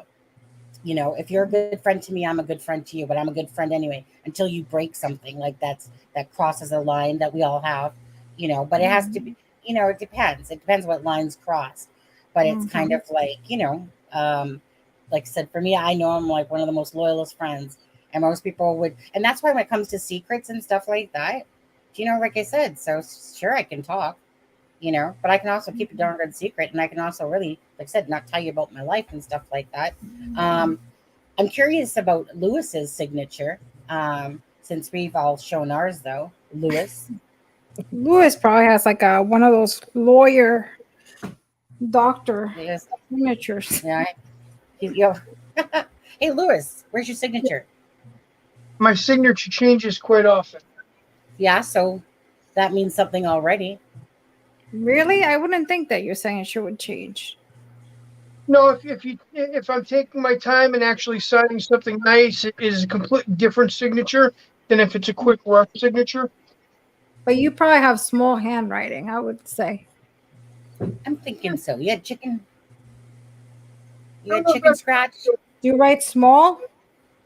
No. Small? No? Smaller than average? But not oversized either, I mean. I mean, I don't know. I mean, doesn't mean anything. Like, I'm not a psychic or anything. I'm just saying that I am. put that you would write smaller. I don't know why. I don't know. I think it's because like every time I talk to you, and even the way you speak, you remind me so much of my stepdad. Yeah. So that's why I think I make those correlations that I'm like, okay. Jasper's giving money right now. I'm looking to see if I have a thing with me here. Give me a minute. I don't It's think okay. You can send me a check. Sure. Oh, I wanted you guys. I wanted to show that thing. Sorry, my bad. I got off track there. I wanted to show what Adam had sent about. Did I bring it in yet? Sorry, I know we gotta get going soon here. So I'll bring in a that and that, I guess.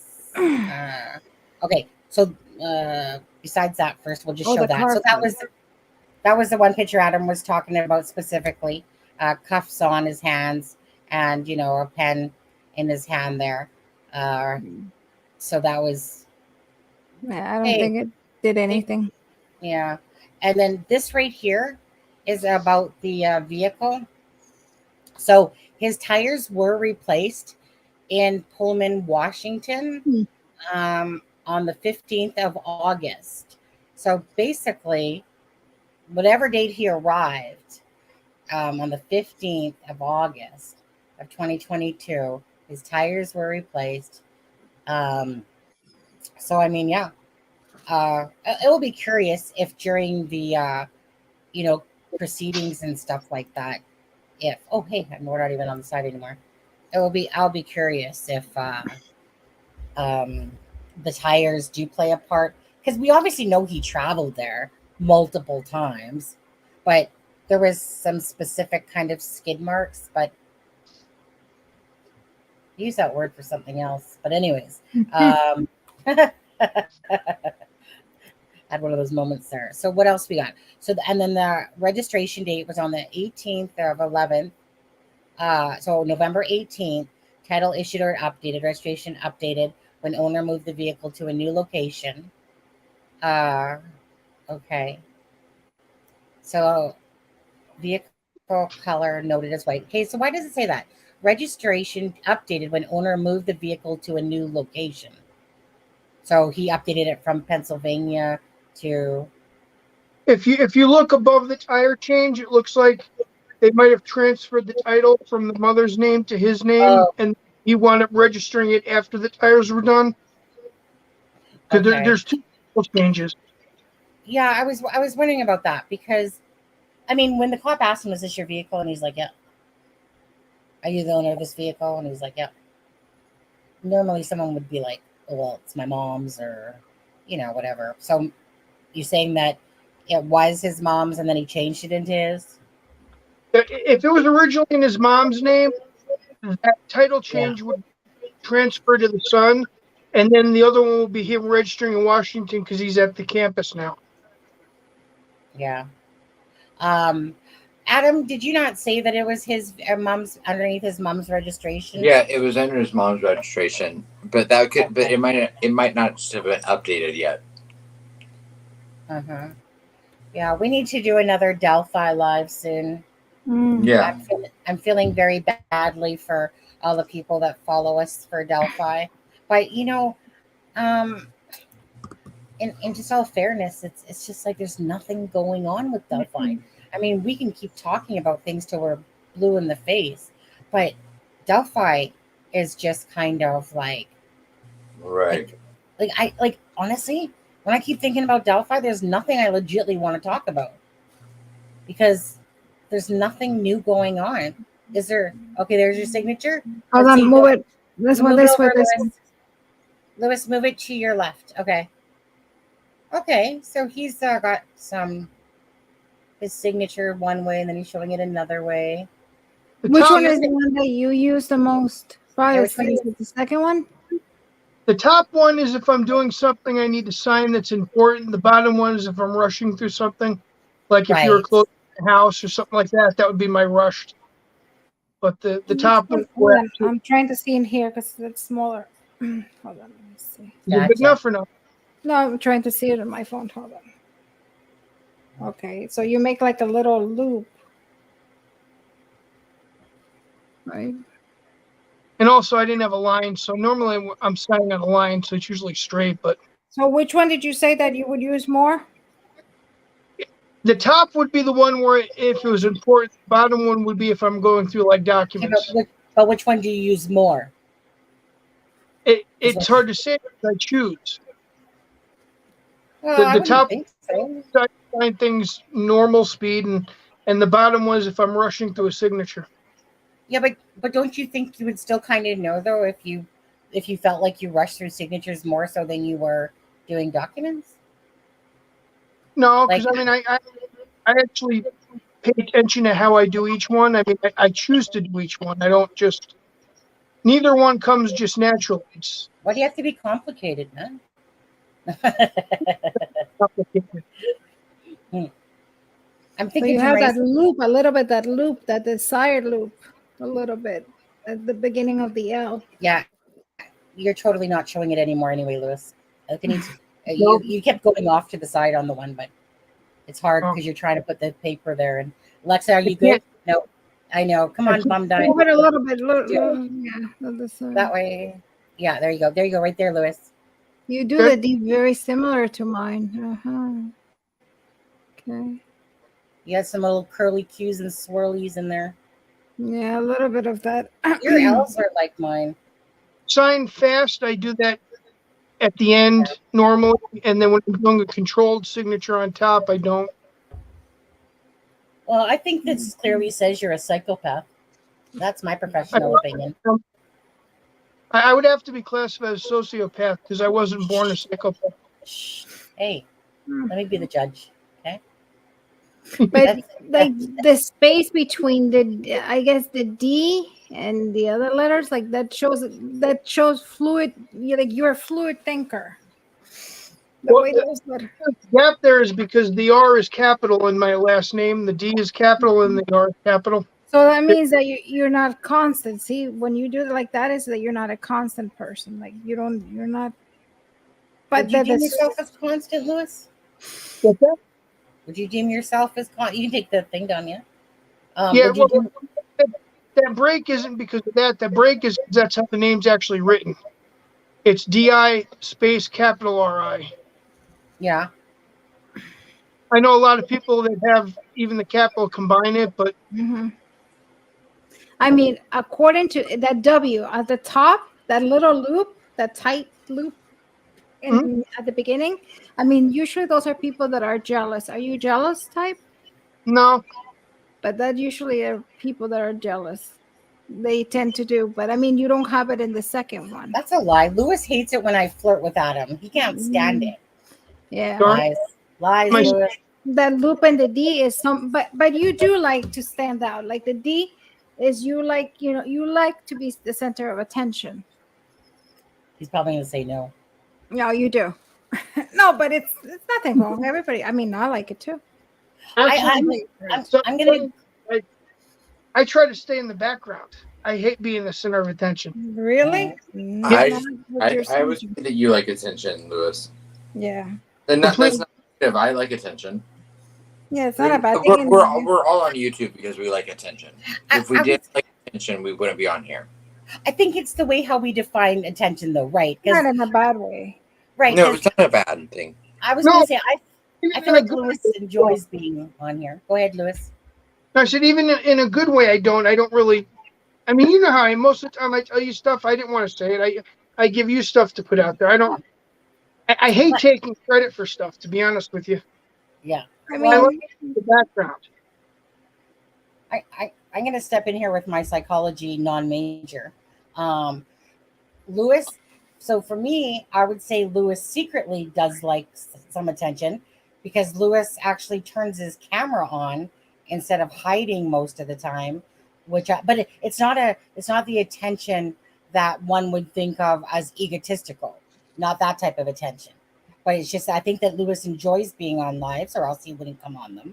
He turns on his camera, he shows himself, which shows that you, to me, have confidence.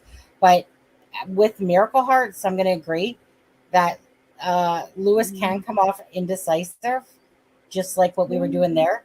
It's like, I know if someone were to ask me which signature do I use most, I'd instantly be saying, Yeah, you know what? I use them both, but I probably used my one that I showed the most.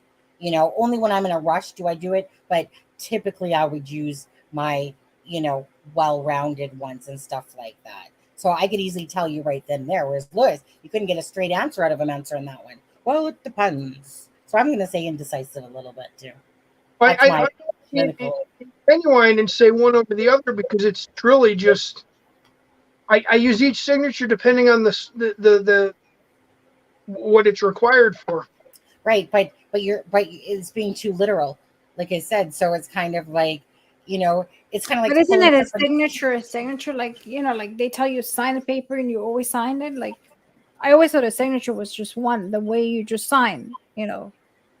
I mean, nothing wrong, and don't get me wrong. I'm not attacking you or anything. Don't get me wrong. I'm just saying. I just want to know for my own thing, like because I heard people say that, like, "Oh, I sign depending on what document," and I'm like, "But isn't it a signature? A signature, like, should be just one. That usually the signature is a way of standing out from the rest of the population, so nobody can basically forge who you are." Oh, I'm going to agree with Lewis on that because I do the same thing. I have a rush signature, and I have a more detailed one. Depends what I'm doing. Really? I only have one. That's my. Obviously, when I sign my name in a card, I can sign. I sign a nice, Alexa. Whatever. As I got older, Alexa. As for me, as I got older, and when I guess it depends because Maybe it's an old thing. Well, when you deal with a lot of paperwork. So sometimes, like in my life, if I don't have to deal with a lot of paperwork, you're going to get the nice little curvy one. But when I have a lot of paperwork, you're going to see that real fast. Like I'll literally just do like SA and then a straight line crossing over both the S and Maybe the A. because you guys have long signatures. Because I'm telling you, like when I sign documents or anything, it's that. Then obviously, if I send a card to a friend, then I sign. My nice. I told you, like I usually go by my first name, so I sign my life. I would say I have nice 3 signatures. 3. I'd say I have 3 signatures. If I was to Really? think about, yeah, because Mm-hmm. So like I might just simply do that as my signature, SA. So I might just do that. So that's kind of like my third signature. So either it's nice looking or it's rushed where I don't care because I'm like tired of signing and I'm like, and I just do it like S and then blah, blah, blah, blah. And then there's the SA one that I just simply do just because that's the even lazier way. It's like, when people go sign here and it's like, eh. So I have 3 and you have 1. Lewis, did you say you feel like you have 2? Yeah, I have the one I showed you. Signature 2. Adam? Hey. I usually typically only have my 1. Do ya? But that's usually because if unless I'm signing someone else's name. I'm kidding. Unless I'm forging something, right? I'm kidding. Now I was an expert at signing my parents' name in high school. Really? Oh. You should see my husband's signature. You think my husband, that was the first thing he said to me. Like I remember when we got together and he said, "We ever have kids, our kids are going to be screwed because between your signature and mine," and believe me, and he's left-handed too. So when he does his signature, I'm just like, whoa, I cannot even do the D. And I'm pretty good at forging things, but can't do it. I should say that. My twins, she just messaged me, so she's obviously watching the show. She says that, I'm not sure if you can see that or not. Oops. No, don't show her name and everything. Can barely that message around a little bit. Okay. It was there. There it is. Mm-hmm. So she has 3 signatures herself. Oh my God. But you see that little loop at the beginning? See how hers are all like the big, that's a B, A10? Oh, no, that's a T. T. It looks, yeah. I like the third one. What do you think of the T that just comes straight down? What does that say about her? It just comes straight down. It's like a loop. Boom. Those are sensitive people. The ones that have a loop. I don't know if she's sensitive, but seems those are sensitive. Is she? Yo, very, very. Yeah. Yeah, I have a usually, hard, but I love her last signature. That's very nice. But the again, last it one. has, yeah. I Okay. like the last one. You mean this one? Yeah. Like the very bottom one? Yeah, that's very pretty. What does that mean? No, I mean, just I like Oh, it. that's But a again, mess. did you see the beginning loop? It's people that desire to acquire, those people that do those loops that People have don't. that beginning loop. Yeah. And also, I mean, and if it has like a little tail, could be people that are shopaholics too. 1 second. Tan, you can't probably chat because you're not subscribed to me. That's probably what your issue is. So she's saying I can't chat. So it's because I had a 2-hour thing on it. So sister, you're probably not subscribed to me. Is your issue. Maybe she So, unsubscribed. right. Yeah. So I mean, I'll It's take like it me off. last time with you guys in the live, and I'm like, I can't chat because I wasn't subscribed. Clips, any Oh duration. my god! Okay. Before we go, I have to show Well, you something. I've been staring at it for the past 4 hours, and I cannot wait to like put it in my mouth. what? What have you been That's not staring at? wrong, right? No, because you know how today was supposed to. It's yesterday was Epiphany Day. Louis must know. So in Spain, we have Rosca de Reyes. Oh, has that been sitting there? That must be hard. Oh my god. Yeah. So look. So we do this, and they're supposed to have like a little doll, and whoever gets like there's 2 like little dolls in here, and whoever gets it, it's supposed to throw a party. So obviously, I always have to stick extra for my kids, but So wait, when was that made? Today? yeah. So at what point did you not take a bite out of it yet? Well, actually, I did. Oh, okay. You've been nibbling at it. I see. And so what's in that? You know when you said Alexa, you sound muffled. There you go. There's my muffled. That sounds like whoa. Yeah. So, but I made 2. So no, I didn't make it. What's on there? Sorry. What's It's in it? candy. It's glazed candy. Oh, okay. It's those glazed Yeah. candies. Yeah, it's Oh. glazed. Yeah, that one I bought it. That one I didn't make it. So this is the first year I made it, but I Alexa, think it you know looks- all you have to do is like, yeah, I'll be right back. And then you start nibbling away like I do. Yeah, that's good You for know? Monopoly. No, I wanted to wait for my kids, but then I was like, I think they'll notice it. I mean, I made 2. Thank God I made 2. Yeah. So I'll put the other one and be like, nobody ate anything. Well, hey Tan, by the way, it sucks to be you because we're going to be ending the And live. I here in will a minute. make the peanut butter cookies tomorrow, so I can I promise I'll take a picture, Louis. I promise. You know what? Yeah, I'll check my peanut butter situation. But okay, Lexa, Lewis, or Adam, please send me a message at some point tomorrow that says make peanut butter cookies. Okay. Okay. Okay, because I want to make them for my husband and my I brother-in-law. don't have the recipe anymore. It was And I have a whole jar of peanut butter that's going bad in 3 days, so I need to make it. It was 1 cup of flour, half don't a cup of sugar, Yeah, I and don't 1 have that. egg. Right, Lewis? Yeah, I don't have any of that. Oh, come on. A cup of sweetener and 1 egg. Where's the peanut butter? Oh shit. Okay, there's no flour. 1 cup of peanut butter, half a cup of sugar, 1 egg. That's the exact. I probably have enough Splenda packets I could do that with. So, I mean, maybe the peanut butter I can understand if people don't like peanut butter. But I love peanut butter. And what was the thing that Louis said? Just put 1 extra ingredient. So I'm gonna try to put like real peanuts. And is it $3.50 for 10 minutes? Yes. I don't have an egg. Oh my god. Oh, you're right. I don't have an egg. I ate. Okay. Quick Honey, story. do you want to split a pack? Right? Because I had bought in instead of buying 12, I always usually get the 24 or 18 eggs or whatever. And so I'm sitting there going, I'm going to make myself some egg sandwiches this morning. And so, Dude, What? No, you go ahead. You're lagging, mister. Adam, you're lagging. Could I just buy an egg McMuffin and just use the egg part and put it in there? No. Now, don't forget, you have to score the top of them with a fork 2 different ways. It's too complicated. Tanya, you should be able to chat now. It's because you weren't subscribed to me, and it was on subscriber mode. That has to be your only issue. So I was good though. So I go pull the eggs out of the fridge, right? Got my toast down, got the thing going, and then I pull out the egg thing.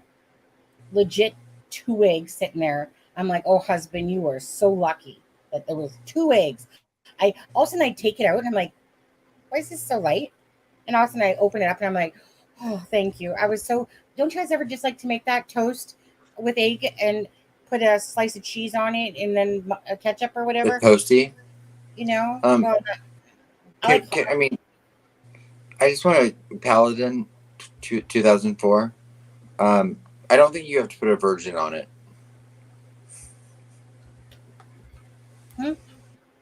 I was reading the comment there. Oh. And I said Paladin, I don't think you have to put a virgin in the cookies.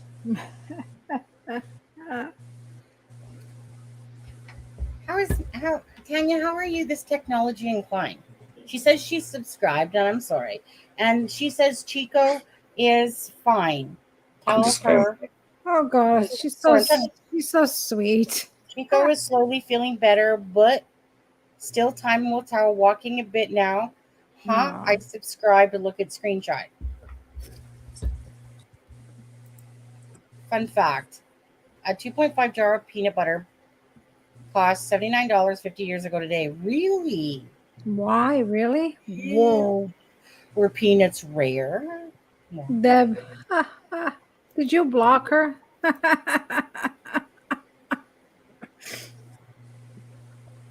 Oh, yeah. you know Where was it? It's some region in Canada. I forgot. Was it Yellowstone? I think it was somewhere there. That it's actually like a jar of peanut butter is like $30. Wow. Because it takes, it's like so far away and to send it. So it was that expensive.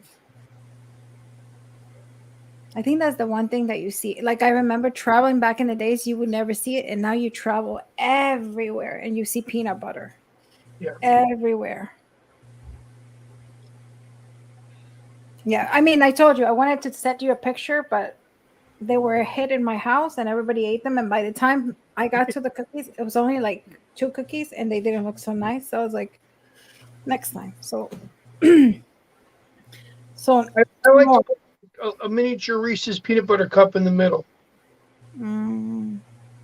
That sounds good. I want to put either macadamia or I was thinking macadamia, white chocolate, or little pieces of like, I don't know if they sell them though, like little, like, the kisses, like the mini kisses, but peanut, just the little, I don't know if they sell them.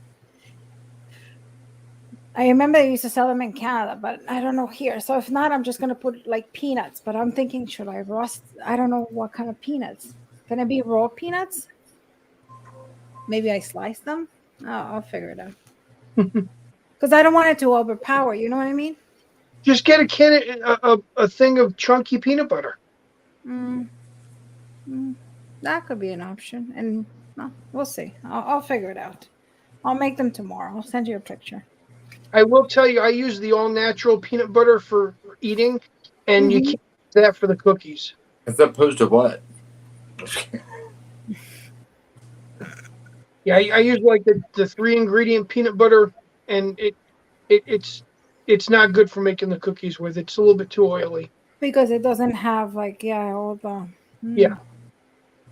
all the bad stuff. Exactly. Yeah. Yeah, but it grosses me out when I have to stir it. I'm like, just give me some Peter Pan or some whatever, that I can just like scoop out. It's simple. You put it in the cupboard upside down. Yeah. Another one. Peanut butter. If you keep it upside down, the oil goes to the top, which is the bottom. I can't remember that. You know what I wanted to? And I'm OCD, so it would bother me because it would be upside down and the label would not be the right way. But you can always steam the label off. Oh, talk about labels upside down. I'll give you something that's a little bit goofy. Most people don't realize. You know, ketchup comes in the squeeze bottles now. Oh, And trust some, me. I got the Dawn one, the upside down Dawn thing. It drives me crazy because it's upside down. Like the label is wrong. well, do you know what the Right. difference is? The ones that have the label the wrong way just have an opening in the cap. The ones that actually have the label upside down have a little rubber thing in the cap so it doesn't leak out when you open it. No, I know, but know yeah, so I that. have the squeeze, like the Dawn thing that you just put it on, and like you don't have to like open it. But the label, it bothers me because I feel like it's. So what about, for example, so are you like also, like for example, like me, my closet, it's like color coordinated. Color Is it like, coordinated. But yes, yeah. Like I'm like the guy. I'm like the husband in Sleeping with the Enemy, where like the jars, you open the cabinets and everything's the right way. Yeah. You know what I like? I can tell you if someone comes into my kitchen and moves one thing.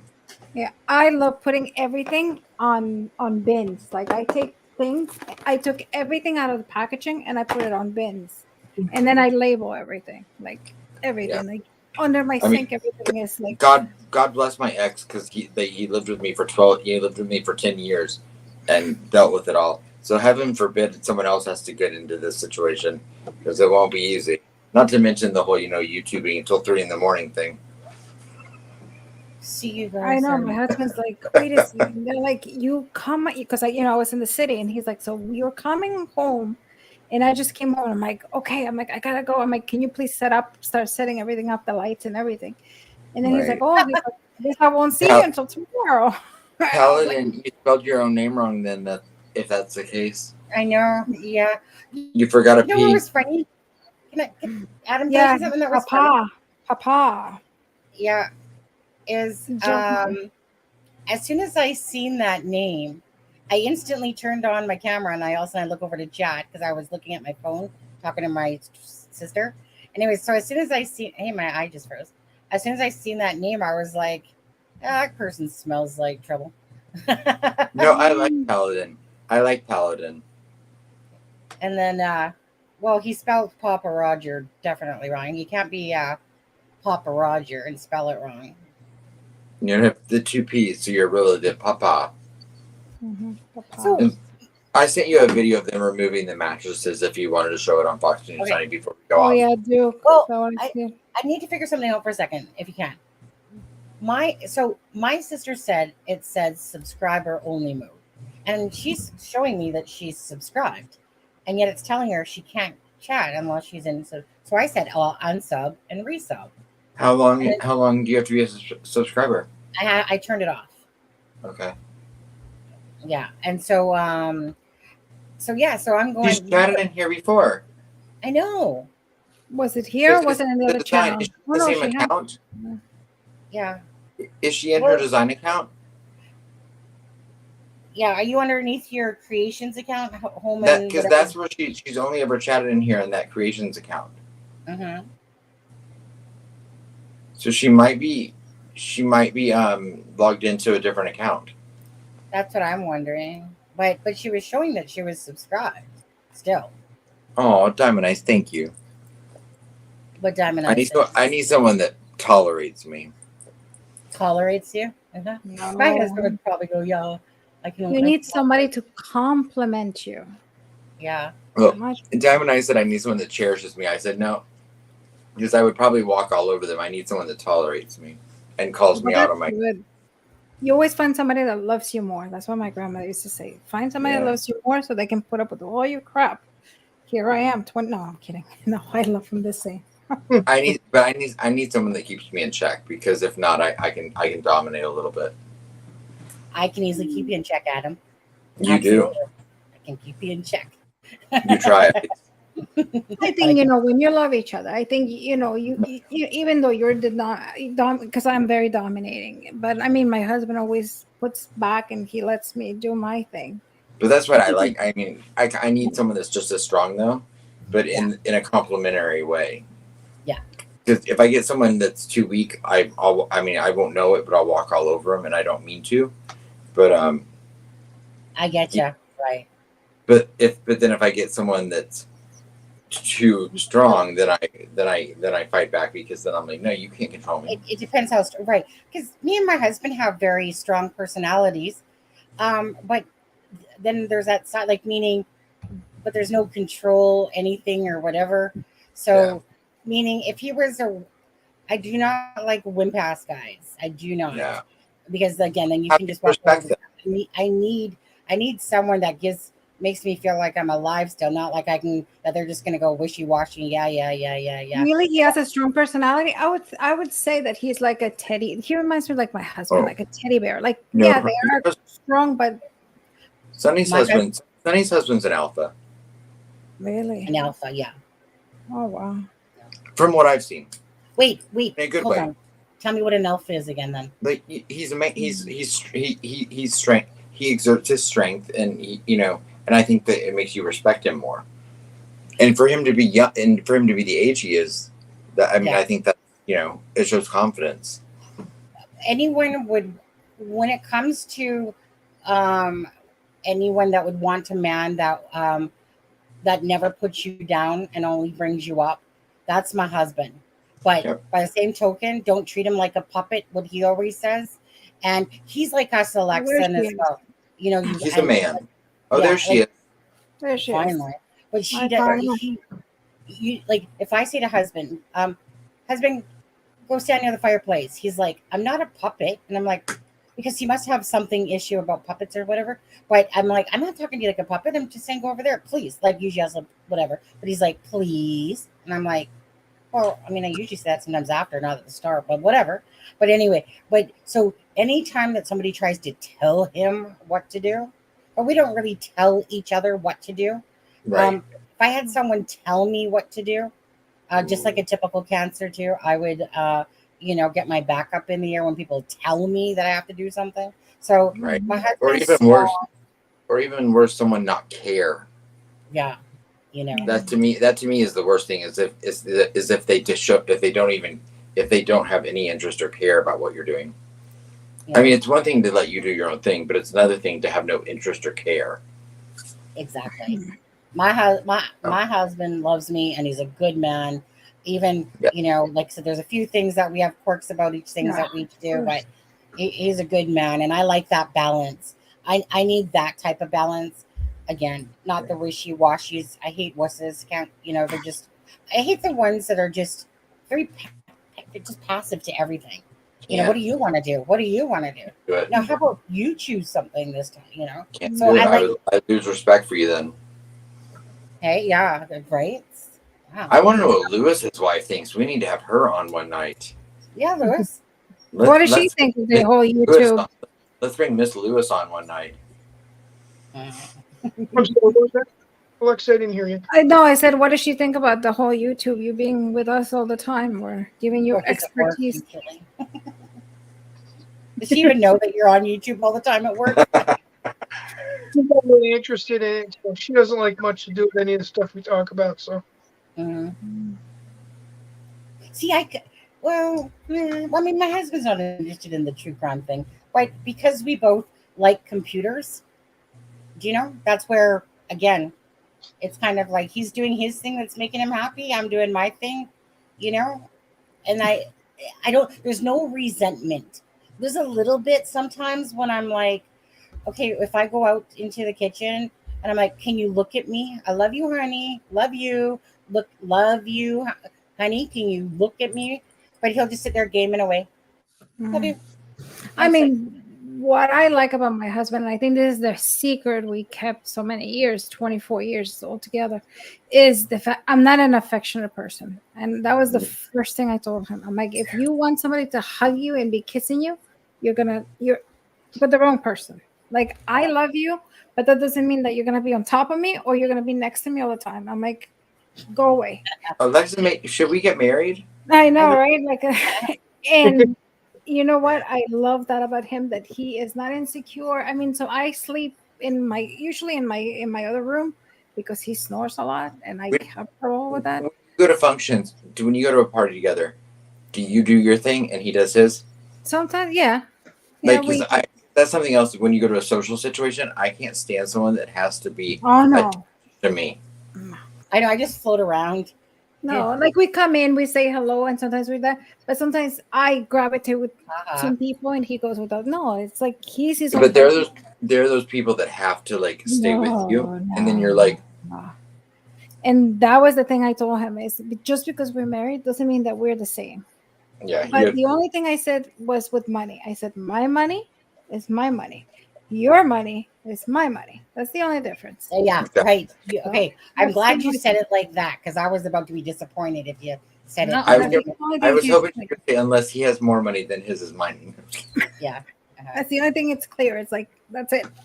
But no, I mean, even in passwords, I mean, I don't have his passwords, not because he doesn't give them, because I forget. Right. Same. Like, We talked about this. I have friends that are like checking phones, and I'm like, I could never be like that. I'm like, When you're checking phones, there's a reason you feel the need to. Yeah. He could have a girlfriend for 20 years, and I wouldn't even know. I'm like, never check his phone. Not he. And when you start checking phones, that's when there's a reason you need to, and then there's a reason. That's when you find something. So, Lewis, just to ask you, because your wife's probably not watching anyway. Has your wife ever asked you at all? Be honest now. Has your wife ever, or just hypothetically speaking, has she ever asked you or you found her snooping through your cell phone, or has you guys got complete trust there? I didn't hear all what you said there. No problem. She asked. So I'm asking you, is your wife the type of person that ever asks you to look at your phone, or do you guys just have complete trust? It's there. It doesn't have to be looking, it's. Nope, but passwords on my phone. Yeah. My screen lock, if she ever has to use it. If it rings, I'll usually ask her to answer it. If I'm busy, if hers rings, I'll answer it if she's busy. Yeah. I remember when phones came out. Like for me, I used to check everyone I dated's phones. The second they go to the shower, if they left that phone on the nightstand, I was on it. You give me 5 minutes. You can give me 5 minutes. I'd have their social security number, their grandmother's maiden name. I mean, any of my friends that needed some help, I'd be like, "Here you go." But to me, like what Austin said. If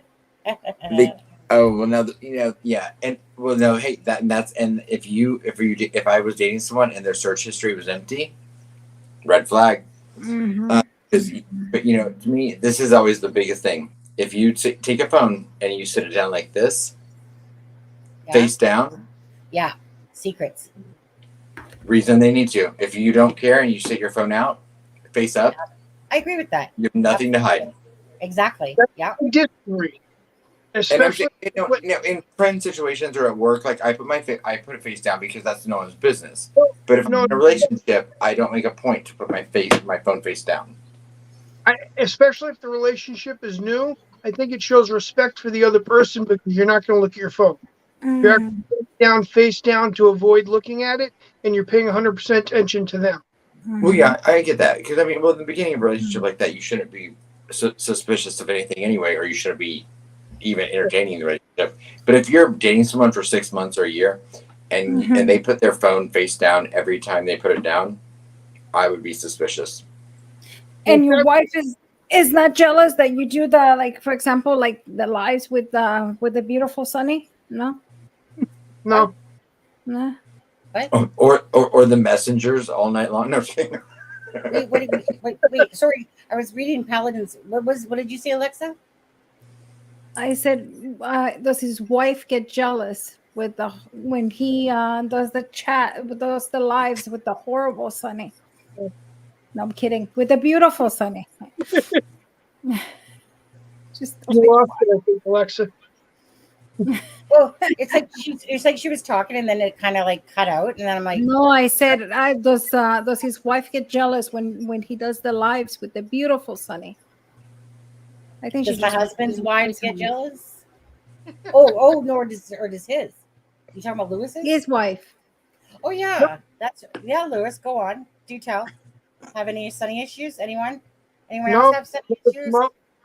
No. I got about 9 husbands online. What's a couple more? So. But That's I why think it it's also says the don't way go you like- conduct yourself. Like, like my husband trusts me. Like, but again, like I'm not a flirty person. Like, and I have had like some people like email me and then they start with the flirts, and I stop them right there because I'm like, I apologized right away. Did you? yeah, I know. no, sorry. Adam does Sorry, that on but- a little. I'm in a situation where she thinks I'm crazy just for following Delphi. So I Well, you are. no issues with what I'm doing. She thinks the whole objective of following it like I do is crazy. Like actually driving down there and going there and what? Yeah, she thinks I'm nuts. But But it's like, am I married to a murderer? Sonny, so like, what did I tell you today is the reason that I love you? When you said, "Oh, you just like loud, opinionated women," and I said, "No, it's just My voice and my boobies. That's what I said. Oh my god. That's what he said. I did. I accept But that. but I can get away with it. And then he somebody else would get slapped. And he said, I don't know coconuts to go with it. Yeah. It was the coconuts that I was appreciating. Good. Yeah. Good As if- lime. Probably comes from the fact that I'm a Zeta personality. So, What's a Zeta? oh, you'd Are you have a to. sorority? Is that a sorority? No, it's a personality. It's like a newer version of an alpha. It's a little different, but it's been out for a long time. You're best off just looking up and seeing it. It's sort of like you don't really care. Oh, Things I don't really care to look it up then. important, non-important things are not important. You have to be heavily involved in things. You have to stand out, but you just make sure things are right. Read up on it. You'd find it interesting. Zeta, okay. I just do. Yeah, but we have ADHD, so we'll forget. I know. I just want to point out, I think someone's hacked into Deb's account. Did you see what she said? No. Yeah, Deb doesn't talk like that typically. Wait. I feel like someone's hacked into her account. Oh no, she talks to me that way. I've brought it out in her. She hasn't talked to me like that. You know who I haven't seen in a while? Mr. Steve. I miss him. I went to his chat the other day, but I miss him, seeing him. I can't answer that. Check out his chat. Yeah. I mean, he was on. I think he was on earlier tonight, wasn't he? Or last night? So yeah, he's on. He's so busy though. I'm sure now with I know different cases and different things. So well, I don't know. Like honestly, I mean, we were just kind of having this conversation the other day. Like, Mr. True Crime Web Steve, I haven't seen him really in here, or he's never made a comment. But yet I see him sometimes in other chats making comments. So, when you see something like that, sometimes you're like, did I do something? Like, did we do something? Because we love Steve. Yeah, he knows he's that. so busy. I mean, he's so busy. But we miss him. He's too big for us now, probably. Is that what it is? Yeah, he No, I'm hasn't playing. said anything in No. chat lately or whatever. But then He I don't hasn't know. seen that type that he will get that anything to his head. I think he's a No. nice person. He's a And badass. I miss Mrs. Steve. Mm. Don't tell him though. I miss Mrs. Steve. Yeah. I know. I was so excited that I was gonna get to meet him when we went to on the Me 16th. too. I was like a little like I was like, oh my god, I'm gonna get to I know. meet him. And he went and probably solved Delphi just so he didn't have to meet me. I know. So why he wouldn't have to see us. He's like, please put up something. Hey, Lewis Freeman. Oh. Yes, Austin, it is just like an eBay alternative. Actually, no, it's more like a Google alternative, but it's for more of a specific purpose. But not so specific because there's a large realm of things on it. Really? So I've heard. Read what What? Yorkie just said. Oh, well, you are way back. Oh my god. That's funny. I know. Yeah, but and- Austin, yeah, check it out. It's a good website. You'll spend hours on it. Some guys do. I'm sorry, but didn't Ray Jones say he was going to bed a while ago? That's what I said like 3 hours ago. Yeah, and then he probably started snoring, and his wife probably said, "Get out of bed." Yeah. Oh, my husband just sent a message going, "Baby, you finishing soon?" So that means I gotta go. That means it's time. He tweaked his back again today at Oh. work. Oh, Yeah, he went to go pick up a ladder, he said, or move the ladder, and then he gets this like pinch between his bones and his back, and he literally just had nerve that a week and a or half muscle. ago. Yeah, and then it just happened today, so it's before the weekend. So it's kind of like I don't know how he says it, but it's like a sharp pain right between your wing bones. That just so whatever he tweaked again, he tweaked it.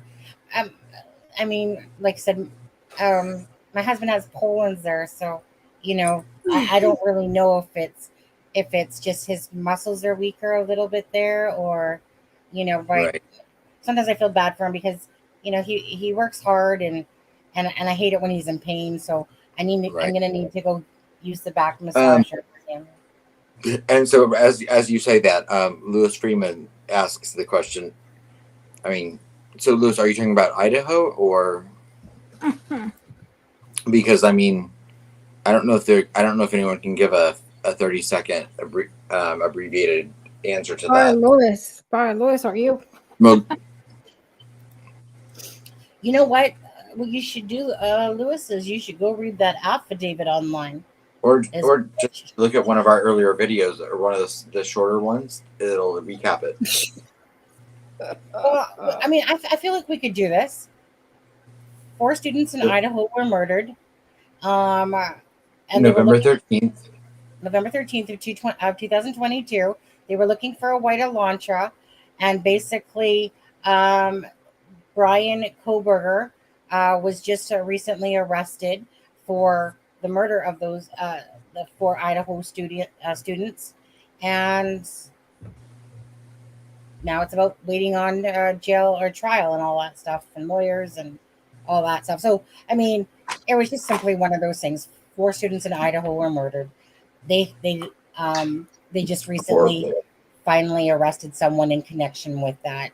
And there's an affidavit out online that's 19 pages long, about 18 really, because number 2 is not even there. When's the next court date? January 12th here. January 12th. The day before Richard Allen's. Yeah. I know, right? Really? Yeah. I am itchy. All right, guys. I need to get going. I'm sure you guys. 5 hours. It's been fun. I know. When I start shifting, my butt is like, and I have I uploaded an entire YouTube video while we were on the live tonight. Jesus. Say it again. I uploaded an entire video on YouTube while we were live tonight. Did you? There you go. Did it come? Oh, right, but you're not monetized, so it won't be yellow. Oh, right. If anyone isn't subscribed, please hit the like button and the share if you could for this. Please go subscribe. I don't know. Yeah. We didn't have very many mods in tonight. Pardon? That I saw. Did we? I didn't see. I don't feel like we had a ton of mods on the channel tonight. Oh, I'm so sorry, Adam. I don't feel like we had a lot of mods on the channel tonight. Mods? Yeah, like to drop chats and to drop. That's okay. Thanks. I don't mind doing that. I mean, the thing is that as much as we do have covered Idaho, no one really knows us for an Idaho channel because we didn't like I seen the boat, but I didn't ride the boat. But then as the case was going on, and Adam was paying attention to it, and I was too. That's when it was kind of like, hey, a few weeks in, you know what? I'm interested in this case because it's really sad. There's 4 people, and I wanted to learn more about it. So, and it's no different than the Gabby Petito case. Saw it. Yeah, and there has been a few little updates in the Madeline Kochikari case. So we need to focus on that coming up at some point, just to give an update on that. And I haven't, I still have the footage from when I went to the house. Oh, that would be nice. Carolina. And also the Summer Wells, I guess, when dead, nothing, no clues, nothing, right? Like it almost went dormant. Summer Wells. I've never touched that case because I did, but I got out of it right within a month or so because it was wacko jacko. Cool. I mean, probably dead. I mean, the parents very sus. Very. definitely, that one's almost in line with the Lori Vallow case, to be honest with you. A lot of weird satanic-y Yeah. things. I mean, Dylan Rounds has never been, they're still looking for Dylan Rounds.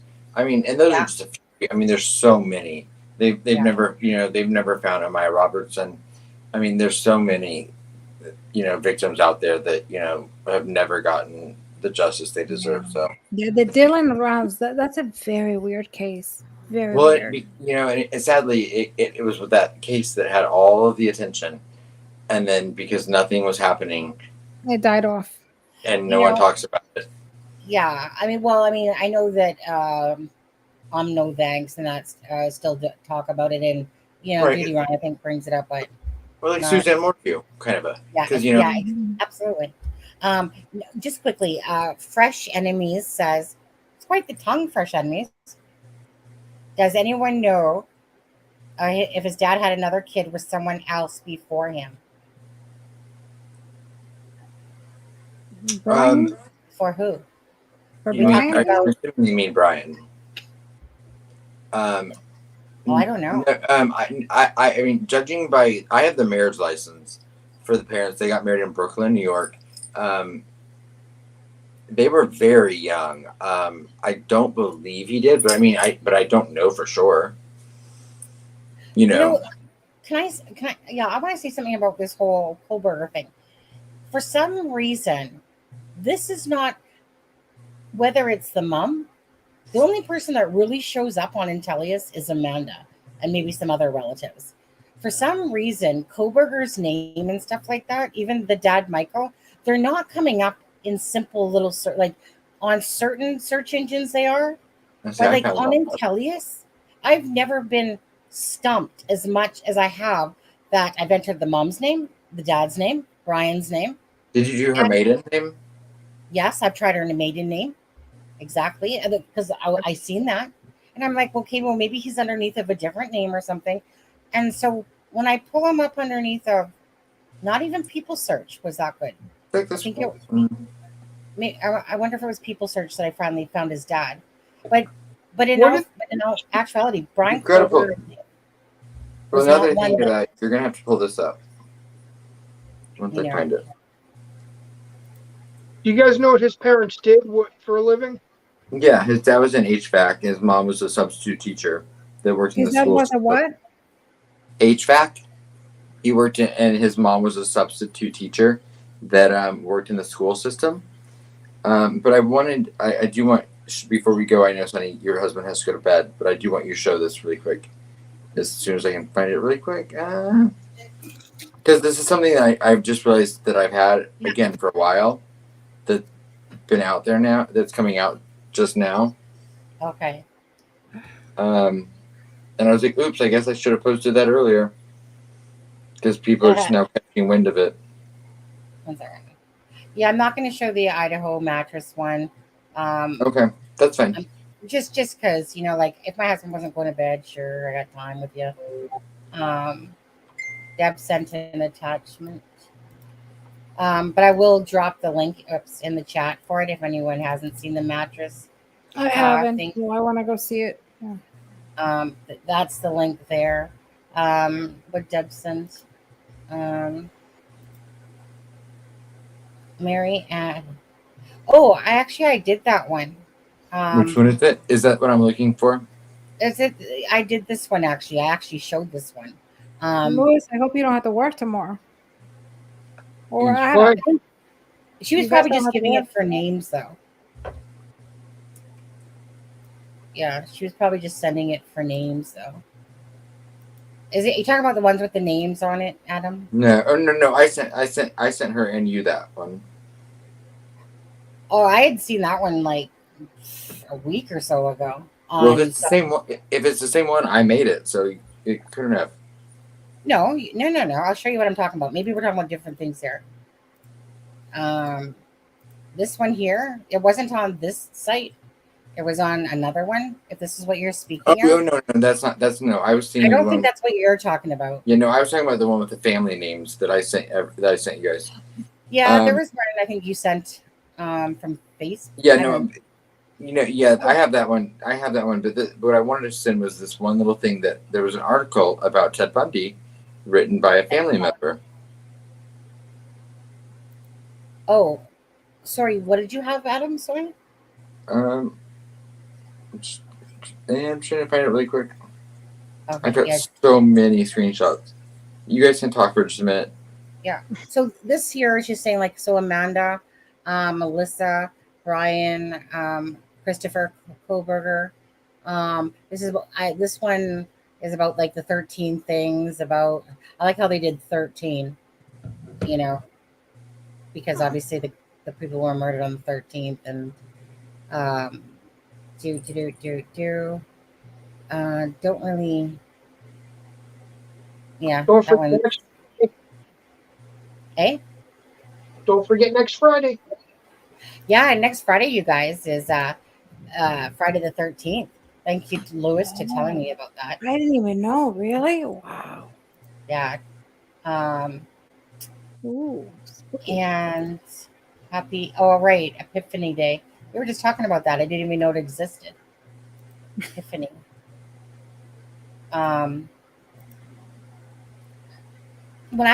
So anyway, he wasn't an easy find, and then like to find their things. So that's why. And then I went to Facebook, and then I noticed that somebody did a posting. You know how sometimes when you pull up somebody's name and then it will show different groups that have done postings. And so then I seen one where it has like his mom's maiden name and whatever. And then I was like, yeah, no, this like it's just not. It wasn't an easy thing. I was thinking, no problem, eh? Pull up the family, no problem. Kind of, search out different things. Definitely wasn't easy. So you sent it at him, whatever you're referring to there now? Yes, I did. Okay. Adam sending a photo. Okay. This I haven't seen, whatever it is this is. And again, I've had this for a long time, and I just saw someone else put it out tonight, and I was like, oops, I've had that for a month. So I wanted to make sure, or not a month. Since the day I've had it since the day that his name came out. Okay, so it's saying cheering the hearse. Is that what that word is? Never seen that word. Hearse. Like hearse as in hearse. Like a hearse vehicle? Like a hearse? Is that how you spell it? Like a hearse vehicle? Like a cemetery vehicle or hearse? I thought that was with a U. Cheering the hearse. No, yeah, it's a car it's like the coffin. It's like the car that takes the coffin. Oh, I always thought it had a U, to be honest with you. No. Okay. So you guys can see that perhaps one of the saddest commentaries of mankind was evident during the execution of Theodore Bundy. While no sane, compassionate individual will excuse the atrocities committed by this man, neither would any sane individual applaud the passing of his funeral hearse. Oh, okay, funeral hearse. What have we become? Is the taking of a human life acceptable when the state takes responsibility for it? By Mary Ann Kohberger. So that's an article his mother wrote about her stance against the death penalty. Okay, is that what somebody was talking about earlier? Yeah, so that's just another example of. I mean, it's just eerie, because she in no way would have known she'd ever be talking about her own son facing that consequence, possibly. Or people comparing them to that, yeah. Right. Well, it's his mother, so just like she wrote about the Uvalde thing. Right. Never did she think that honestly it would be applicable to be her own son. I know. When you look at it in this type of light, and we just have to go on by what's out there on social media, and then you have that to reflect back on, as just strangers. And she's literally putting out those things, and yet her son has been compared to Ted Bundy, and that this is happening to their family. It must be and very. Her son wasn't born when she wrote this, probably. Well, no, he wasn't. Yeah, isn't it ironic sometimes things in life, that? But anyways, Okay, guys, I need to get going here. Everybody else probably needs to get going as well. Well, Lewis, you still got a little bit of time left at work. Yeah. But anyway, thank you guys so much. And Adam, you said you have a video coming out? Oh, I put it out while we were. Oh, you already put it out? Okay. So I don't know if I don't know if it's posted yet. You know, sometimes they take a while. It was like 8 minutes.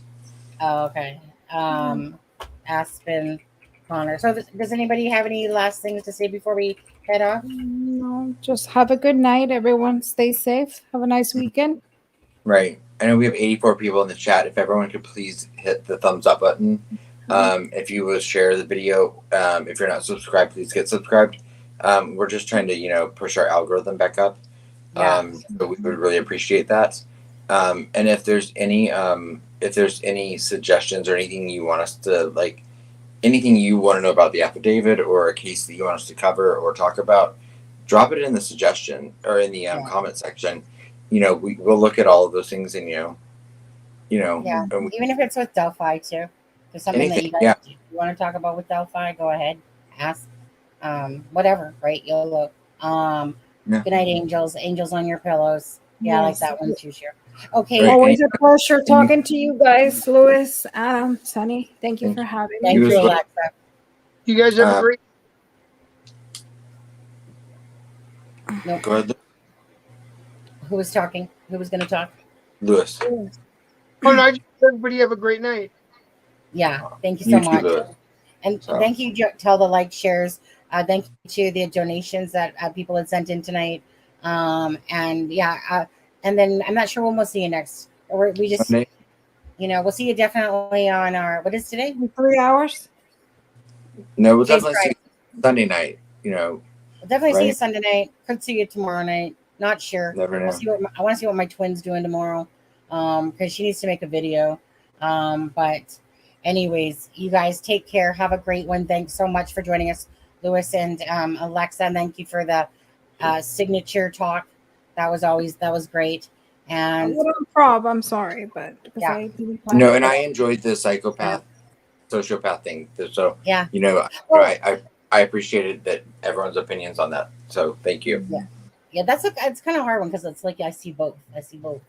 Yeah, I did until that he walked in the court and until that walk. I know. Yeah, I know. So, I get it. I appreciate both. Thank yeah. you. And Okay. again, if anyone wants to email Sunny or I, someone can drop that in there. As far as it's a crime or crimeyshame@gmail.com or truecrimeaspen@gmail.com. But I'll just drop that quickly. But anyways, that will pop up in a second. go rub your husband's back, Sonny. I know he needs it. I'm sure. Okay, take care, guys. Have a good night. Bye, Bye, Tan. good night, everyone. See you, Deb. Bye-bye. See you, Sharon, Ray, blah blah blah. All you guys, Belinda. Bye. I don't know. There's more.